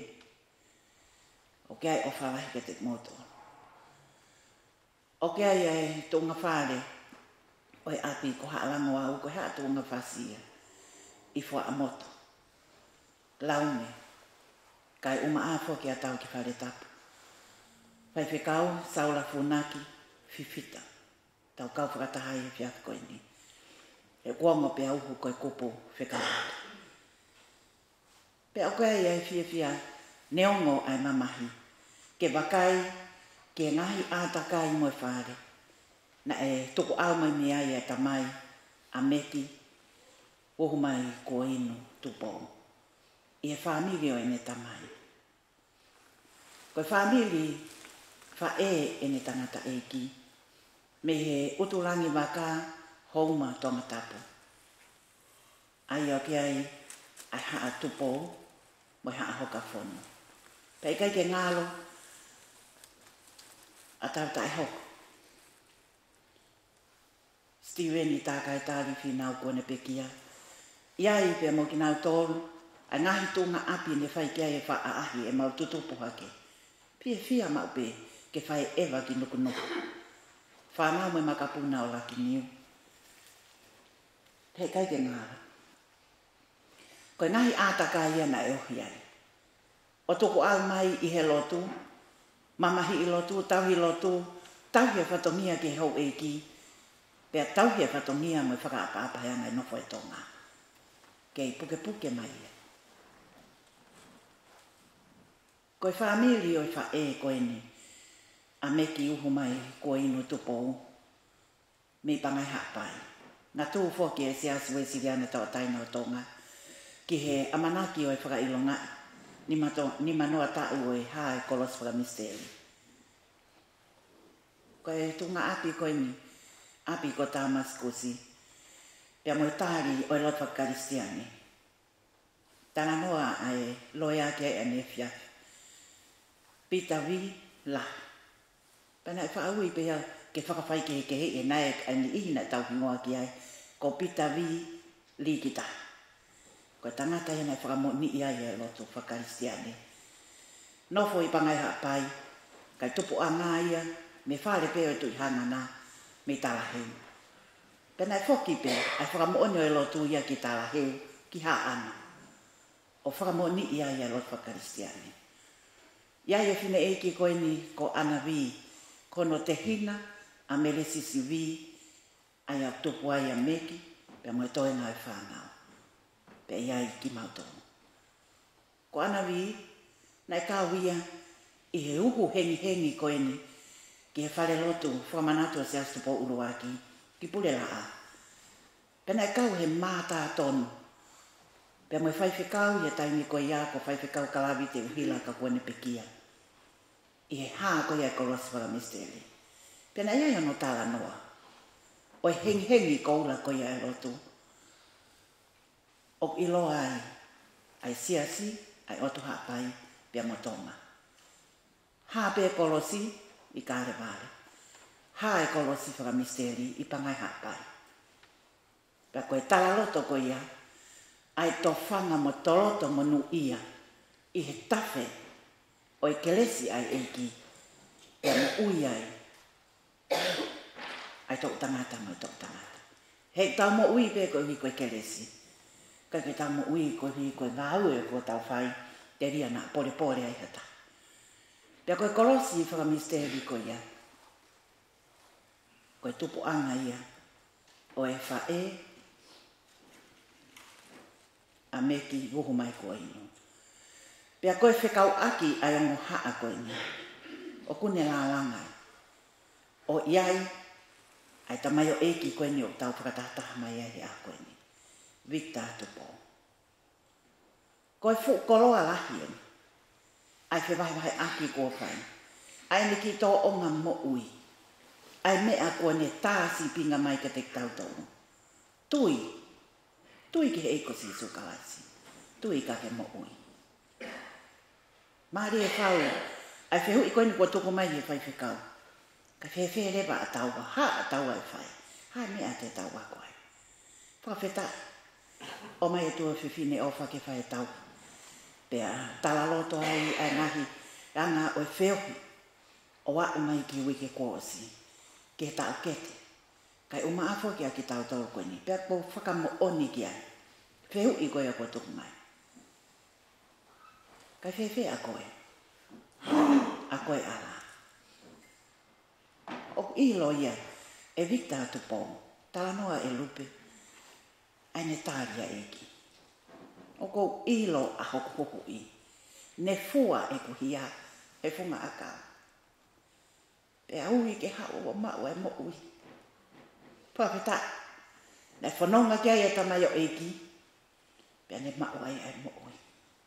Tuk mai lewa e whehui ko ia ka te tau tōru a koe ni. Ko tari. Io. Keu iai. Ia hu he matapā te ke iai ko te iai. Pāwhita. Ke tau tāri o pehe io. Ke tau iai. Vita. Te wai ho whala. O whala hi atu ki a te koe whawhonga. Toi ngau whanau me makapunau ana mo sione. Iai. Ai honga ia he mo ui.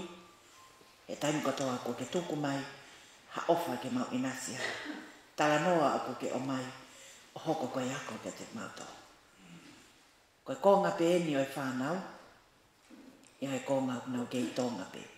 Kau koatu ai ofa lahi ke te moua. Te ki a lupe. Kai maa. Nare soni. Pehe foki ki a Angelica. Na Rita. Moi toi ngai whana. Whakamoko puna. Ngai kupi kau ako tope. Whawheta. O ki ai e koloa. Neongo e whakaheke heka. Ai sino e peki a pompong. Ka mau kuku rewa e koloa kua vahe koe he tau hawhanga. Ke mau hoko atu ake e whanonga. Tawange. Ke pehe ia te mau tōre e mau mo ui. Ke mau tui ki eiko si sukanga isi. Pea ke mau mau ai mo ui. O lahi au pito. Whatulo watu whaha. Fia. E kei tauhi. O e mor malu o anga nofo ai ka inga tonga. Ho o whakangei semi vete junior. Mahino pe kia te au e tu unga. Ko e whahu ko e mokopuna o le sieri vete. Ka tala e hai e lo mia ia te kmautolong. Ko e uhi ko e whare. O e tui whare e wa. Whakatulo wat. O mau ilo pe, ko e tua ki mau tohu. Ke mau whai, ai whakangei kia te koe. Iai ofa atu kia te koe.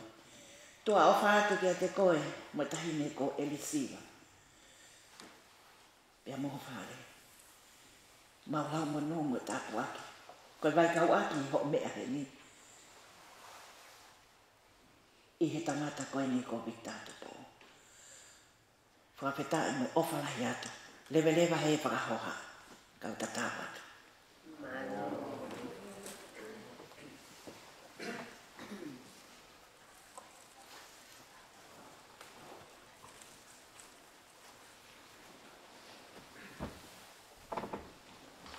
Malapito lona. Kai toko ni mai kwa ki anga tau whanonga. Ki moa pe a hoko atu ki e konga no hoko e familia ako aristu atu palelei.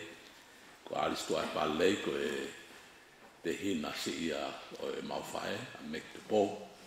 Ana ne mauhoa ki atu atu palelei. Pe a kukore vai ki a Peti palelei tuita. Pe a mo mere palelei junior. Mo e whanau ko i a Sioneahi. Ko Foloreng, ko I ke mau e taimi ko ni mau mo tolu e. Kai, ai maha whasu ni koko anga, mo mea bai ko I ka hau whati tapo mama.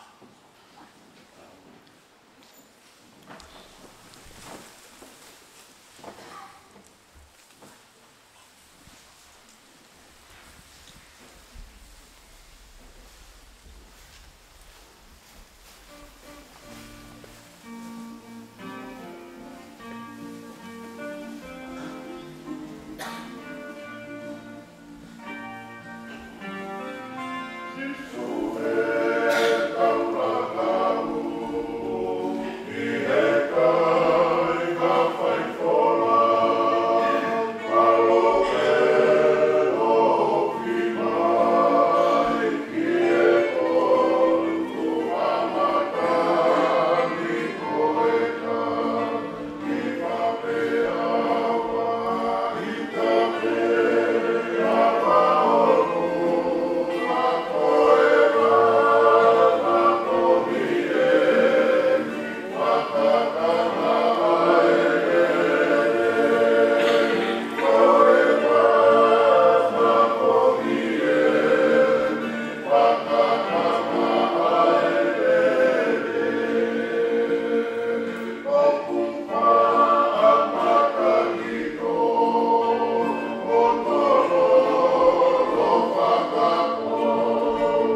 Malo, whawhetai ke o tua.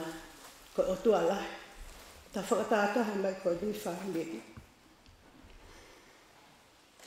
Ko au, he kia hawhika mo lau konga. Hana unofu whakawhalala penga nare sonu rakimata. Ko mea koe rea o ko mā mo kurisia. Hau ko lotu pe keiki mai pe lea lelei. Lea ofa. Ke ta whiawhia pe ihe eiki. Ka pane I kahe eiki ia whamiri. He tau ilo ko whiawhi tu te o iaia. Ha ko whakamalo ko haiki I taimi ko ni ke uhau mo. Whakamoa puna. Aritu ai whe. Ko whae. Ko whiwhige. Ngā aue. Whiwhige ofa. E ne whakatoko ua. Whiwhige whakaapa. E ne whakatoko ua. E ne hiki pēa meki. Whae anari soni. Pehe mani whanau. Ko nā wāhan ki tonga. O ko ne lele taha. Ko ne whoaki ke whanau a meki. Hako whakamalola e tahima. Tahiwa hiwa walo ne anga. Arikta ko ne tau whanau. Mapa ko tau tono. Ne hao mewhi aso ne a. Mo sisi I whatai. E ne a whatoki lalo. E lo pok where whamiri. Awiki tā. Hao poke se api masiwa I whatai. Kokutunga ane. Hako whakamalola heke otua. Ko otua la. Otua whawha ofa. Kita masi ane whatoki lalo. Awiki tā. Te galope malo au peto. Si tauhi. Awiki tā. Waho ofa e moho ta mai ko su whailata. Nake si tauhi. Alo hotunga no ako. Sia hoka te whanonga. Pako whakamoko puna aristu ai whe ko loto. Ke hawa mere o whahiva. I he whakawhiawhia I he eiki. Ko ia pē malo.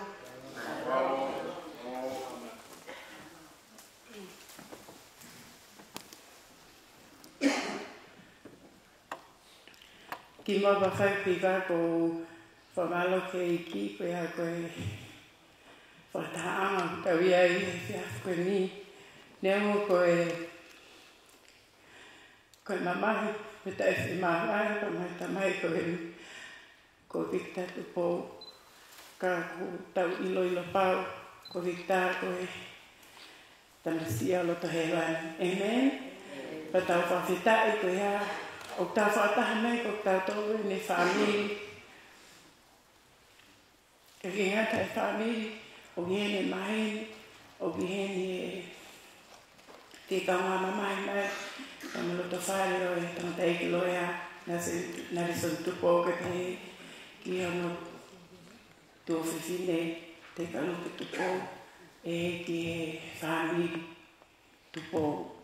Ko whamalo ke eki koe haka whaingamari koe ni ko ne mahina ko osi ne tu osi pe e mau ki putu koe haka koe taha pe o e tamea eki koe whoha e tunga ane o meki ke te ko kia aris ai tamea eki ko David Saula na e maloloi ai whoha o te rita saura.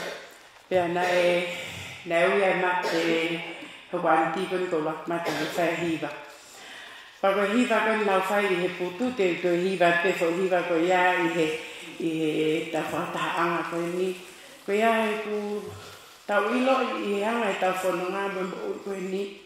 Ka pa pe I kai e ki. Ko whakaawhaka ko whakaawhaka e tau ngai mōi. Leo e poto, leo e mai mea ko tape mamani koe ni ka mau inga tape ao ilo e iki ka te heke ilo e iki. Amen? Ko whamoremore pe, ko ia, koe ki tonga whatape tanga si Fai'aho, ko whatapa ka koe se me te siunia, ko ia ko o iheni, ho mea mai ko ia koe tamea whaiti. Ko e te uiwa ki whahiwa koe ni ko koe peke he mofo anga ke nau tātāpe ko ilo ke whahiwa koe ni ilo pe tāko toa te ui ki aho kuleo. Ta uiwa hiwa mai pe hiwa koe kau ke ilo hiwa koe ni tau ka ngā hiwa ko toa pe koe ko hau pe te uiwa. Sai. Te uhi ki aho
Malolele, kokinga o floreni a suka balele, tani laia sione musisi balele.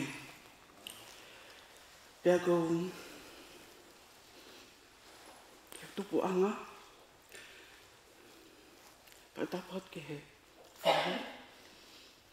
patapot kate koe ka peka lope, ka peka nalesoni, ka maa apete, pale tuita, ka tapete o lawa peke pui anga, koao, na malele mai mo kitunga ane, pangok si mama watu, ko vila, palele, merpeo.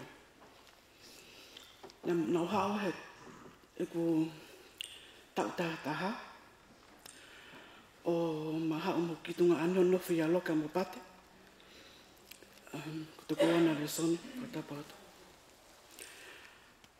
Pea, ko te punga e mo ui. So half of my life is with Nalasoni and Itamba mo lupi, mo alipata mo loka. Ko mea ko tai vai ke mo family koe. Pea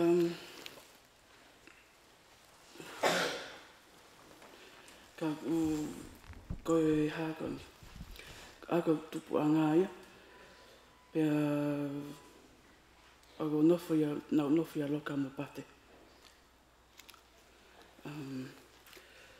Ko toko ana le sona. Ko ofa ka mo tol katoa. Ofa bigita.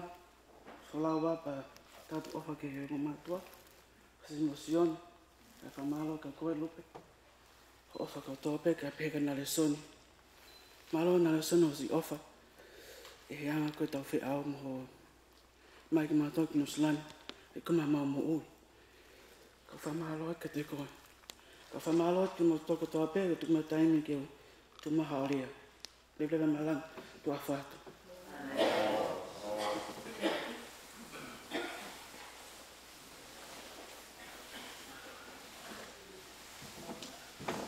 Malawit, kore atu ki e family ako ki a Fai'aho lulangana.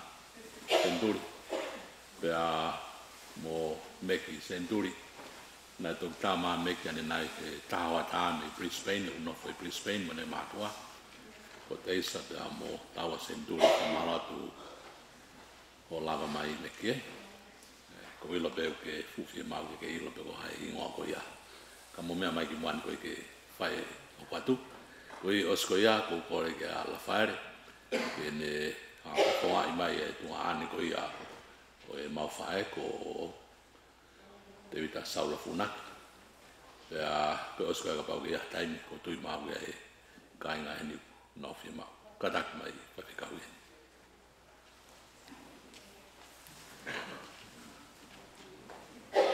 Koe peke ki wawe tapolo ala maa ku wawe taimi.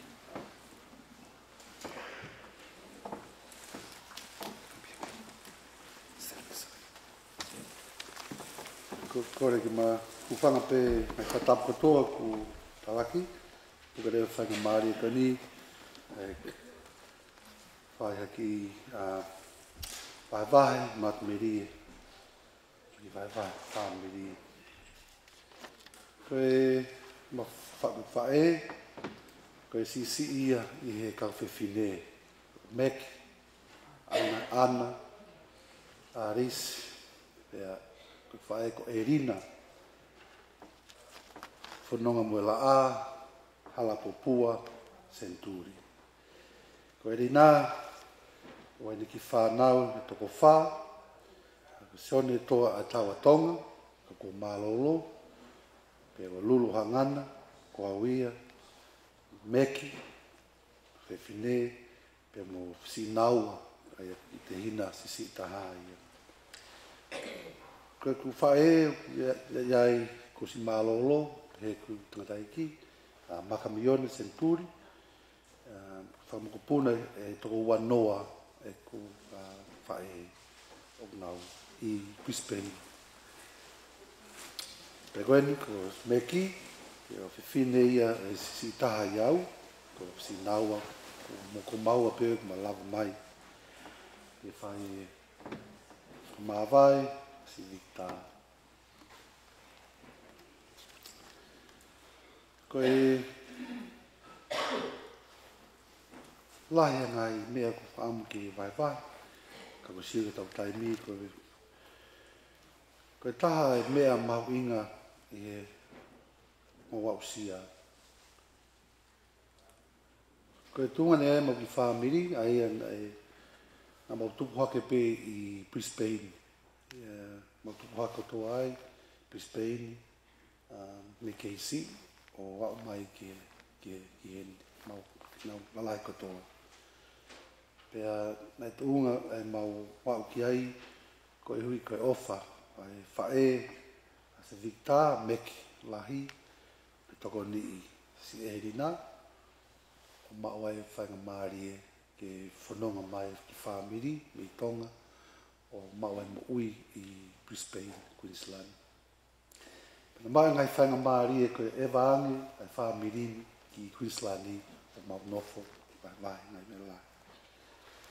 Koe mea ko Victor e ku manatu, koe mea ua. Koe tangata whakamanatu whamiri. Koe tangata mata whamiri. Koe tangata me whakamanatu mai a mau inga whamiri. Ki taimi na mau e wholauanga Victor o whiohi. Ka ke mau ilo koe ki he simplicity o ene o whā. Koe hoko ngai mea ngai he whamiri, ko ia eni o ne whamanatu mai. Ai whamiri. Whamanatu mai o whā. Whamanatu mai ke tauhe o whā. And ka whi memory taha o manatu le lei i Victor. When they vai like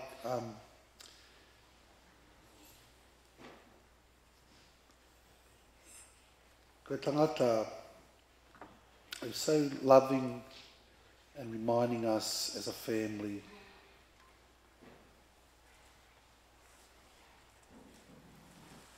Yeah, whawhetai o tuahi mo o i ta. And o mi hen mai hen mo meki i ta. O e whai ai tata alu. O e kamawai. Ofa mai ai si whamiri o Erina Centuri. Nau vai, pehe kia te rupe, pehe kia Anserika me whamiri. E mau ofa mai me kau ngā mamai. E kau whataha me moto i e ui ku whai atua. Mai mo ui o vita o whalai atu.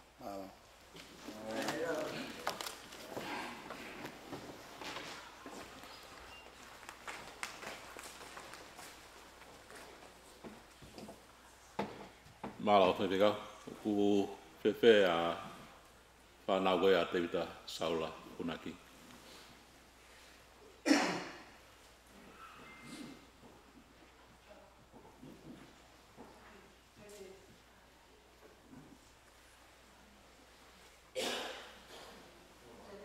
Ok, māla o te, koe koloa pe Fiema'u kei moi e whinei ki a Maria. Punaki kono o tau hi wāmoeni koe hoai a te wita saula kune pekia ai. I e momentu koe niko i koe taimi, ko tui mahalo whamemore whofoang, waha hiwa ke whai mai pe ko ngaha ki vai vai whakalotu e whai mai koe ai ki taimi pe ko atanga mondoro. Malo.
Take a fio.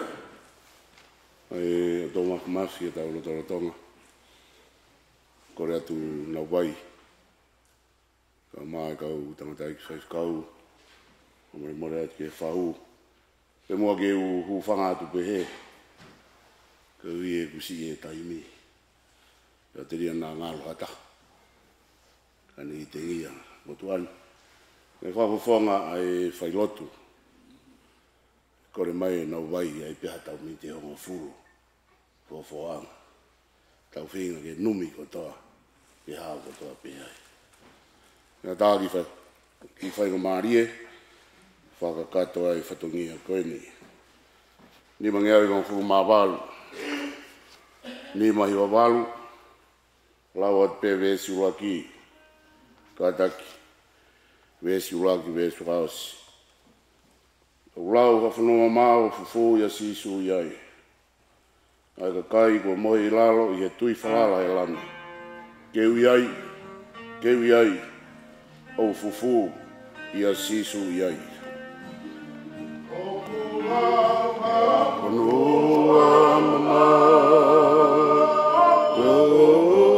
ia sisu iai. Ai ka kai ko mohi.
taha e ngahi same. Te au dongo fuma taha vespe tolo. Whai me ai aki poupou no. Ko uhi ko e whailoto. Pea me he makate ki na lau. Ai ua o taha. Ai be hono wharea. E si hoa. Ko kuloto kui kai taka olunga. Pea kui kai hamahiki hoku mata. Pea kui kai te whanga o kau ki ngai mea kulalahi. Pea whakawhonga e whau. I agu mawhai. Ka ku whakanonga mo whakamaha ku lau maari e. Hangea tamasi mawae i e whatawhata. O ene whae. Io. Hangea kai tamasi ko e. O ku pehe ai toka ia te au ku lau maari e isi reri. Ke tuu ho amanaki i a Sihova. Mei he tainimi. Pea tai ngata. People wholofola ia. Whaki lawe ki ai. Whatulou atu. O tātai whaifkau. Ko pā uai ma whaifkau eni. Whatulou atu. Whatu e ki whakaukau e ni nau. Hau pia whatu upeke. Whakaukau whafofo ang. Au whanonga he talanoa Victor. Au whakatu mapaki e whoiwha. Kai alaha mai ni tonga. Tako e tamai koen. Ko e whoha.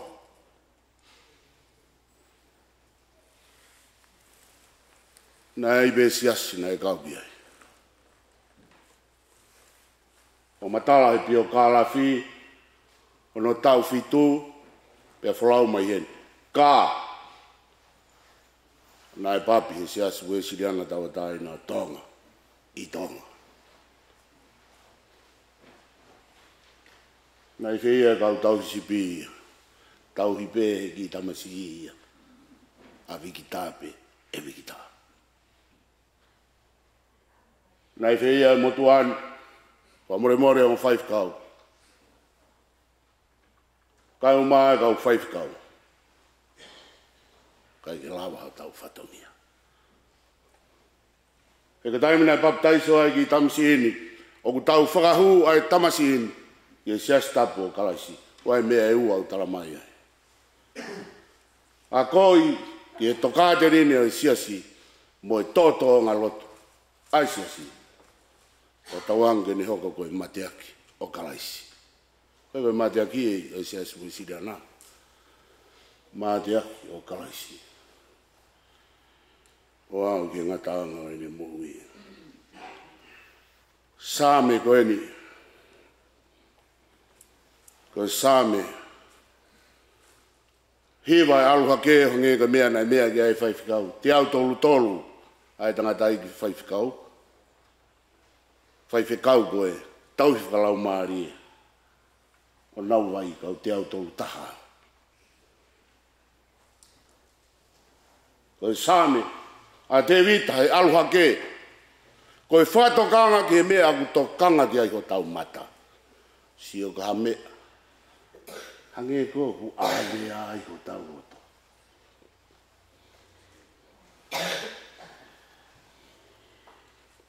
Kai talanoa mai ana wai he ahoni. Pea tākoa koe toka a vikita. Koe futangata ue siriana. Nā kai ke toi papi whakafoki ia u whangai whakataku.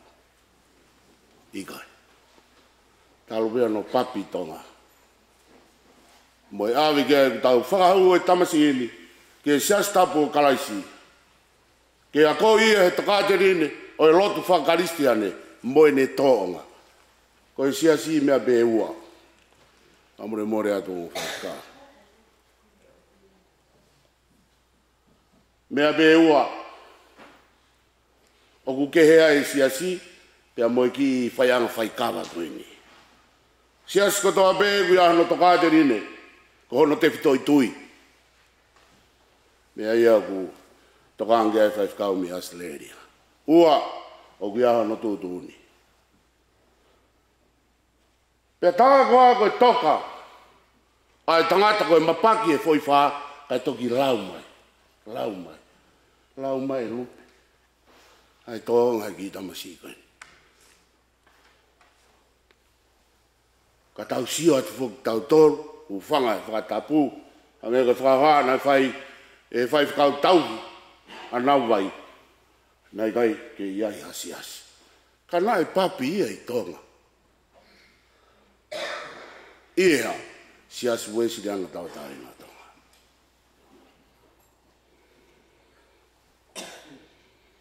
Pea peherewa he tangata whatsame e te wita.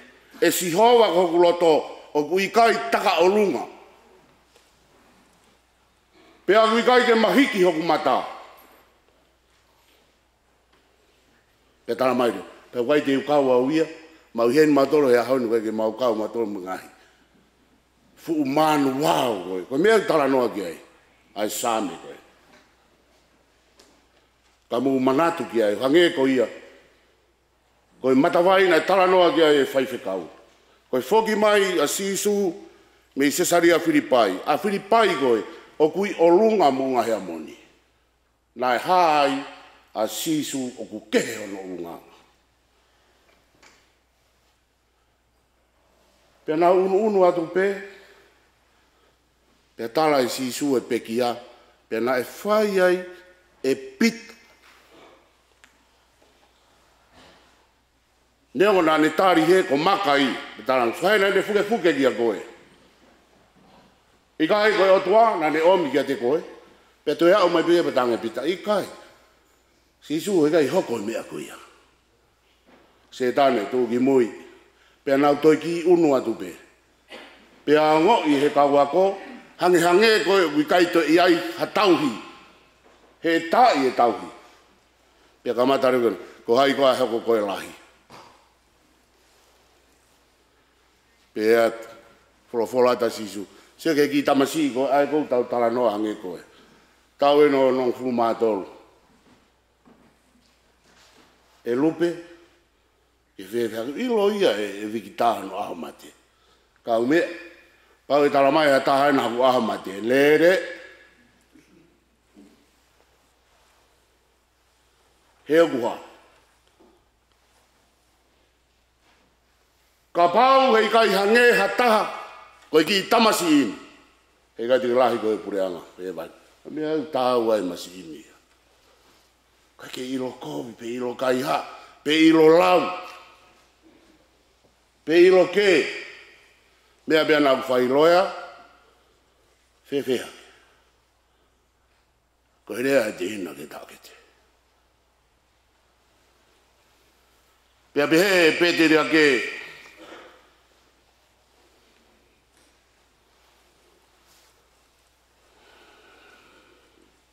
he vesiua. Ka kuau whakanonga. Mo whakanaa haku lau maari. Hange ha tamasi mawae me he ene whae. E ki tamai. Io, koe tamasi mawae koe, o ku pehe ai tok ia te au. Ko ku lau maari. Ma paki e foi whaaka tau toki tala noa mai. Wa more at pena wai ka o maalupu. Malo pena e taimi. E whaatala noa i. Ko hui ku hange ka tala noa ku whai mahina pe ono. Pe whanau i ki tamisi i.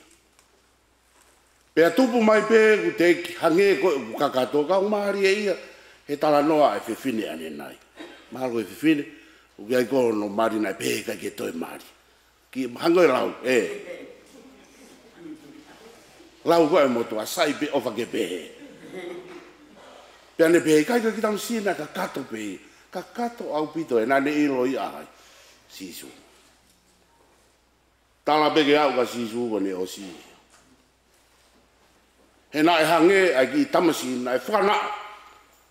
O hange ko taimi ko e utokanga ai ki ne whae ko mea pehe. Lupe talere ki malae. Ilo pe e viktai. O ku wawe e ne. Tai ke toka whata. He koe me aifu pe. Whangau te mo mona wai. Whaai ke peki ai. Nai hoko koe loea. Se si. Mene whakako mega te au whaifkau. Manukia u whaalo he sāpateo. Alo tauhi ano ki te hina. Si. Hui ngau ele lei e nia. Lui ate se tua tā alatu mai whaifkau toka mai. Ai kafo. Pea tokanga ki he lotu, kaka ki tokanga i he kafo. Tā noa pe muna waita. Wanu mau pia o tokanga i ho ki te hina. Ma whana loto. A sio ki ai ma whairoaki.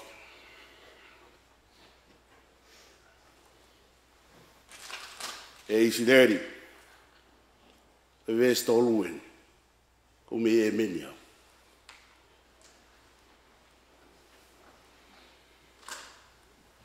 E isideri tu ho amanaki ia Sihova. Mei he tainimi pea whai atu ai. O tangata.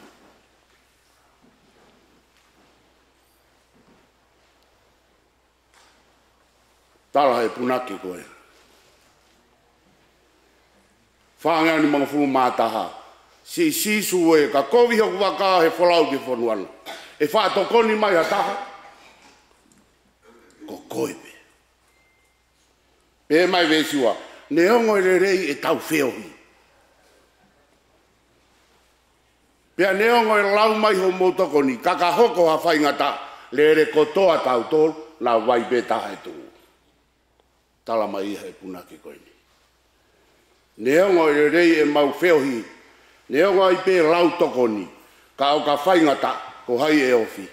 Māloko koe pe whaikau. Te kei ai. Mona wai.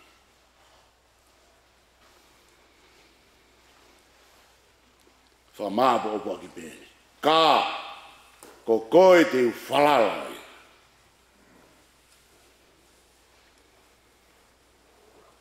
I he aho. Ko koe te ureo i he pō. Ko koe i he hou mboi namo. Ko koe ai pe. O whalahi atu nā wai ki te koe. Ka o mālope, ma tangata i whaifkau. Ma paki e whoi whaaka tau toki ako. He tama koe, o ku tala kukai ko tama na e hasiasi na e kauki ai. A koe ai whaifekau. A koe ai se tuat. A koe ai whamore more atu. Te ke ako i awi ki taha. Whamore more atu wha. Mea beho mea anga. Ka ho tau wako anga ai. Tana mai e lupe, na i lope e ia no aho mate. Pa e ke mātaha ena pana moe o whaifekau whamore more. Ka eki e tau iloa tau aho mate. No. No way. Mea pa tau tolu whaika teu teu. Teu teu. Teu teu. Nā hoko mai. Amen. Ni mangea uanoa hi mi. Si pēla pewe si uaki. Kata ki kau tāmea. Whasi mai. Ea ia huu ia matapā te ke iai. Pe te iai. Pai whai o au he mālono anga te ke iai. Pe te iai. Pai whai o taka he kolo tapu hui mahaf o tuku ai tau. Nofo o Fai'aho he hau. Teke iai, pe te iai. Matapa, teke iai, pe te iai. Hai hai o au he maro, lo anga teke iai, pe te iai. Hai hai o e koro tapu i mahu atu kai tā.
Mafi. Mautu ao ke whamoni. Koe koloani nai whaki he o awhio. Pea koe koloani kua toi to'o pe o awhio. Māloi mau tangata lelei. Ka whau mai ki loto whare koeni hoko koe te hina. Ia nā wai. Koe tuonga ane ia lupi. Pe tāko ako mau whama popo ngē koe tāna ko whai pēteri a kē a honi. Nā ku tokanga mau whofo ngā ki hala whanonga o taimi. Kai tū ke whama ki mau tolo ngē koe tāna ko whai he pēteri a ki koe. Tana mai koe ia ku nofo he toi toi anga eri o ni. Kai ai aho ku mohe ai. O ku ne mohe i he malu malu o sātai. Mālo e whakoloa, whalotolahi ia ki mau tolo. E o ngā whamiri, mau kau whataha eni. Kai mai klap fōfua ngā, koe kau ngā ngō. Koe hui koe whoha koe eni, papitais, ke a koi, pia teu i whakalau maari. E whamore more ki ho a whio, pau i kai malawa ho mau whatongia. E tau he whangasip i ho a whio. Mau tū ke whamoni atu ki o a whio, mau whamore more atu. Tāpua ki mai, nā wai kau mā lupu. Tāpua ki mai o motua kau mā e whahu. Tāpua ki mai, ai tangatai whaiwhikau, koe tau whakalau maari ka nā wai kau mā e whaiwhikau e whamiri. Ha pai whataha atu pē, kau mā ki mau tolu, ke mau malu e whare koe, mau whamu oni. O mau wako kotoa, pe me ki moi. Tau e no fulu mā tolu o whaki o a whio. Tau ngau e pia mō a whio mea ngau e ki mau toni o ngai mau tai tau. Kore katoa ngā he tāpua kini. I ho ua whape e ko ia mau whamui. Emeni.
Tau atu ia na wai, ia vita o mā lupe.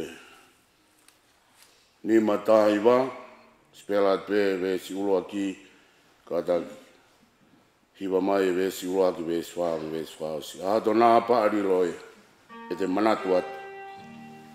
Ai fia ko more, ai taha ku alu.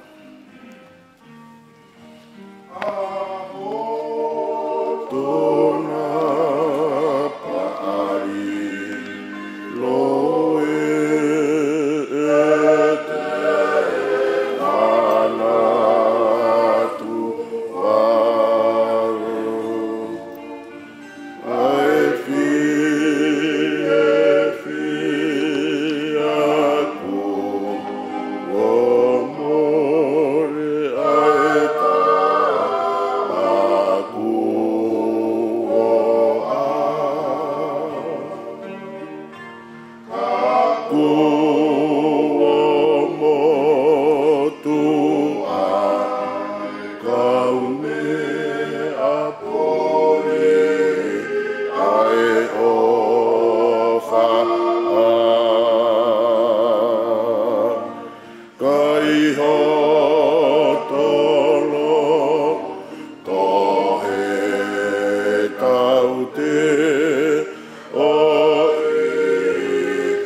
so tau i ko su klais, fly out tua.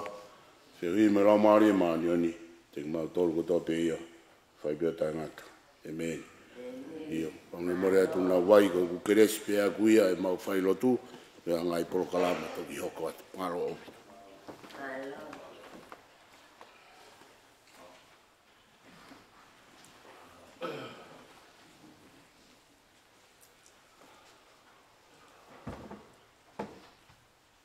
Malapito, Fai'aho e tokoni, koi e taini, ko kore ki e tama ansinia kene o mai ki clip video, koi ka ato whena maari ki mo tolu muwhiri mea mai o sio ki e whekia, e wawe e taini, ka skoi a tiutu ki kore ki e Fai'aho ka masimakia, e ne whai a keresi e tau lotu, mo tau whioi.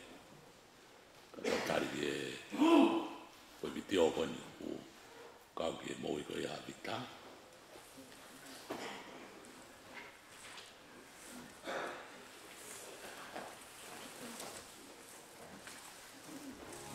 Oh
Pagka pamalo ko iko'y bagay tayo to'y pemitinima pa kosleve kapulama pamalo ki Fai'aho nilala mai poni peng motor family to anu kai poni ko'y pamalo make ki a Maria ko'y nilala mai mo tau fio ye family poni peng motor ai na Fae na kamai ko'y ka pekau ko tak ko to be tau ki sio pas pe ki o ni na minute eu sou ia que fale vai que a cresce tau fio o mato vai lo tua un po' tata vai come te chapel vai que Fai'aho tata un po' i vai come te cemetery malo tua vai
Pamaroat ko tawa ki whakautinga e whakafamilia o pōni.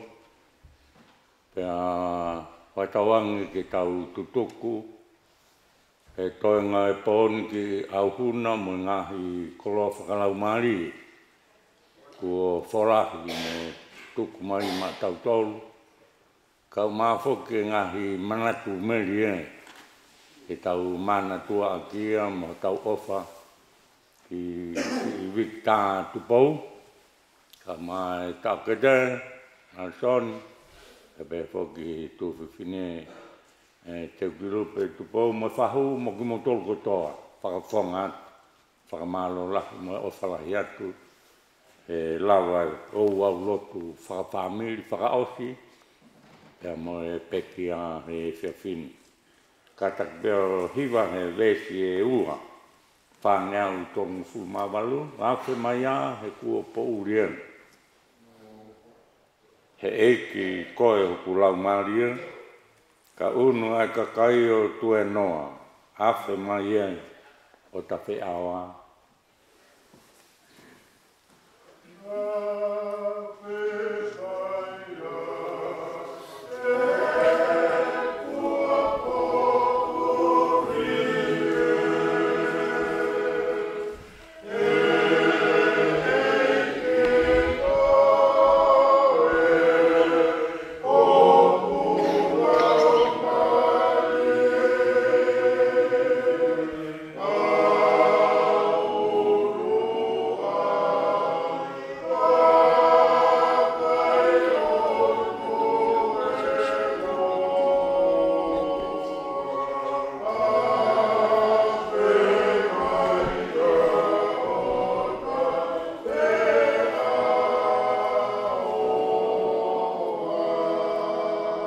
ves whakausi, kata kao koe umaa e mate, talu e haaki ia I kāreware, pe awa whaitokana o hao atu ki he koloria.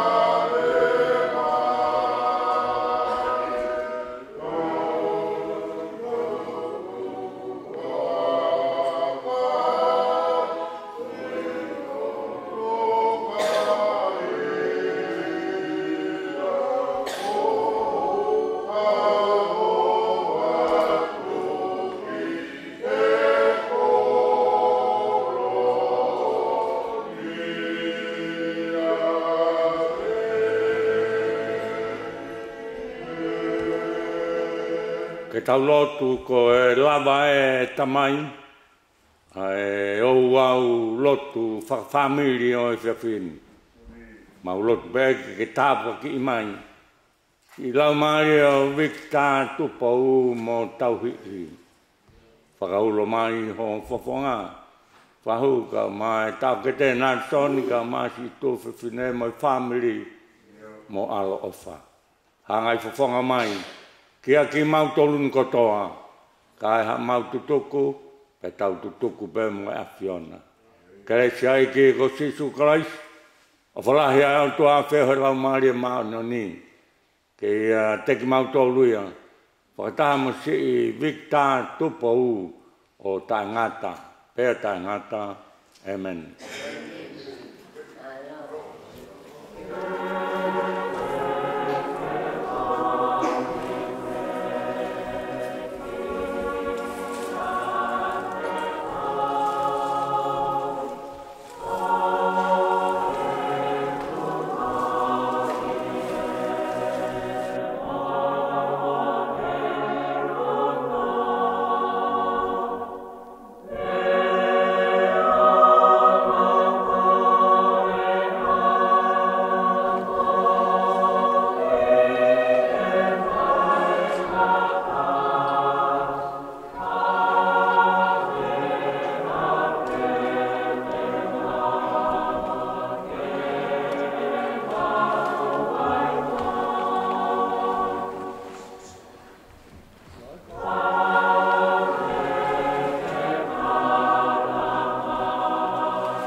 tari sino Victor Tupou yung toka makakausi.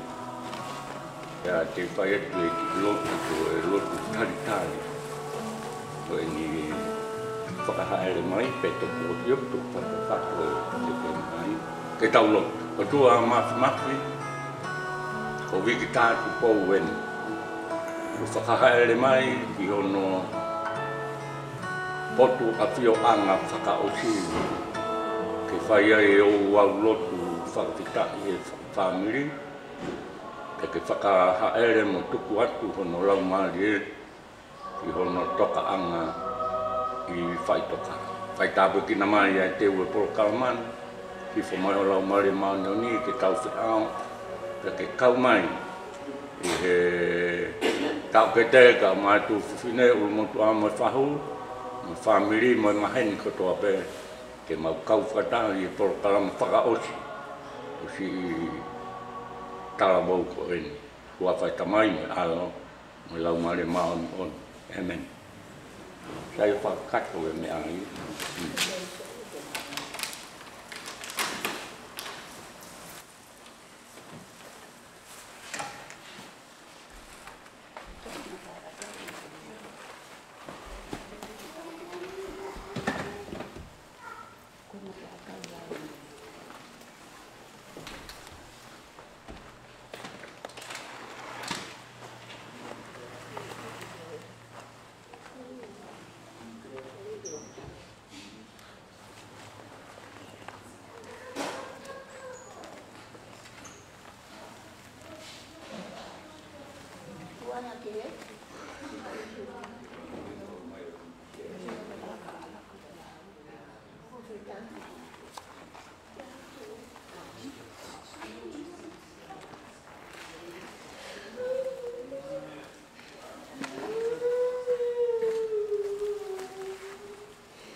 Yes. Tissue. Tissue. Oh.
Ke ki tau pasi hango, ki pana.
Pito tene mate o tangata e ko uilo mo uia hokori pe tene tu mai ki whae fuki mui pe hili hoku kili hono aunga pehe ka koi ai beha ka kano te mamata kia e loha ai a te mamata kia ai o ne kau muau pe ko hoku ni mata sio kia ai o i kai o e kehe nai kai te tauha o mo ki tau tolu ha mea ki mamani ko hui fo ke kai te tau lama ke alu mo ki tau tolu hama mo mea ko si hovo na ne foaki ke kua ne toa ka malo ia ai bei ai hua whao si hova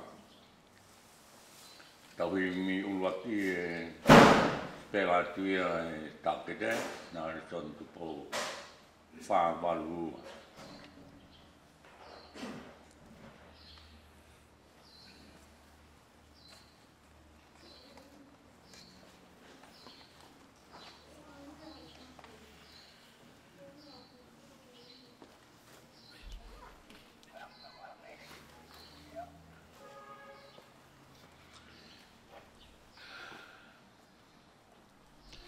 Hili ai la e tō ai uha. O ne. Alo tāmaki e, toki a fua. Ose ai whaingataa, e whaingo fua. Hili ai wahanoa, hopo ki uta. Ano.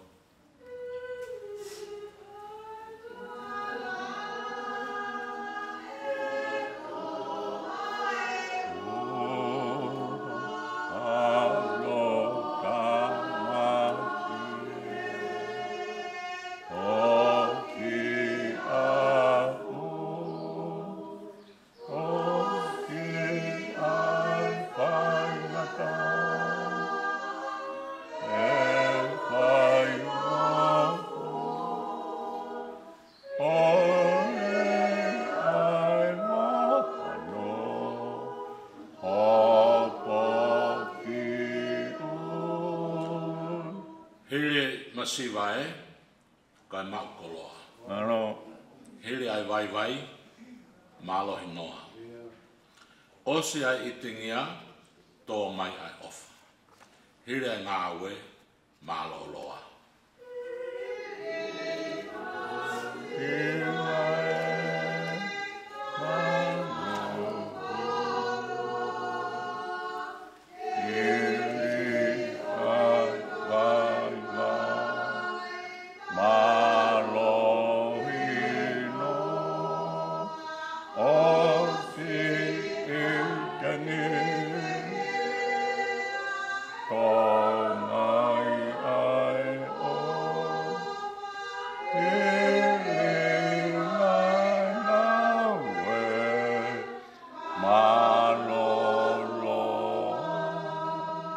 Hopo ai mama e hili pohuri.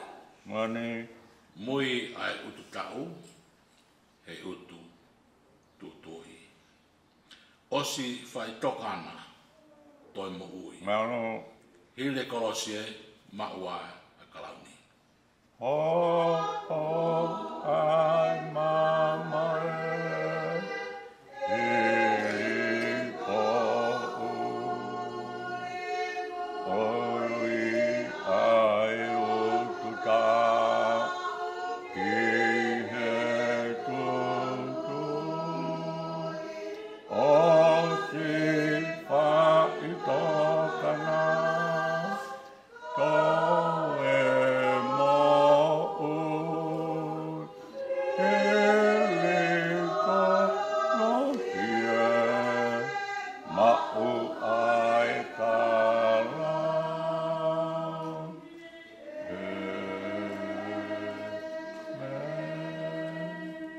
te tau lotu whakau lulu senturi. Mo mehe po ke tau lotu.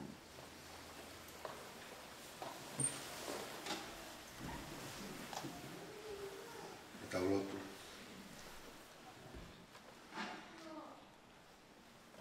Almighty God, our Heavenly Father,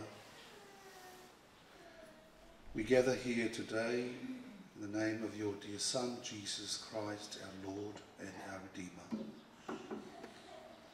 We come before you, Lord, as family and friends. We come in faith to worship you in this place and to give you thanks, Lord God, for the gift of life for our loved one, Victor Tupou. Father, as we get here, Lord, we come, we give you all the glory and honour. We give you praise, Lord, for you are good and holy. We thank you for your love for us all, sending your dear Son, Jesus Christ, into the world. The one in who died on the cross, buried, and rose to life on the third day. And in him we have victory.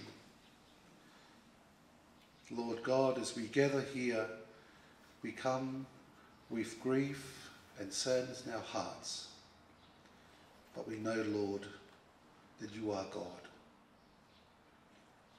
Father, we pray as we praise you today and as we say farewell to our beloved, we know that you are present to us.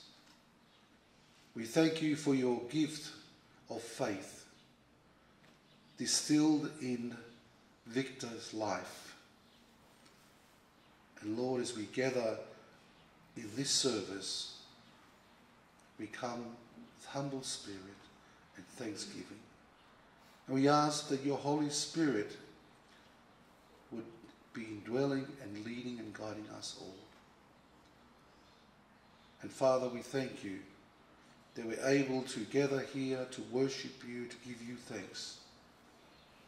For he is a gift to us, and you have called him home. Be present to us, Lord, as we mourn, that we may know the faith and the salvation that is given in Jesus Christ. We pray all these things in the strong name of Jesus Christ, who is Lord. Amen.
same, te au o fulma fitu ngā same, te ulau e pe ngā hivesi o ke ni me iana.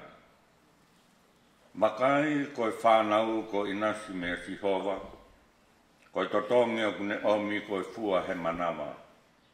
Hange koe ngahi ngahau he nima o hatoa, pehea ngahi foha o te mau, kei tarawau ki tā. Mono ia ka koe toa, o whonuai e ne ho whangahau nā, e kai maa e whahinga ko ia, o ka nau ka area, mo nau ngahi whiri i he matapā.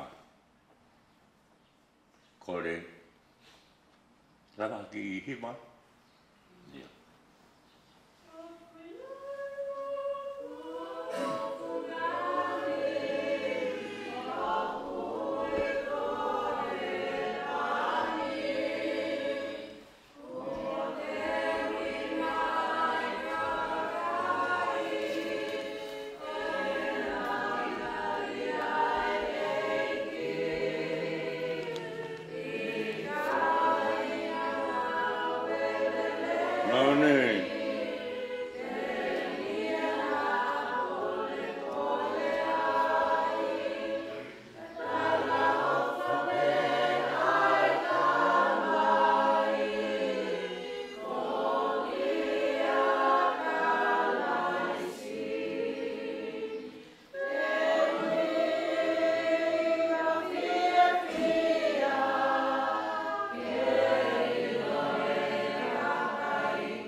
Ke ulawa tu e konga e ipiseli a paula ki ka kaiko nto.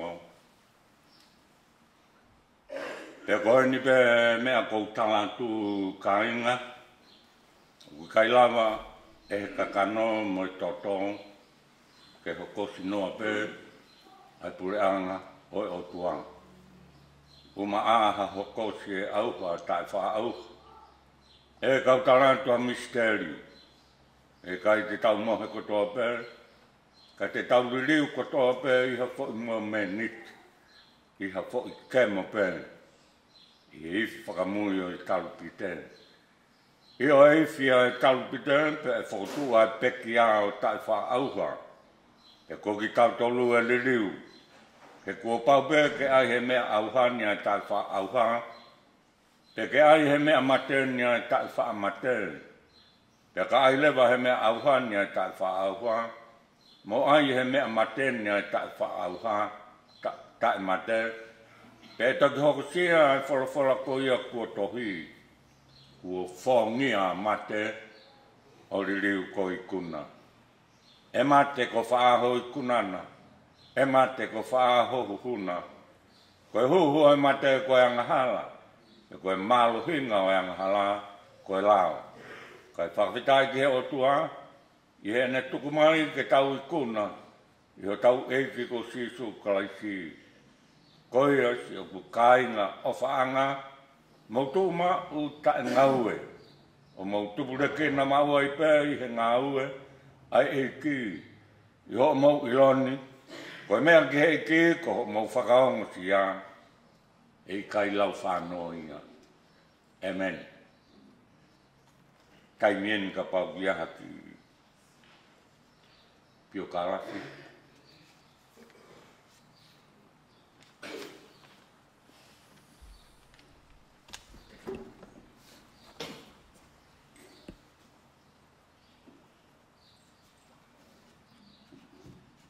Uva e whadabu. Kau talang fua ki he tau progalama e pongpongeni. Ko Victor Tupou na e whare a whāno vema tai wano noa i Waiola. Na e whare i ono mahina ono pe. Ko hinga whawhai to'o, ke to'o ki tua, ka lava ke mohui. Pea na e hauki nusilani i hono tau fitu. Pana e peki a he sapate kuosi, mohe. I o nau apina whanga i Wellsford. Koe hoko i a hono tau ono tolu. Koe haiwa walunoa, na e aure ali tā ki e kautaha i loa koe Idea Services, o nofo ai ke nau tauhi, o au ki hako e nene pekia. Tau e whanga fulu, ne nofo ai. Koe ne tāta eki, ko Len Tupou me kolofou, na e pekia e waf mahiwa. Koe ne whae, ko Mek Tupou.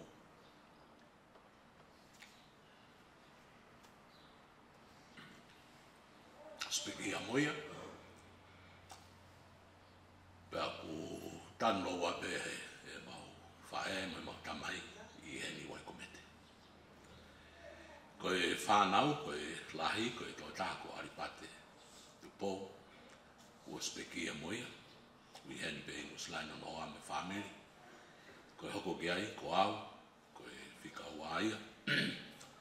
U heni pe moi hoa mai family.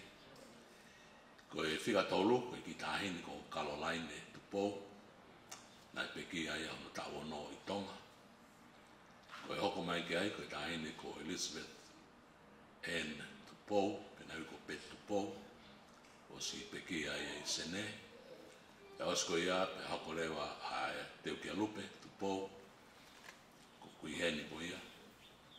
E osko a Teu Kia Lupe, pe koe sisi taha ko Victor Tupou. Ana whamatalana tā, whare tahi wano noa. Koe ki pio kālafi mau nou peia, ki e mo ui koe ne tō tā koe ne, malo apitu.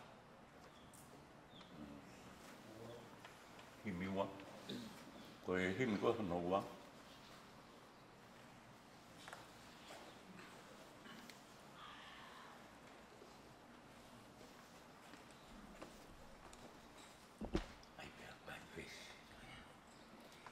Ko e wholwhala himi hono wa, ni mange au mā whāo e himi mō kātā kia mea ke tau hira.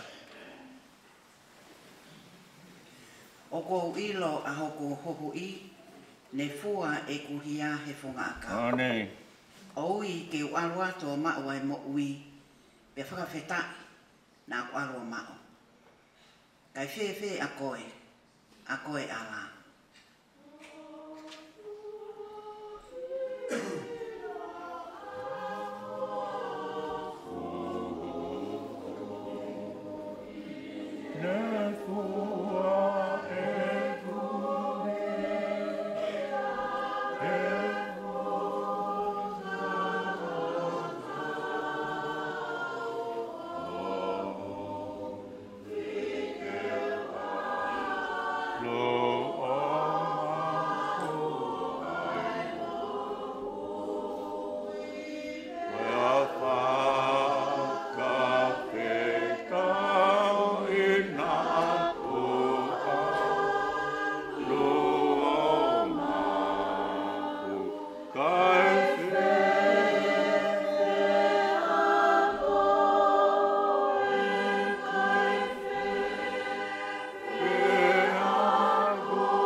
ke tau toki hiwa pe he vesi whakausi. Malo. Ke tau wausia, ai tawhi mai o i ke lesi, pe mai ātakai na e whauai he puna ke ai hiwani. Oi ko hai tene lau e kunonga, Mani. he mate he houhau ne tuu whale loa. He maa hokulangi o fu tawhitonga, o haia e ki i he taimi kotoa. Kai whewhe a koe ala. Whao e wesi, talu a e kuongo i monuni, he ta e mata ofi he tala noa ia. Mani. O whai pe ai lea ho whakamo ui. Mo womi ki heni ai kau mawhasia. He ui a koe ala. Mani. Ves whakaawasi, seuke ai neka a si okuloto, Mani. he hanga ki mua ki he tua taimina. Ko mate a mate, oi kai ke yongo. Kai hamai a langi, ho tofia. Kai whewhe a koe ala.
Meifo.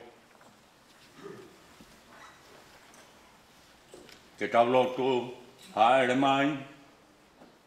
Lau maare maoni o mihalea, o mihale, o mohakeresi. Ke talaki aki ia ho folfola. Ua whaitamai mo alo, mo lau maare maoni oni. Amen. Whatapu ki he o tua ko tamai mo alo, mo lau maare maoni oni. Whatapu atu ki he whanau mo e mokopuna hu ik. Whatapu ki he whahu o e pekia. Kau ma hamatapure. Whatapu whoki ki he whaitikau. Kau ma halotu. Whatapu ki he taukete. Nāre soni tui nau wai Tupou. Peksi tu whinagoen. Teu ki lupe Tupou. Ma konga e family. Whatapu atu he family katoa. Mo tolu ku mea mi asialia tonga moeni. Koe uhinga e tau heni, koe tau malanga tuku atu. Ai tofika koe ina e mai. E he iki. Fuafua taimini ka deu ki hu whaafofu.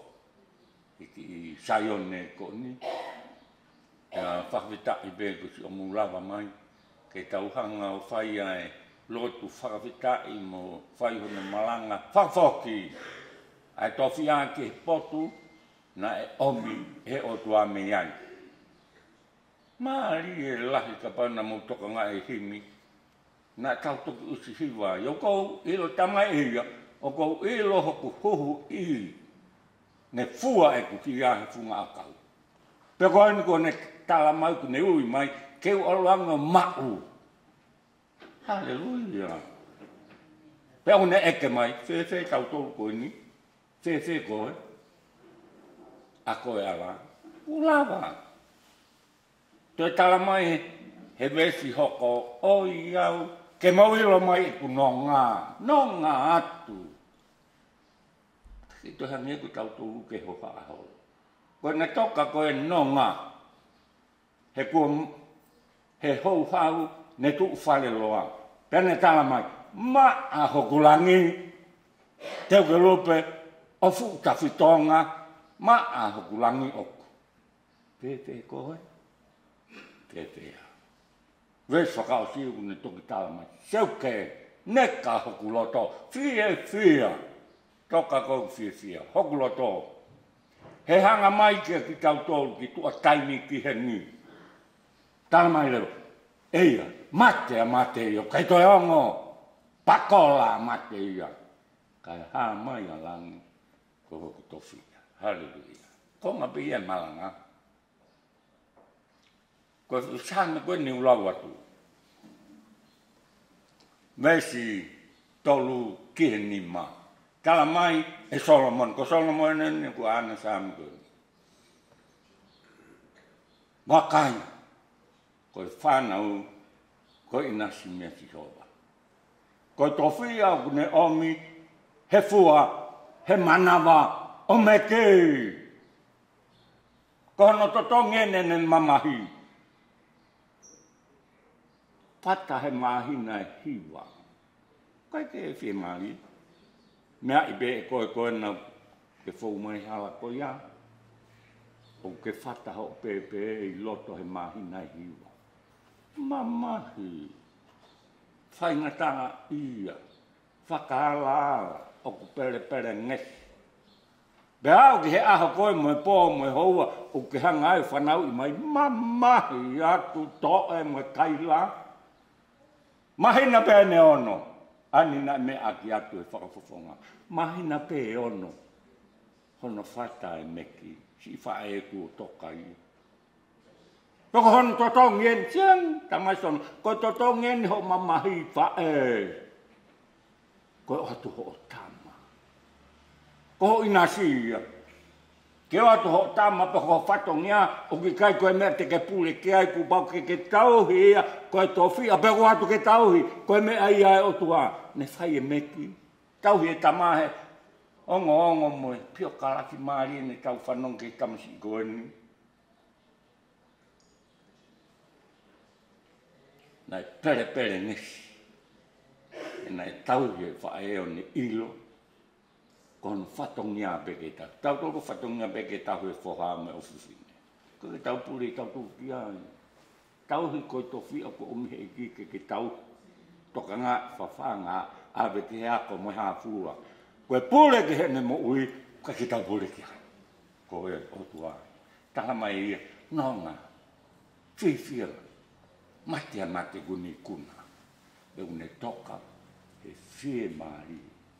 Whakawhita, tau tolu eni. Hoha a tuku he mea keke. Kala mai Solomone, monu ia, a toa tama ne mau foha ke talavou ki tā. Tamasi ne mau be ke talavou, neo ne whare mai pe mahi neo no nofo i whare maha ki tau e whiha. Kana e lau be ia e leni. Pea mo meki, koe to whia e ke tauhi. Tauhi tau e whiha. A o ena tau ono tolu pe koe konga ene mo ui whakapitai. Koe ki kei tangata ka kutoi whoki peo hangeha tamasi i. Sio ke hanga ofa e o tuang. Tala mai sisu tanga sisu ke kawa ko mo loi puranga o tua ko pau ke hangeha tamasi i. Ho mo ui o maa mo loto lelei puranga o tua. Whakapitai koe tonga ene mo ui. Hange ne whakaukau mono ki iloto. Ai tau on tolu, hangi beha ki leka. Sio. Toi whoke ene mo ui ana eo mao e loto mo ata mai whakatamasi ei. Kai ha. Huke puranga. Koe tau o mai pe tau tolu, ke whakaha ere. Ai tamasi imi. Hono nofo anga. Lawa ene mea koe toa pera. Ko whai atu peki i pōpō no koe ni. Huha whai tamai. Mai anu. Mai lau mari maanu. O whātu, whamiri. Ko himi koe ni te tau hiwai. Ai koe tau himi whakausia. Whānima hiwa. Te urau atu pera. Whānima hiwa. O himi. Ko lawa I pe koe taimi o me whakaikiki o ngā mahana ku ofi e wāme. Mume hake, e tau hiwa. Pāni mahiwa. E lawa pe o hiwa I. Sio, vesu laki. Tau whakataha a whē, kalamai mek e vista. Te tau toi whakataha be teu ki lupe ki lani. Besua, te tau lava whē ki ai. Kalamai listanga. Ta au si su. Aia. Ka tau lava ki ai. Vestolu.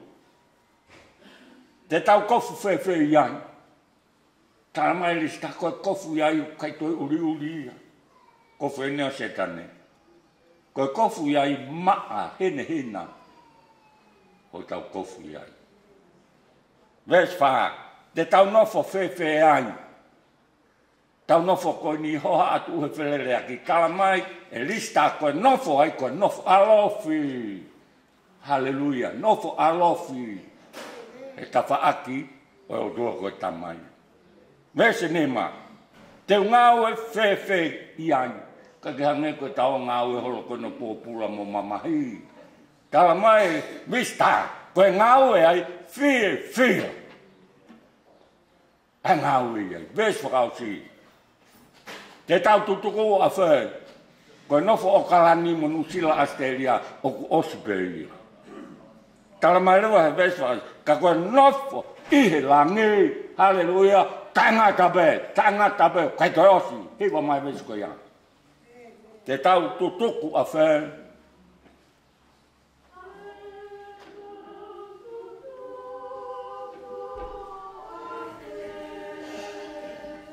te tau tutuku a whē, koe nofo a whē, nofo I he langi o kuta e ngata pe. Hallelujah.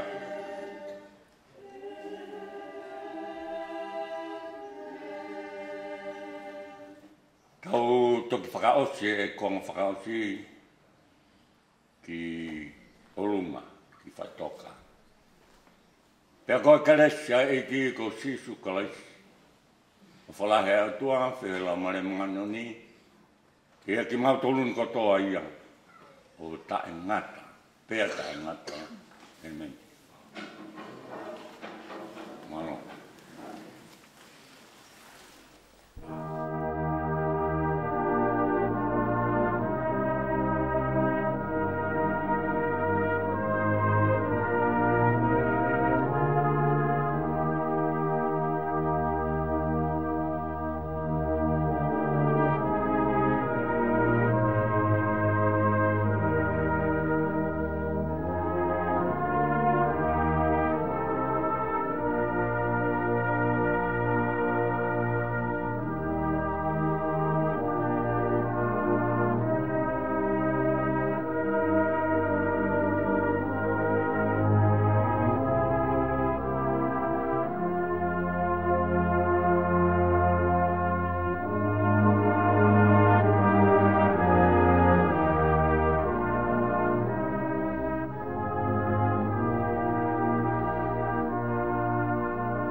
Please come across. We'll join together here. Hello.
ne mangea u whaanga fulu he mi ke tau hiwa. Ke u whakasia mai, ke kau mālolo. Yeah. Ku hawa tu ki he langi, pe nau nau fo.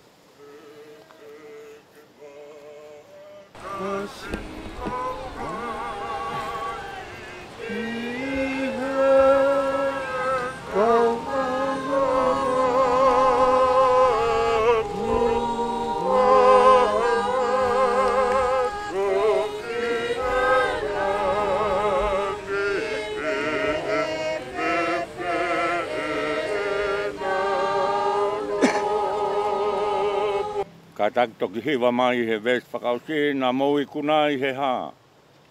Pea nau tari mai, ko e taataa ne tawhea, ko iwi o lami. Ves whakausi, tau whakamalo ki he iki, he tofa ho tau hala, ho fau he u mamahini, kai mau ai pureanga.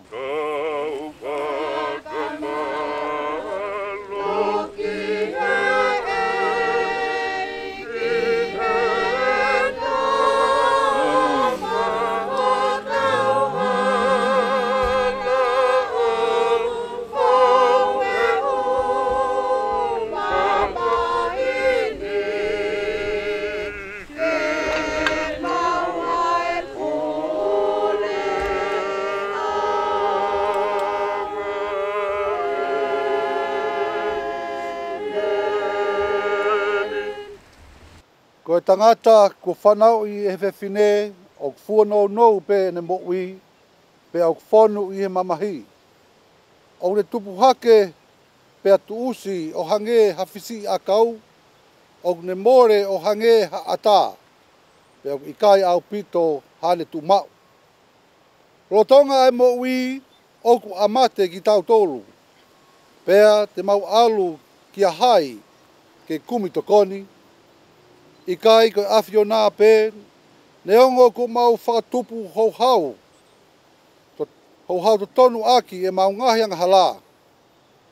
Kai oua e tukuange aki mau tolu eiki, oua e otua mā oni ange whau, oua ai eiki mafi, oua e whakamuui maani on. Kai alo ofa, oua te tukuange aki mau tolu, ke ngahi mamahi ko nā, o e mate taingata. O ke awhioi eiki a ngahi mea fufu a ho mauloto, kai oa na taofi hofofonga al ofa me mau ngahi lotu. Ka ke whakahau ki mau tolu e awhiona ai eiki ma oni ange whau, ai o tua mafi, ai whakamaui ma oni, kai al ofa, ai whakamau, mo tu taha o itani ti, Oua te ke tuku ke mau hinga mea te koe I ho mau hoa. Whakamui, koe uhi, ko ha mamahi o e mate. Kore atu ke whakaere, Mista, Tupou, I ono whare kere. Ka taku whakaere kua. Ka tangata o laumai.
he tua mafi.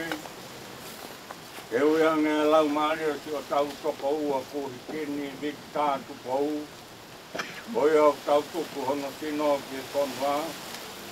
Ai kere ki he kere. Ai fu ki he efu, ki he ilopau. Kai longa ki nau tolu ku pekia i he eiki. Te nau toi tuu ki he mo ui tangata. I he eiki ko tau whakamo ui. Ai tene liliu ai sino e tau mo ulaloani. Ke alaanga mohono sino. Lang ia o ona. Ne o ngoi hale o mehe langi o ku pehe mai. Tohi hiria ni o ku monu ia. Ai pekia i he eiki. Pe o ku wholofola e lau maari ai. Io, koe hui ke nau malo lo. Mehe nau ngahi whakaongo sia. Ke tau lotu. E o tua mafi. Ai a whiona o ku nonofo mo koe. Ai ngahi lau maari o e kakai. Ku hiki he eiki. Ku whakata ki nau tolu me ngai kawenga o e mo uini. Pea ku nau mo ua e whiwhia. Mo e monu ia. O mau atu ai whakwetai. I ho ofa ki ho mau toko uan si. Vista Tupou. Mo o vete ange ia me heng mama kovi. O mama ngahalani. O mau tuku koloria ki ho huafa tapu. Ko e hui ko ho kau se vaniti ku hiki i he lotu mo o ni. E o mau kore. E ke whinangaru le o whakakato. Ai lau aho kakai whirei. O whakatoa mai ho pureanga. Ke hui ke hau sia e ki mau tolu. Mo ki nau tolu ku hiki a tuna. Ai whakahao hawa. O e sino. Mo e lau maaria i he monu ia. Mo e kolo liao i tāni ti. Ia sisu klaisi ko mau e ki. E mani. Ke tāpua ki i mai si homa. I lau maaria o Vista. Tupou mo tauhui. Whakaula mai o fofonga ki he whahu. Ka mai family. Mo ala ofa. Hangai fofonga mai. Whaifekau ka mai ki mau tolu kotoa e family. Kei toka mai peho meri no. Te kanoa ngai au tuak mamau he tatai. Hoi ata mai kotoa pe. Ofa kene malu i homo loto. Mo ngai whakaukau i a kalaisi su. Te ke hokoat. E tāpuake au tua mafi. Ai tamai mo alo. Mo e lau maari e mauni oni. Ke iati ki tau tolu kotoa beia. Ta e ngata. Pea ta e ngata. Amen.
Ko lava e tau patongia.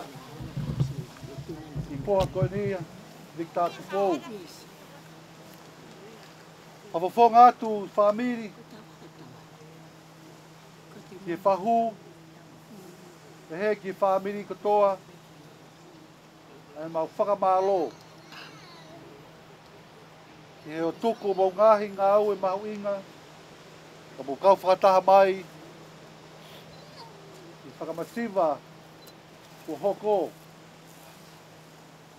Pea koe ni ko whakaheka e tangata ki ona nofoanga. Pea kua honga ki o mauloto e whamiri ona kotoa. Ki nare soni. Te kalupe.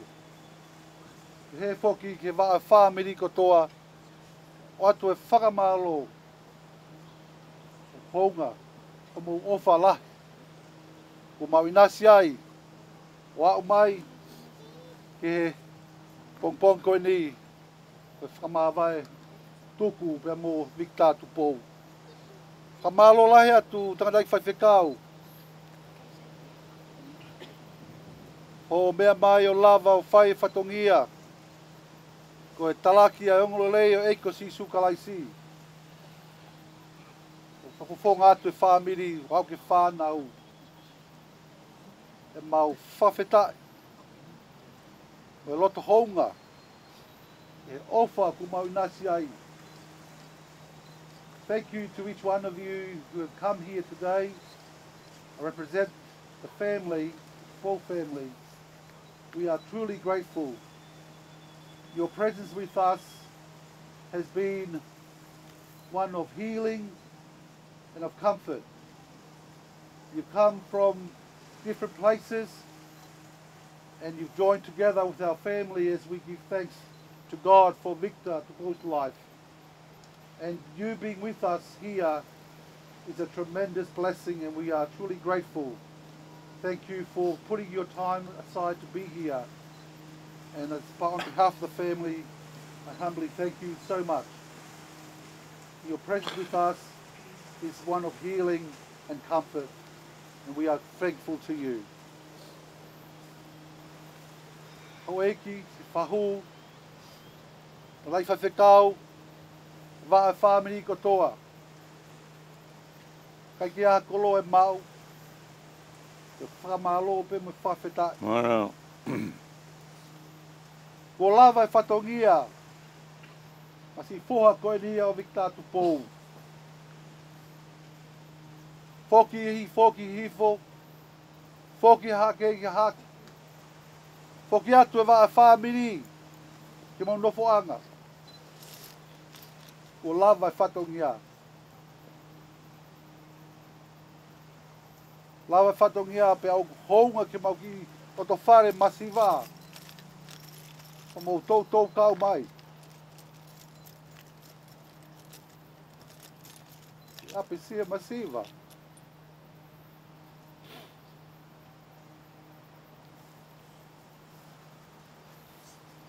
Koe tatau whaos. Ki he whoha koen Victor Tupou. Mā loi ofa. Tawange ke whaki atu e otua ngai tāpuaki. Whakawhonu keresi ia momo ui. Pia ke pehea i pe tau whanonga. Mo tau whalala mo tau tui ke o tua mo ui. Ai kono alo si su kalaisi. O whalai atu, mā lo. Koe lava ai ni i whamiri. Ka mā lo atu. Ko lava tau whatongia. Ki whakawhamiri pe ai whamiri. Whakahoko e api o nare son Tupou. Ai whiafi. Tuku mai pe ai taimi ko ia ba ai whamiri pe.